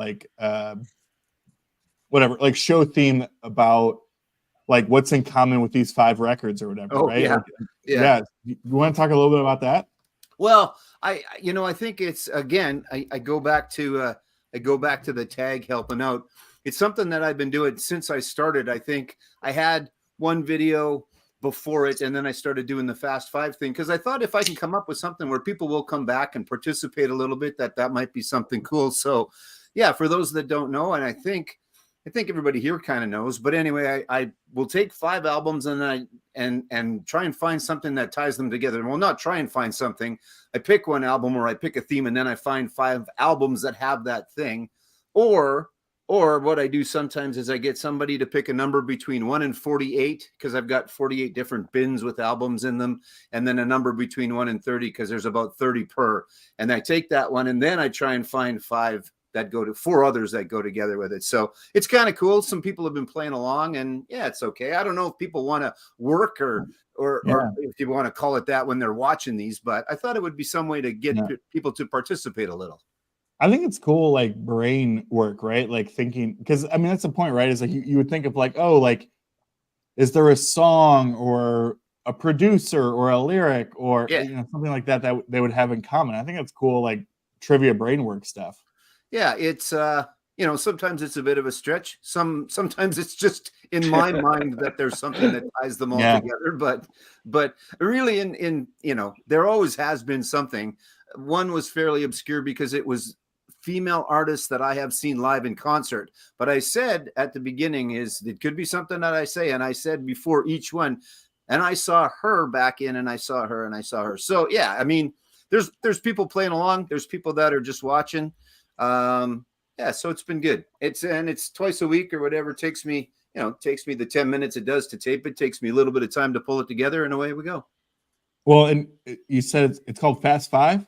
Yeah, the Racers Vinyl Fast Five. So the racer thing is, I used to have a race car. I used to do a lot with the local stock car tracks. I used to race a little bit. So that's where the racer comes from. Okay. I was never good, so it was nothing like that. But that's where the racer part comes from. So yeah. Cool. I was going to say, you guys my car. I've been looking for a new name for this little series. I might go with Fast Five. I'm good with that.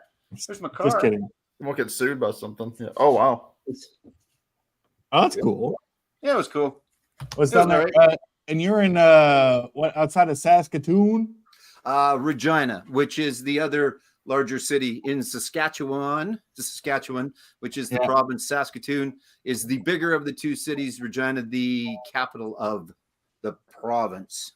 Okay, hold on. I'm about 45 hoopties deep, but I'm going to do this for my Canadian friends out there. Okay. Joe, Jay, the fuck is Jay? Jason, Dan out there. I'm going to try to name off the top of my head, no Googling, the 10 provinces. Okay. Of Canada. Okay. British Columbia. Yeah. Saskatchewan. Alberta. Manitoba. Yep. Ontario. Quebec.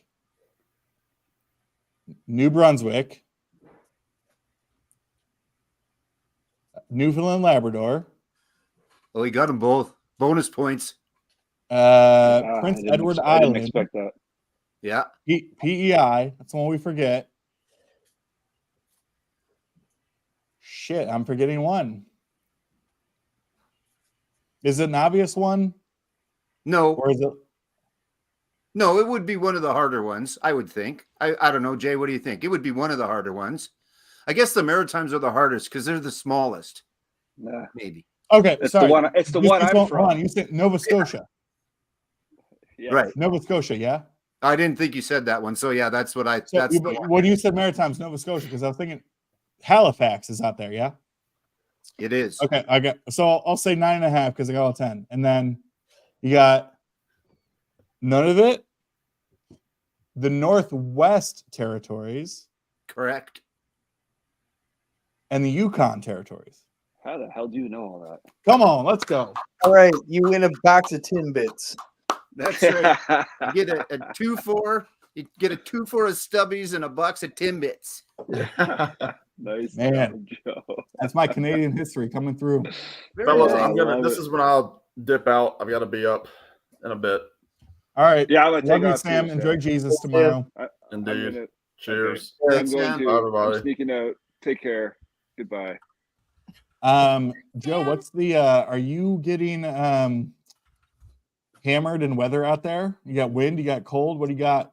Yeah, we got cold. We got shitty cold. Like again, minus 40 is minus 40 to you guys as well. So it's down there right now. It's not good. And then, with the wind chill, like minus, I don't know, 52 or some crap overnight. Not a ton of snow, which is nice, but which is good, actually. I mean, I'd take the snow over the minus 50. Marsha's got albums, though. Let's talk albums. Marsha, what do you got? Well, I just grabbed the rest of my Roxy. Roxy. Yep. Very nice. For Your Pleasure is my favorite. But that's their prog, quote unquote, their prog record, right? Yeah. Yeah. So, Alex, I have one for you. Have you ever heard of a band called Chilliwack? Canadian band. Somewhat noted. Somewhat. And then what was it? Whirly Girl. Yeah, well, there's a few. Fly at Night is probably the big one. There was Fly by Night by Rush, and there was Fly at Night by Chilliwack. But Chilliwack. If you can find their self-titled album, I was actually just listening to it today. I believe, based on your enjoyment of prog, that you would enjoy it. Now, the rest of their stuff is a little more classic rock, I think. But I listened to the very first one today, and it's very good, and I think you would like it. Jason, I want to call you out. You just leave, and then you're like, I'm going to pop in the chat and say bye. Thanks, but have a good night, man. Hey. Do you know one of the bands I've always wanted to get into? Their Canadian rock band, hard rock band, the Tea Party. Yeah, very good. A band, yeah, I've heard they're great. A band I never, we don't see their stuff down here, but a band I've always wanted to get into. I don't know you can really associate them sounding like the Doors, but if you had to, and I'm never one to pigeonhole a band by any means or say they specifically sound like someone, they may have slight Doors tendencies. Maybe. Yeah. But I'm also, like, from what I understand, they've gone through a number of different, like, sound, like, like so many other artists, like, different albums sound like different things, right? So they might have a hard rock album, they might have a blues album, they might have a prog album. It's like one of those things, like, every album sounds a little bit different. A little bit of that, yeah, but they're good. I mean, there's a lot of good music up here. Unfortunately, we export a lot of the crap, and we keep a lot of the good stuff to ourselves, or it doesn't seem to hit down there. I don't know why. You get the Celine Dions and the Justin Biebers, and we get the Tragically Hips and the Tea Parties. But kind of. Now, Joe, Marsh and I, we're from the Detroit area originally, and a lot of those bands went over very well. Oh, sure, yeah. Like it was. Do you want me to get my Tragically Hip CDs? I can show that. Sure, but I would imagine, Trevor, that would be the case. Is like whether you would have maybe gone to see them in Windsor, or they would have just been over often. Like Detroit. And the funny thing is, I remember years ago when they did like one of those VH1 Behind the Music kind of documentary things. They were saying, we put out this album, it flopped. We put out this album, it flopped. And I worked at a record store at the time, and they were huge, and they were playing an arena in our area, but I would look at their itinerary and they would play the other side of the state of Michigan, and they'd be playing a club. So it's like Detroit was really in cahoots with a lot of the Canadian artists. Sure. Yeah, no, I would imagine. Yeah, I think you would probably get to a certain level, but you're saying even within the state, you would get to a certain level, and then the knowledge of them would kind of disappear, right? Like, in Duluth, maybe they knew about them. I mean, it would because there could be some listening to, especially in there's one where there's an American and a Canadian version of the same town. I was just in it, but yeah, I understand what you're saying for sure. Marcia got her Tragically Hip CDs out, right? I was gonna say, I've heard so much about the Tragically Hip / as Canadians call them sometimes, the hip. Yeah. I don't know a single thing about them. I don't know any music that they play. What is their thing? Their thing is interesting lyrics. I don't know if that's a fair statement or not, but Gord Downie wrote some interesting lyrics where a lot of the times you just went, what the hell are you talking about? But you enjoyed every single one of them. And there's lots of great songwriters like that where, what was that? Or why are you singing that? And I don't know that you would call them rock. You do. I don't know. They've just got an interesting sound. That first one, Day for Night, that's pretty darn good. Trouble at the Hen House, really, really good as well. I mean, the early stuff, Blow It High Do, all of that. Fully Completely is probably my favorite, and it's got my favorite song by them, which is Locked in the Trunk of a Car. So if you're going to go and look for one, or you want to listen to one to get a pretty good idea of the Tragically Hip, I would look for that. But then all the ones that Marsha's showing, Day for Night, also very, very good. All of them are good. Yeah, Marsha, your thoughts? Well, my favorite hip song is very Canadian because I like Wheat Kings. Yeah. Yeah, it's been a long time since I've listened to these. Do you like The City and Color? Yeah. Oh, yeah. Dallas Green. Color. Yeah. Yeah. He is very inspired by the Tragically Hip, and he's done a duet with Gord Downie. So if that gives you an indication of like where they kind of lean, maybe. Sure. I was thinking about bringing The City in Color. I love City in Color. Was it I can't think of the album right now, but I really like City in Color, and just yeah. We start talking Canadian music and Rob shows up, or maybe he's been here all along. Yes, Rob. I don't think Rob's a big hip fan though. Yeah, from what I can remember him saying. And yes, Catherine, Kurt Browning did used to skate to the Tragically Hip. And no, I don't believe that Red Rider made it big. Alex, are you familiar with a band called Red Rider? Maybe Tom Cochrane, who's the lead singer, but yeah, no. Limited Fringe was a great song. Yeah. Love that one. Yeah, Life is a Highway. It was in the movie Cars. I don't know how many movies you watched. Duh. Sorry. When you said Tom Cochrane, I was like, I don't know that guy. Yeah, for sure. Yeah. I mean, it wasn't his version in that show, but that's the original. And then Big League, which is kind of Big League and not really in brackets, but the hockey song about the kid and stuff like that. So, Okay. But Red Rider was the band that he started with before and still plays with. And as far as Siam, there's just a ton of great early stuff from them. And again, to pigeonhole them or to say they're this sound, I couldn't do it. There's almost I don't know if there's really a Canadian sound, but some of these bands would certainly fit into it if there was. I don't know if you can say that. Like there's Southern Rock and there's etc. and there's, but I don't know. Yeah. Well, greetings to Gary. So I'm going to put this on the radar of the Marsha P's and the Joes and the Trevors of the world. Here in about 2 months or so, there's going to be a concert. Tickets have been confirmed that Gary, Physical Format Rock and Roll, the great Gary, Physical Format Rock and Roll, me, and Steve at All the World's a Stage are going to be going to a concert here in Columbus together. And I just don't know that the VC, right? The VC is ready for it. Well, I mean, what's going to happen? Marsha, you know as much as I do. I don't it's know. Ohio. What can happen? Okay, easy, Florida. But honestly, at this rate, these hoes are probably going to be carrying me home. No. You're going to be hanging out with a couple of guys in their 50s and 60s, so I might am not want to tap down some of the excitement. Marsha, I am not picky. I am not picky. Okay. No, I'm just saying. Speaking as somebody in their 50s, might wanna. Some of us 50-year-olds can kind of still get her done. Kind of. Marsha, you say you're like, I'm in my 50s. You don't look a day over 48. Okay. So there you go. so touched. I'm just waiting for Alex to go. And Joe, you're in your 50s? Question mark. What?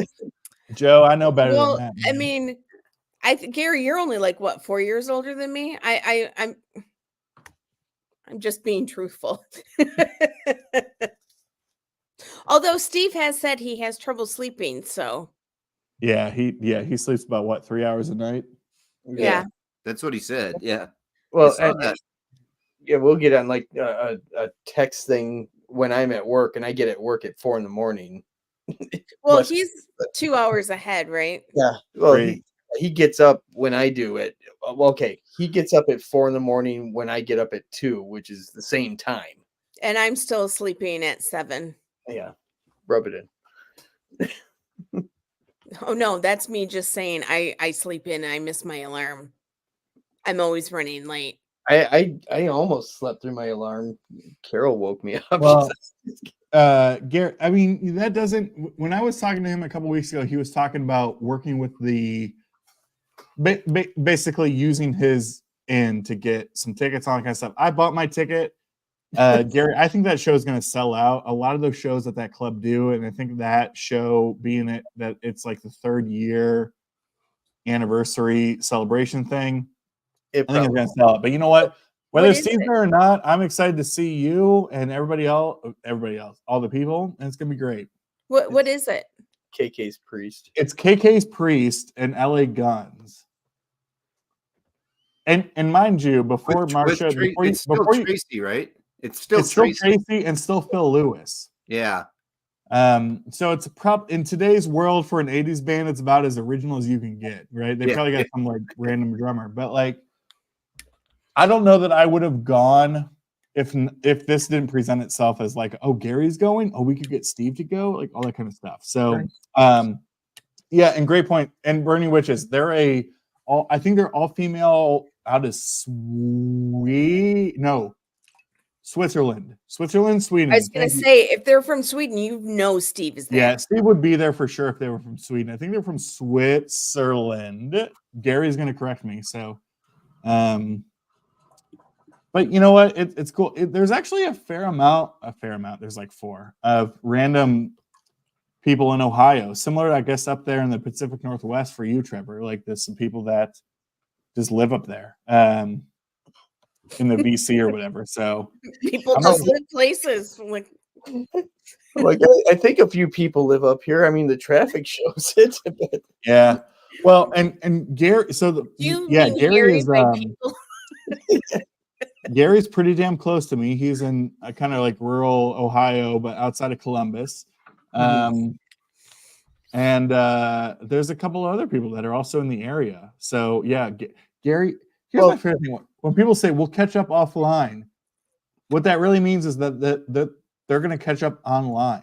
So yeah, it's going to be a good time. But that's going to be a wild show, Gary, because it's a Saturday and it's St. Patrick's Day weekend. So I mean, the ladies of Columbus, man. Marsha, don't get my hopes up. Don't get my hopes up. all those like ladies in their 60s looking at KK Downing. I'm in. Okay, you guys, I got to bail, but thank you for having me. I appreciate it. Hey, Joe. Joe, you're the best, man. Have me back again, please. All right. Have a great night, everybody, and in the chat as well. Take care. Thanks, man. Stay warm. Stay warm. Yeah, it is warm here. Marsha, well, and it's in the grand scheme of things, it's still warm here. It's just like 40. It feels like a cold November night. It's like 45 and super windy and rainy. That is unusual for January for sure. Yeah. Gary, you just your role for that night is to be my wingman, to find me all the ladies, as it were. I would imagine Gary's a pretty good wingman. He's awfully charming. I feel like he would be. I feel like you're, and not only charming, Marsha, but someone who's always looking out for the little guy. You know, very supportive. He knows. Trevor, are you? I know you're up there. Seattle, you don't really get snow up there, right? You just get a lot of cold rain or what? Yeah, we got a dusting today, Okay. which for here is you get on the Facebook Being Neighborly page and people are like, how are the roads? Like, it was nothing, but you know, there could be a sheet of ice too underneath it, but Yeah.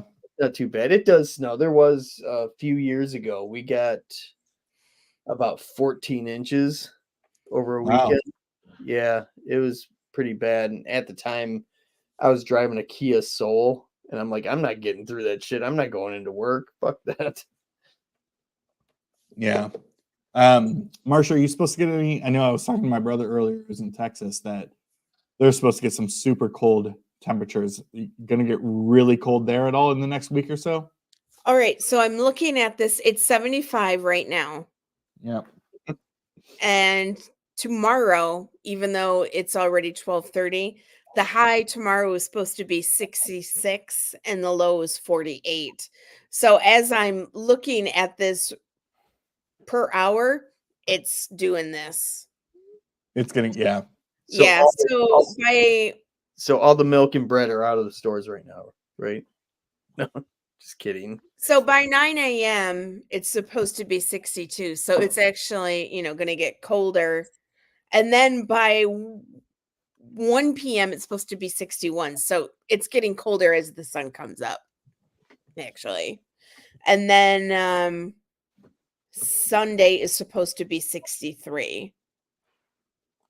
So, yes, it's going to be colder. What Gary's really saying is congratulations on your recent Steve video tribute. But okay, actually, let's take this as an interview for the the ones and ones of people watching out there. Do you feel a certain sense of like, oh wow, I've had 4,000 people view this tag, my subscriber count has shot up. Do you feel a sense of responsibility to like harness that and be like, oh, I gotta post more? Or are you like, no, like I'm fucking Marsha, I'm just gonna do what I've always done and fuck all you people? I want to make more videos this year. This is gonna sound stupid, but I got, I had allergies really bad last spring, which really like put me behind in making videos because I was doing like one every other week. And then allergy season hit and I just felt like shit for a good 3 months straight. And I just kind of lost motivation to get back into it. Yeah. Because I was just basically, sneezy and red-eyed. I couldn't hardly get through a video without like. Well, yeah, there was one that you actually had to edit out or like you came back because your voice just like hoarsed out. Yeah. So, but I like doing the live streams and stuff like this. Sitting in front of a camera talking to myself just seems unnatural. Well, so I guess and I'm very nervous when I do it by myself, which is strange because I'm not nervous with you guys, even with my bangs looking like this after getting caught in the rain today. And I should be nervous. This humidity is awful for your hair. It is. Yeah.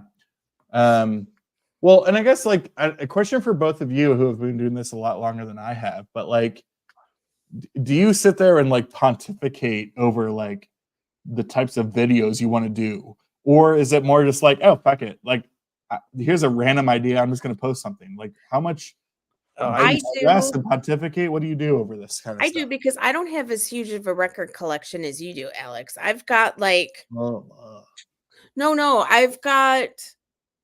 I've got like 600-700 records, which to normal people is a lot, but in the VC, it's not. And I've stopped buying records as much as I was because I am kind of running out of space in my condo. Dollars are tight. So I'm picking up more used CDs these days than I am records. And one of the things I don't like in seeing other people's videos, not that I'm telling anybody that they should be changing the way that they want to express themselves, but as a viewer, I get kind of bored when I see people talk about the same albums all the time. So I don't want to be that person. Mm-hmm. That's right. That's just recycling the same albums in the same videos. I don't mind doing it on the live streams because it's a free flowing discussion. You know. Keep talking about it. Oh no. He's got that going on. But yeah, I just feel like since I don't have that many records, I'm certainly not in a position to want to do a video every week. I got less than that. I got, 2 Calyx, 2x2. So I got 8 cubbies. Yeah. So it's not even that much, but hey, sweetie. Who do you have there? I have Shayla. She's the old lady. Oh, look at how pretty she is.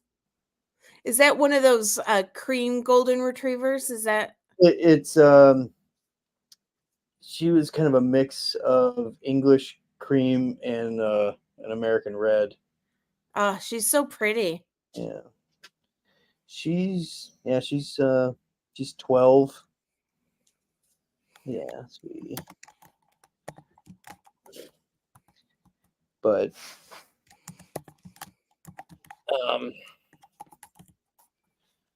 wow, crushing it, carrying on the conversation. Yeah, You're just talking about dogs. I love dogs. Just want to highlight Gary's comment here. Gary's just the best, man. I mean, it's like this probably sounds a little bit like I don't know what it sounds like, but I really mean this, Gary. Like, it is people like you that make a lot of people feel, including myself, and I don't want to speak for anybody else, but make people feel like this is something that is worth doing. Like, I think there's a lot of like, oh, what am I doing? Like, is this even worth it? But it's like, I don't know. I think like Gary, and even just like how thoughtful and careful, like not careful of like, oh, I want to be careful, but like full of care. Your comments and support are, they just mean a lot. And I don't know. I just think like you're the best, Gary. I can't wait to meet you in a couple of months, man. Marsha, could you share your page? Maybe you did that already, Marsha. Yeah. Yep, I put it up. Great. Okay. Oh, here we go. Must be Alex getting harassed again by his so-called friends. Oh, hugging. Shoot. I'd be surprised if we didn't do more. Wait, where's that pinky going? You don't want to know. But yeah, no. And I mean, I just think of like when I went down to Virginia, several months ago at this point, I was thinking like when I went down there for a work trip and met up with Sam St. John, like I had been doing this thing for like a couple weeks, maybe. And it just felt like I was hanging out with some bro that I've known since high school. Right. And I'd like to think that is, similar to if I'm out in Seattle or if I'm down in Orlando or something like that. Yeah, like Marsha, I would like to feel when I'm hanging out with Marsha, I want to feel like I'm hanging out with my high school bro, I know that's her thing. So, and yeah, we did touch flesh. and we also hung out, Well, that's what I said to Steve the first time I got on a live stream with him. We had commented on each other's videos for, a few weeks, and, talking like this, it was easy because it's like we already knew each other, it seemed like, though we hadn't even really met. And then, hopefully someday, I mean, you did it with Sam and Marsha, you did it with Glenn and John, actually meeting up in person. I mean, that's got to be pretty cool. So when Harry brought up that thing in June, I got all excited about it. I'm like, wow, I'm actually gonna meet up with some of these guys. I would like to hang out with Harry. Harry seems like a very cool guy. Yeah. God, cool. He just seems like the sweetest guy too. Like just a genuinely nice person. And it might have been before you were on, Marsha, but like, you know, it turns out that Harry weekly does like an open mic night at a bar across, well, not across the street from Trevor, but across the street from an area that he's familiar with. And just like, yeah. Yeah, I was watching RuPaul's Drag Race, but I was picking up every other word or so. Yeah, cool, man. But yeah, I mean, Trevor, I would definitely do that. And well, Steve was telling me about Mike at MGK Boston, his whole like thing that he does, and I'm sitting here going like, why not? Like, you know, he does something in Boston in July, Right. I think, and you know, I'm looking at it, considering what it could look like, how much it's going to cost, and all that kind of stuff. But my thing, and I've said this since the beginning, I know a lot of people get caught up on subs, and I sort of like joke about it, and I know we're all like we're not giving Marsha a hard time, but we also kind of are of like, oh my God, Marsha, what are you gonna do with all these hoagies? Like you have so many heroes. And it's like, no, like the whole point of this thing was like, no, I just want to meet like-minded people, not even like-minded, but like people who are passionate about music. Right. And I've said before, like I've gotten so much out of this just over the past 3 months. Like 3 months, I've gotten so much out of it. I'll throw them under the bus. I know Sam's watching from behind the scenes, but like me, Sam, and Jason are in like an Instagram chat, and I swear, like there have been like at least once a day, I am like in that chat in tears. Hi, How Rob hard Walker. I'm laughing. Like I'm laughing so hard. Wow. The man who brought a lot of us together Yes. is in the house. Well, look at this. Wow. Talk about royalty. My life is done. I've gotten Rob Walker in my stream. That sounds weird. Rob. I mean, just yeah, like this is the type of stuff that I'm like, this is it's almost surreal, you know? Right. Cheers, Rob.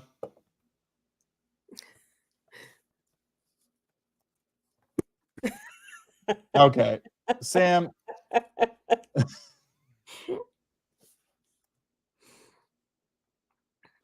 This is what I deal with. Actually, I sit here and I get emotional.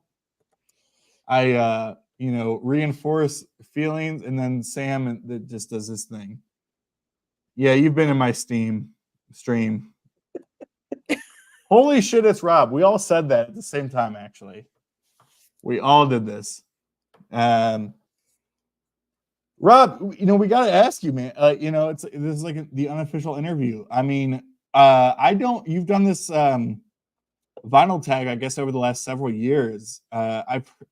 I can't really comment on it because I'm so new, but I've heard a lot of people talk about how this tag has just blown up. Like this has been the most popular tag in terms of the amount of people posting. I mean, I can't imagine what you've been I'm sure it's rewarding, but what you've been going through watching so many of these and commenting and adding them to playlists and all that kind of stuff. I mean, you got me feeling pretty good up there in Manchester, yeah?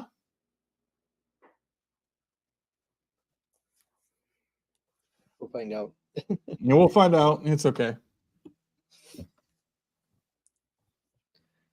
Yeah, it's me, Sam, and Jason. Our little chat we have. It's basically like a bunch of bunch of junior high kids. Well, to be fair, yeah, you can answer this, Trevor, but do you still call Michigan home? I do.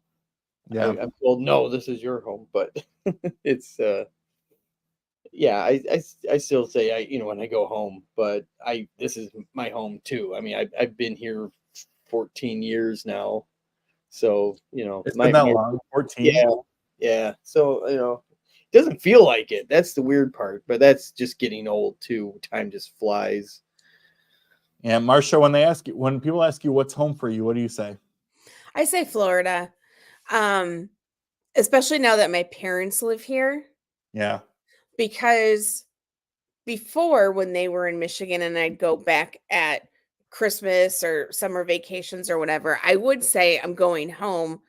And people would say like, but isn't Florida your home? I'm like, no, I'm actually going to the house I was raised in, that my parents have lived in for over 40 plus years. Like, I'm going to be staying in my childhood bedroom.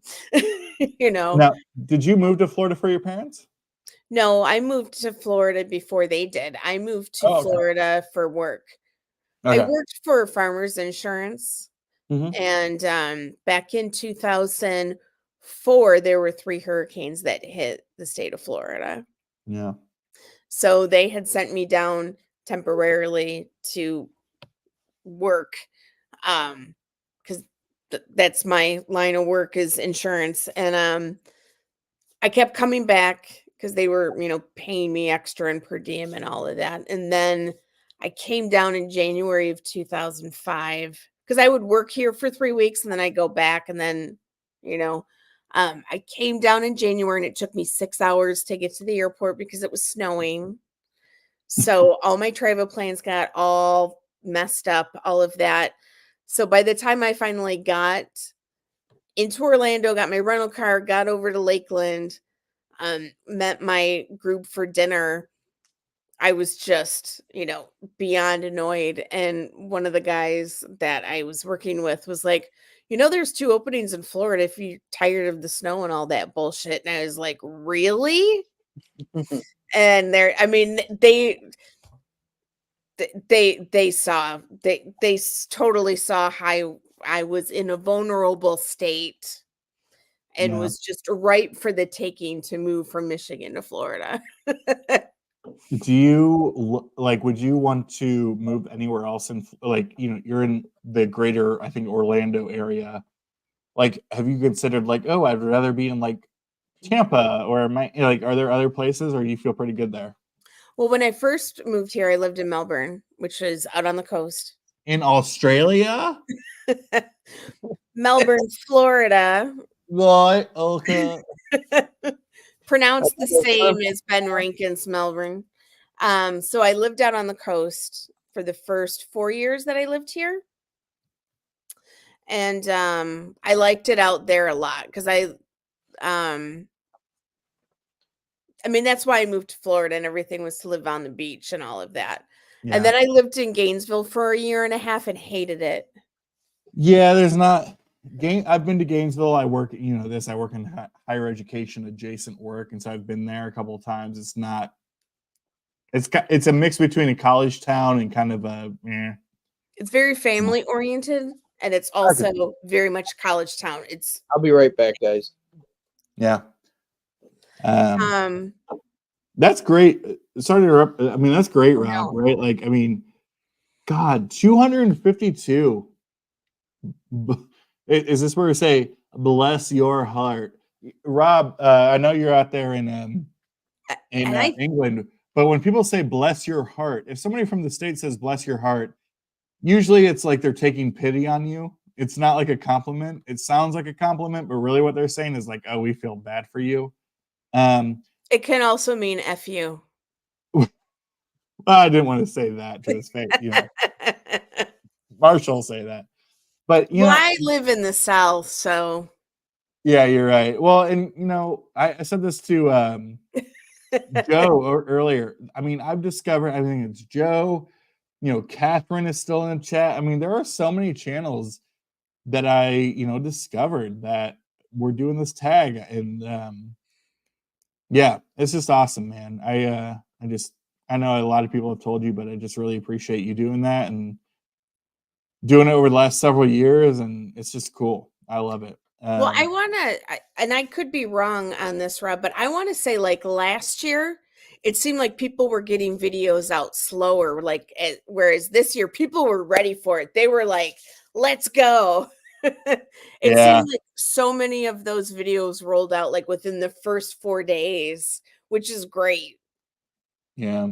If I'm wrong, feel free to tell me so, but it just seemed like this year, they hit fast. People were so ready. Yeah. And Gary, I know Catherine has a channel.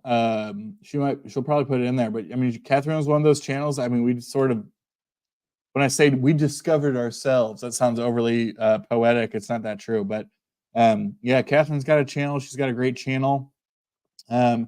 And Marsha, to your point, I wonder if how much of that is, and going back to the VC stuff the last several years, right? Like I was like so many others, like I started buying and collecting at the very beginning of COVID, right? So like same, I'm a COVID record person. Right.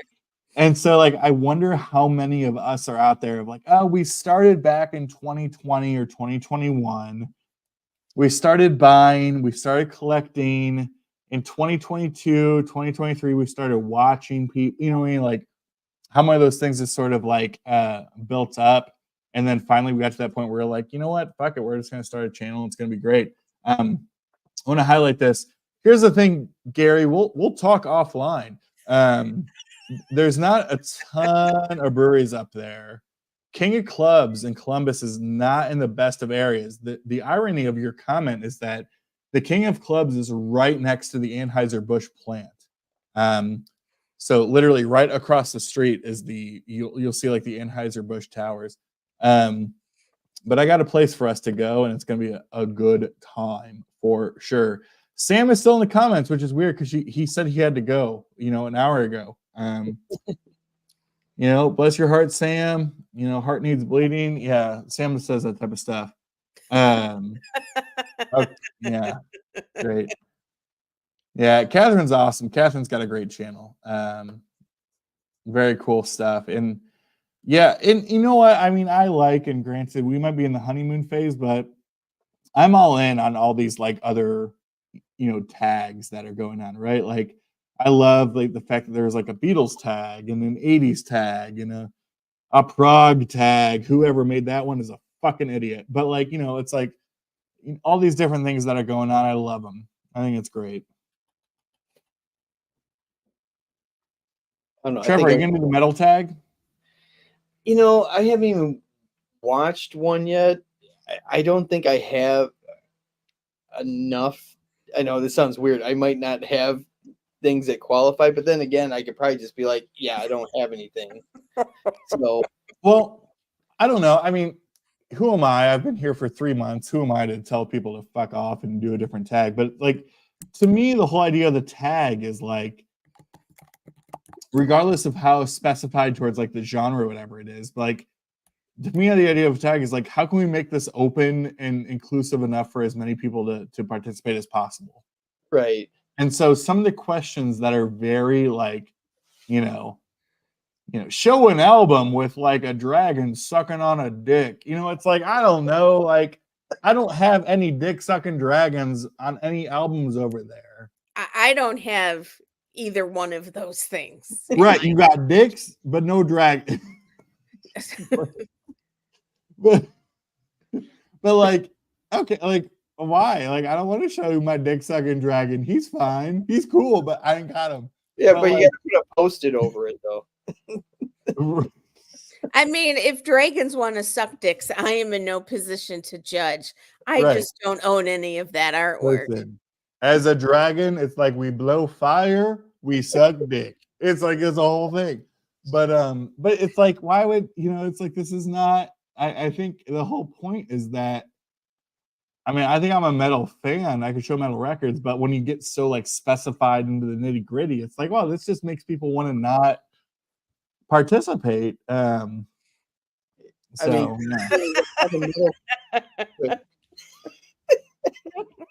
What's so funny? Gary. Gary is like, Gary, your comment of, man, I hope this is Alex I get to meet, is saying, I hope I get to meet the dick sucking dragon, is what he says.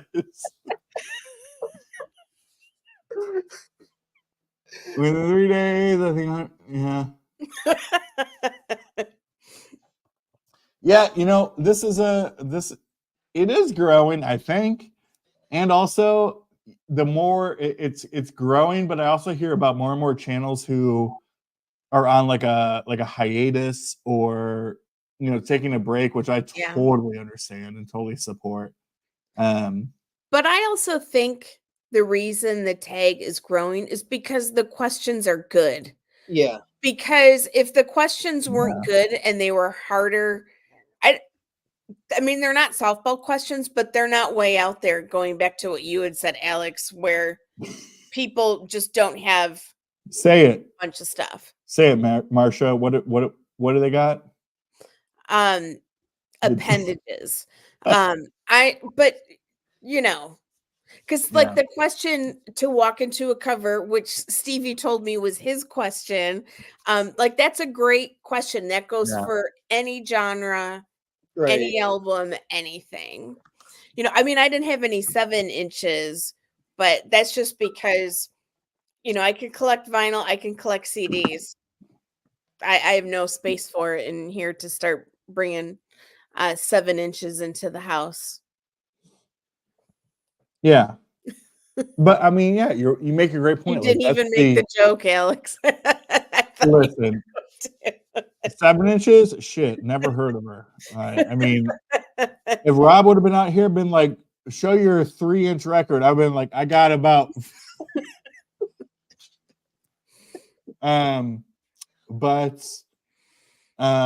Jack is back. Hi, Jack. Welcome back. Welcome back. Sam St. John.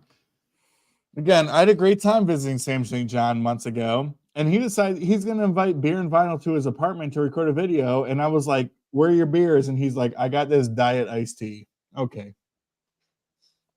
It's no hoot. I agree. I agree. But I think, you know, I don't know. Maybe I'm overthinking this. I'm a processor. I'm an overthinker. My assumption is because I'm this way that I make the assumption that the people who get into this work, it's not work. The people who get into this hobby are people who have considered it for a while, have probably self-talked themselves out of it a number of times, have probably told themselves like, you don't have a, you know, Marsha, you brought up earlier, like, oh, I only have so many, like people have probably told themselves like, I don't have the collection to be worthy. I don't have the knowledge, right? There's a lot of imposter syndrome, all that kind of stuff that goes on with this. And I think when tags are created that are so niche in the sense of like, oh, show XYZ, it reinforces that like, well, clearly this isn't for me because I don't have XYZ. And going back to the whole strength of, I think, of Rob's tag is that they were great questions. They still make you think, they still allow you to be creative, you know, in what you answer, but they're not exclusive of like, oh, I don't have like a 5,000 record collection to pull this record from, and therefore I can't participate. So yeah. Well, and also something I noticed in a lot of videos from last year, or you know, throughout the last year, is being able to take license with the prompts. Like, well, I don't have this, but I could twist it enough to kind of fit the question. Well, I believe he had said in his video too, is like, be creative. And that's the thing I love is when people go off the rails with their creativity, right? You know, but I think it's also like, I don't know, interesting comment here, that it's like, maybe I'm wrong. I don't know. I don't want to, I guess I can speak for my prog tag. You know, Marsha, as the creator of the 2024 prog tag. Don't know if you know this. I thought that was created by an asshole. Well, it was. You know, these things are not mutually exclusive. That it's like, it's like, I didn't write these questions with this idea that people are going to answer them in a way that I could look at and be like, do you pass? You know, it's like, you know, do you get a grade on this? I love watching videos. I said it earlier because he was on the stream, but I loved Harry doing the prog tag because it made me like, it blew my mind that he pointed out that Good Vibrations by the Beach Boys was a prog song. And I thought that was the most brilliant thing I've ever heard in my life. You know, I was like, oh my God, he might be right. This is brilliant. This is amazing. Opposed to like, you know, the people who are like, oh, I can't believe you would say like a Beach Boy song is a prog song. Like, how dare you say that, boy? Well, it's got like, what is it? Do that more with your hand there, Marsha. That's great. Yeah. The You instrument. look like that goddamn. You look like a character in Adam's Family. What is that? A fucking hand. The thing. Is that what's called, the thing? Yeah, the thing. No, not the thing. Thing. Thing from Adam's Family. Well, you would know. Why? Because we're old. And cool and No, the instrument that you. The theremin. Theremin. Yes, the theremin. I wanted to say a farfusa, but yes, the theremin, because it's got the theremin in it. So it's a prog record. yeah. Gary's And great. Gary, you've touched all of us, and I hope we've touched you too. The thing was left-handed. It's like Dan's out here. Oh, yeah, well, I mean, but that's the point, right? Is like the amount of people that and this has nothing to do with, like, believe me, at no point in my decision or whatever to make a prog tag was I like, oh, this is gonna blow me up. I'm gonna go viral because of a prog tag. But I think it's like this idea of the amount of people that have been like, oh, I would love to do this, but I just don't have the collection to support it. And I'm not talking about either of you like intentionally, but I think it's like that the idea that we can't answer those questions because of our collection, I think is informed by this idea that, oh, there's a right and wrong answer to these things, and I will be judged if I don't answer the right way.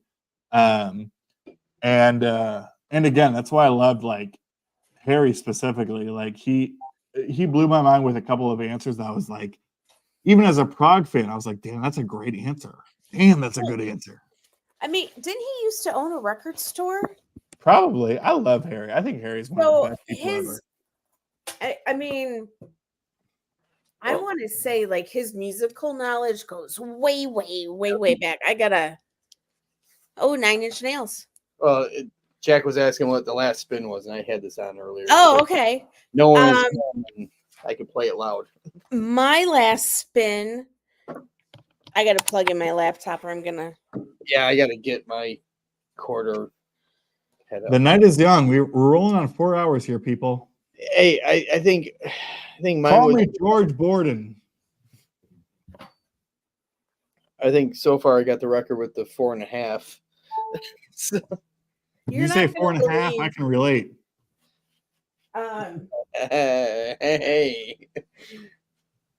Hey now. Yeah. Trevor, Alex, do you? It's funny. It's like I have like this handful of records here by my side that I just haven't put away yet, and so I'm trying to think of like a way to like grab them and be like, "Whoa, let's theme this." And for anybody who's in the comments, Ugh, no thanks. well, this funny, Marsha. I wasn't talking to you. I didn't care. Now, Marsha, can we at least get appreciation for how ridiculously, hilariously stupid that album cover is?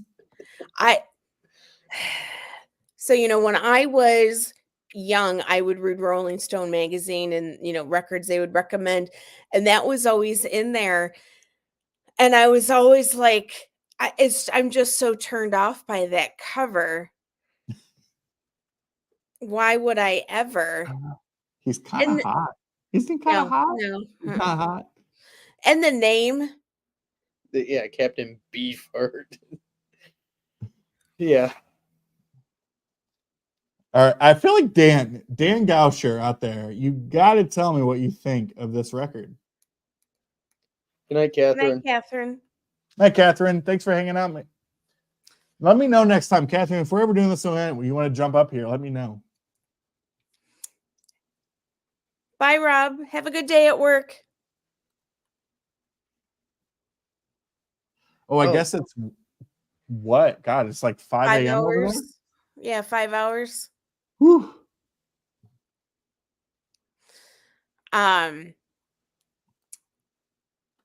Did you I mean, I'm gonna assume you saw the Robert Fithen video. Which one? Yeah. The one he just posted about Beefheart. No, I haven't. No. Oh, okay. So in it, he talks about like, are these records that bad? So he listened to that. He listened to Lou Reed's Metal Machine, Yeah. and some others, and basically he just said, yeah, they're all shitty, right? Yeah. You know, and in the way that only he can do it. Of course, yeah. You know. Well, I mean, then there is that list of albums that, you know, we're all told you must have in your collection. I'm like, well, that's bullshit too. You know, Yeah. what if you don't like that kind of stuff? And, you know. So I saw a video today where somebody was talking about the new Rolling Stone records you should listen to list. Mm-hmm. And I'm going to probably go off on a tangent.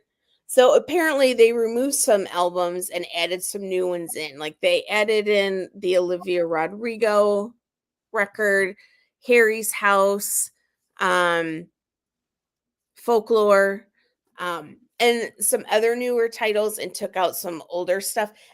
And people were just losing their goddamn mind that some of what they consider these classic records were removed for some of these newer ones.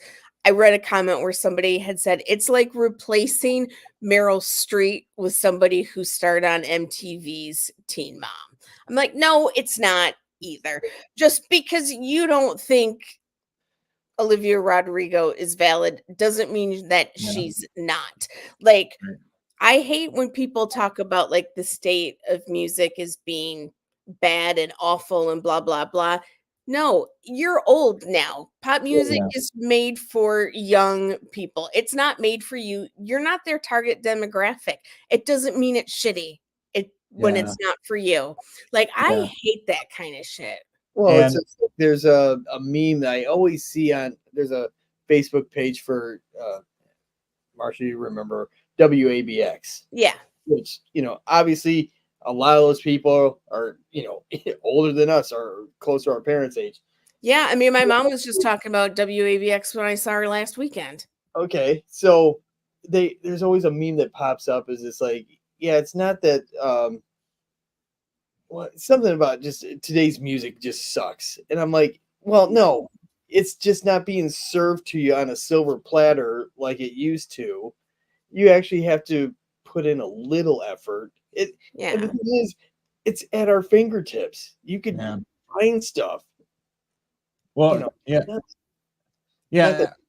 guess that's the thing, right? Is like, I always roll my eyes a little bit when people say it all the time, like, oh, today's music sucks, or blah, blah, blah. And I'm like, you're not putting in a whole lot of effort to find like music that doesn't suck, right? And I think a lot of it, I mentioned this earlier when we were starting, Rick Beato, obviously a lot of people know Rick Beato and his channel. It's, you know, great. He did a recent show interview with somebody in the radio business, sort of talking about the impacts of the Telecommunications Act of 1996 and how when things went to clear, like basically this idea that we're sucking up all of the independent radio station, you know, freedoms and basically conglomerating them into what Cumulus and Clear Channel, and how that impacted how local independent radio stations selected or didn't select music.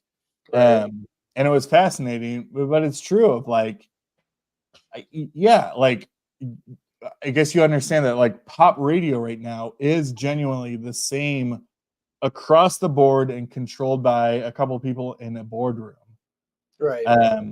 But that doesn't mean that there's not great music out there today in 2024. Right. You just have to look in different places for it.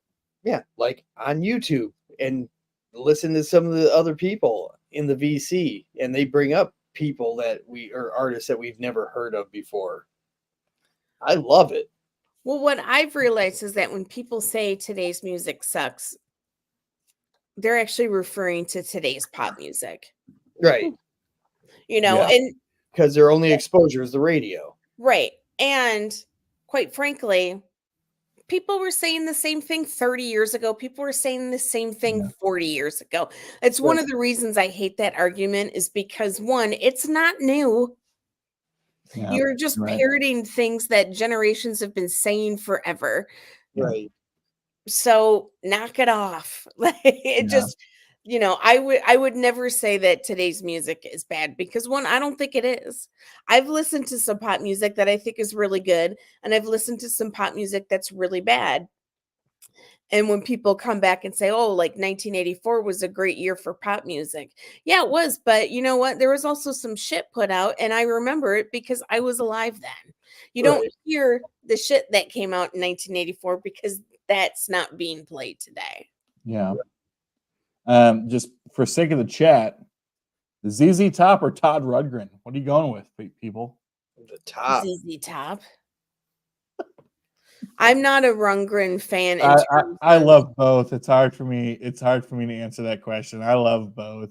I think I like about 2 or 3 songs from Todd, but yeah, ZZ Top all the way. What I'll say about Todd, what I appreciate about Todd is he was one of those like musical chameleons, right? Like he could do pop music. He was power pop. He could do prog with his stuff. I was going to say, would you call him a prog? Yeah, well, Utopia stuff was totally prog, but he was also doing totally power pop stuff. And he was also producing. I mean, his record as a producer was out of control. I think he's a really good guitarist, and I like all the stuff he does production-wise. I'm just not the greatest fan of his voice. Yeah. And what's the one record where he talks throughout it? Is that something where he talks about like, dear listeners, here's a game you can play. Count the pops, count the clicks. Or I'm not sure. Anything was a really big hit for him, but it's like, a lot of those records too that he released in the mid 70s. I mean, those were double albums, and it's like, geez, how much can you fit on these things? I'm like, oh, okay, we get it, right? Jack just stays away from the music. I mean, Jack's got it right. Yeah, I think that changed on the first of the year. January 1st, yeah. Steamboat Willie. Yeah. Oh, yeah, you answered this, Trevor, but he was asking about the band Rail. Is that it? Right? Yeah, never heard of them. Yeah. But going back to like the lists and stuff, I like those kind of lists if only it gives me exposure to other things. I'm not going to sit here and argue with somebody as to whether something should be on it or not necessarily, but I do like it for exposure purposes. It just uses a jumping off point to discover other stuff. Mm-hmm. Well, and it's been funny about this whole prog tag thing. So I was on, as you know, Marcia, I was on Rachel's stream this morning. But also we were talking about it this previous Wednesday on Rob's channel too, of like 99% of the questions are, is insert band here prog? And I'm sitting here going, if you want it to be, then it is. Like, these are not rigid, like bound, like everything. Literally, I'm like sitting here going, like, yeah, if you think it is, then sure. Like, these are not official things. Same like Trevor in your camp. Not to paint you as just like the metal guy, but it's like, is okay. Hold on. I will Trevor. say metal seems to have the most subgenres. Hold on. For 1970, Trevor, is this metal? Well, for fucking 1970, there wasn't a whole lot heavier than this. It was very heavy for 70. Right. Yeah. So like, it's like when people talk about Speed King, I'm like, oh, come on, Marcia. It's right here at my fingertips. Absolutely. It's like, and of course, like, yeah, if you listen to this versus like Cannibal Corpse, you're not going to be like, oh, this is metal. But in 1970, there's not a whole lot heavier than this shit. Well, even a few years later, AC/DC, they were lumped into metal for a long time. Sure. And they're really just a rock band. I mean, but even now more so, but a lot of younger people, they think metal of now, and then people tell them of metal of then, and they're like, well, that's not metal. Well, it was at the time. Things progress, and Yeah. So I was listening to a book a couple months back because I have an Audible membership, and it was a book about power pop. Oh, And basically, it was just a bunch of essays about power pop from a variety of different writers. Basically, the whole gist of the book can be summed up in just a couple of sentences. One, what is power pop? Who knows? Power pop means something different to everybody. Yeah. And that can be said about prog, metal, Americana, like nobody knows what it actually is. It's kind of like pornography. Yeah. I can't describe it, but I know it when I see it. Like, same thing. Is that an Americana song when you hear it? I think so, yeah. Yeah. Except it's not Tom Petty, according to Sam. Wildflowers isn't an Americana album? Yeah, I'm joking. He was I'm just saying, like, But Yeah, it's like, and that's the point I was getting at too, of like, he made the point, love Sam, but he was like, Tom Petty is not Americana. And I was like, here's the thing though, that's a great opinion. And I respect that opinion. But as the person who made the tag, you're telling everybody else who thinks he might be Americana that this tag isn't for them.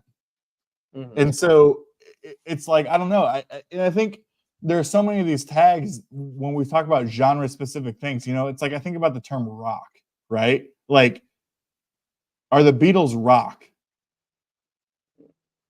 Sure. They have some songs that are rock. Sure. There are other stuff too. Are they psych?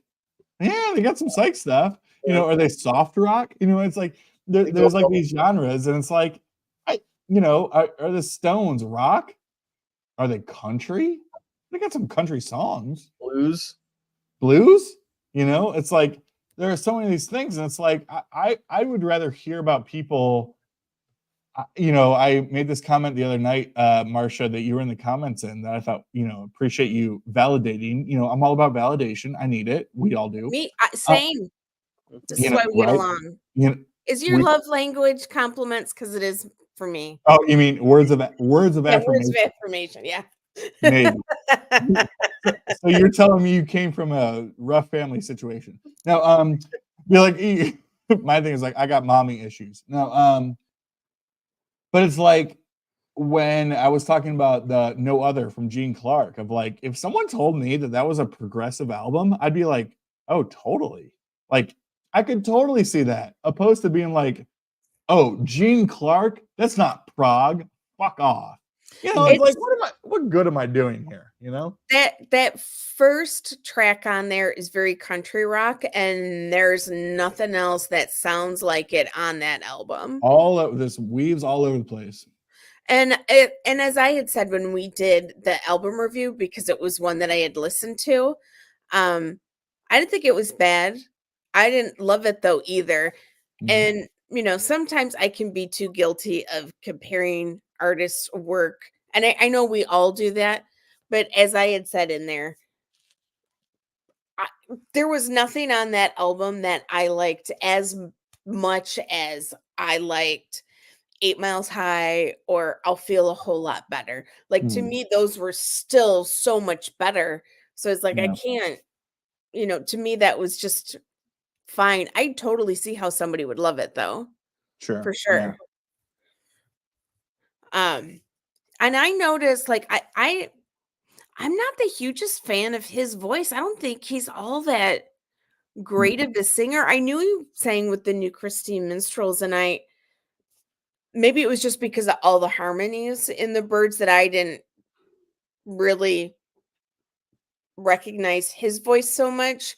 But I think his voice is pretty average, and I was always under the impression he was a much better singer. Yeah. But I can see that. Yeah. But yeah, I mean, that's been I think something I've enjoyed is that sort of, like any other genre of music, right? Of like, just sort of people's creativity and interpretation.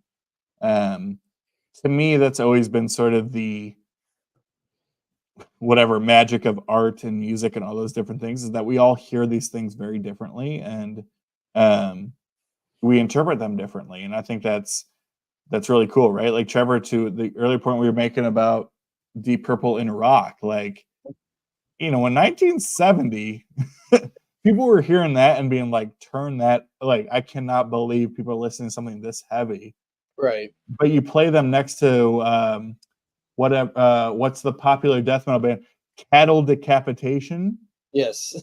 I don't know that people are looking at Deep Purple and rock as a metal staple, but it's like, yeah, they're you got to keep these things into perspective. Right. Did you see this comment from Dan About Tom Petty, or? Yeah. Yeah. It's like, I mean, that's the thing. But yeah, about the Wildflower stuff, right? Like, I mean, how, like, you belong in the wildflowers. That was so beautiful, Marsha. I know you're giving me a hard time about singing earlier, but that was fucking outstanding. Oh, thank you. But yeah, that whole song, like that. Yeah. But there was, and I have, when I went through some of my records and stuff, I was like, I have a lot more Americana than I realized that I do. But I'm not well educated in it enough to talk about it, to have done Sam's tag. And I wouldn't have been able to say 5 up and coming Americana artists, because I have said before, I'm always like 18 to 24 months behind on what's cool right now. So yeah, I would never be able to say who are 5 upcoming artists. I wish I knew who they were. That's why I was excited to watch the videos from his tag, because as I get older, I find that I am leaning more towards that genre as being my primarily most listened to outside of listening to my albums. Yeah. So my battery's gonna shut this thing down soon. So I got the warning of like, yeah. Are you leaving us, Trevor? Because I'm about to hit that moment. Yeah, I'm ready to call it a night. I got up at 2. Holy shit! Wow. Oh, come on! All right, come on. Let's get out of here, people. Well, let's answer Dan's last question. All right. Pick a band you would like to see play the Super Bowl halftime show. Well, to make Glenn happy, Foo Fighters. Hackney, or maybe a little Hackney Diamonds. Oh, collab, both. Give me the Rolling Stones. Fuck it. Yeah, that's, I don't mind that they have hip hop the last, umpteenth years, it seems like. It's not that bad. But yeah, every once in a while, can we bring out a rock band? Sure. Marsha, for you? You know what? I'm probably going to go with an unpopular opinion, but I think Jack White would be great. Oh, I'm sure he would. Yeah. I think it'd be great too. America, I don't know, but anyways, all right, guys. Have a good night, y'all. Good night. We'll see you soon, all right? We'll talk soon. Thanks for having us on. Thanks everybody for watching. Yes. See y'all. Bye.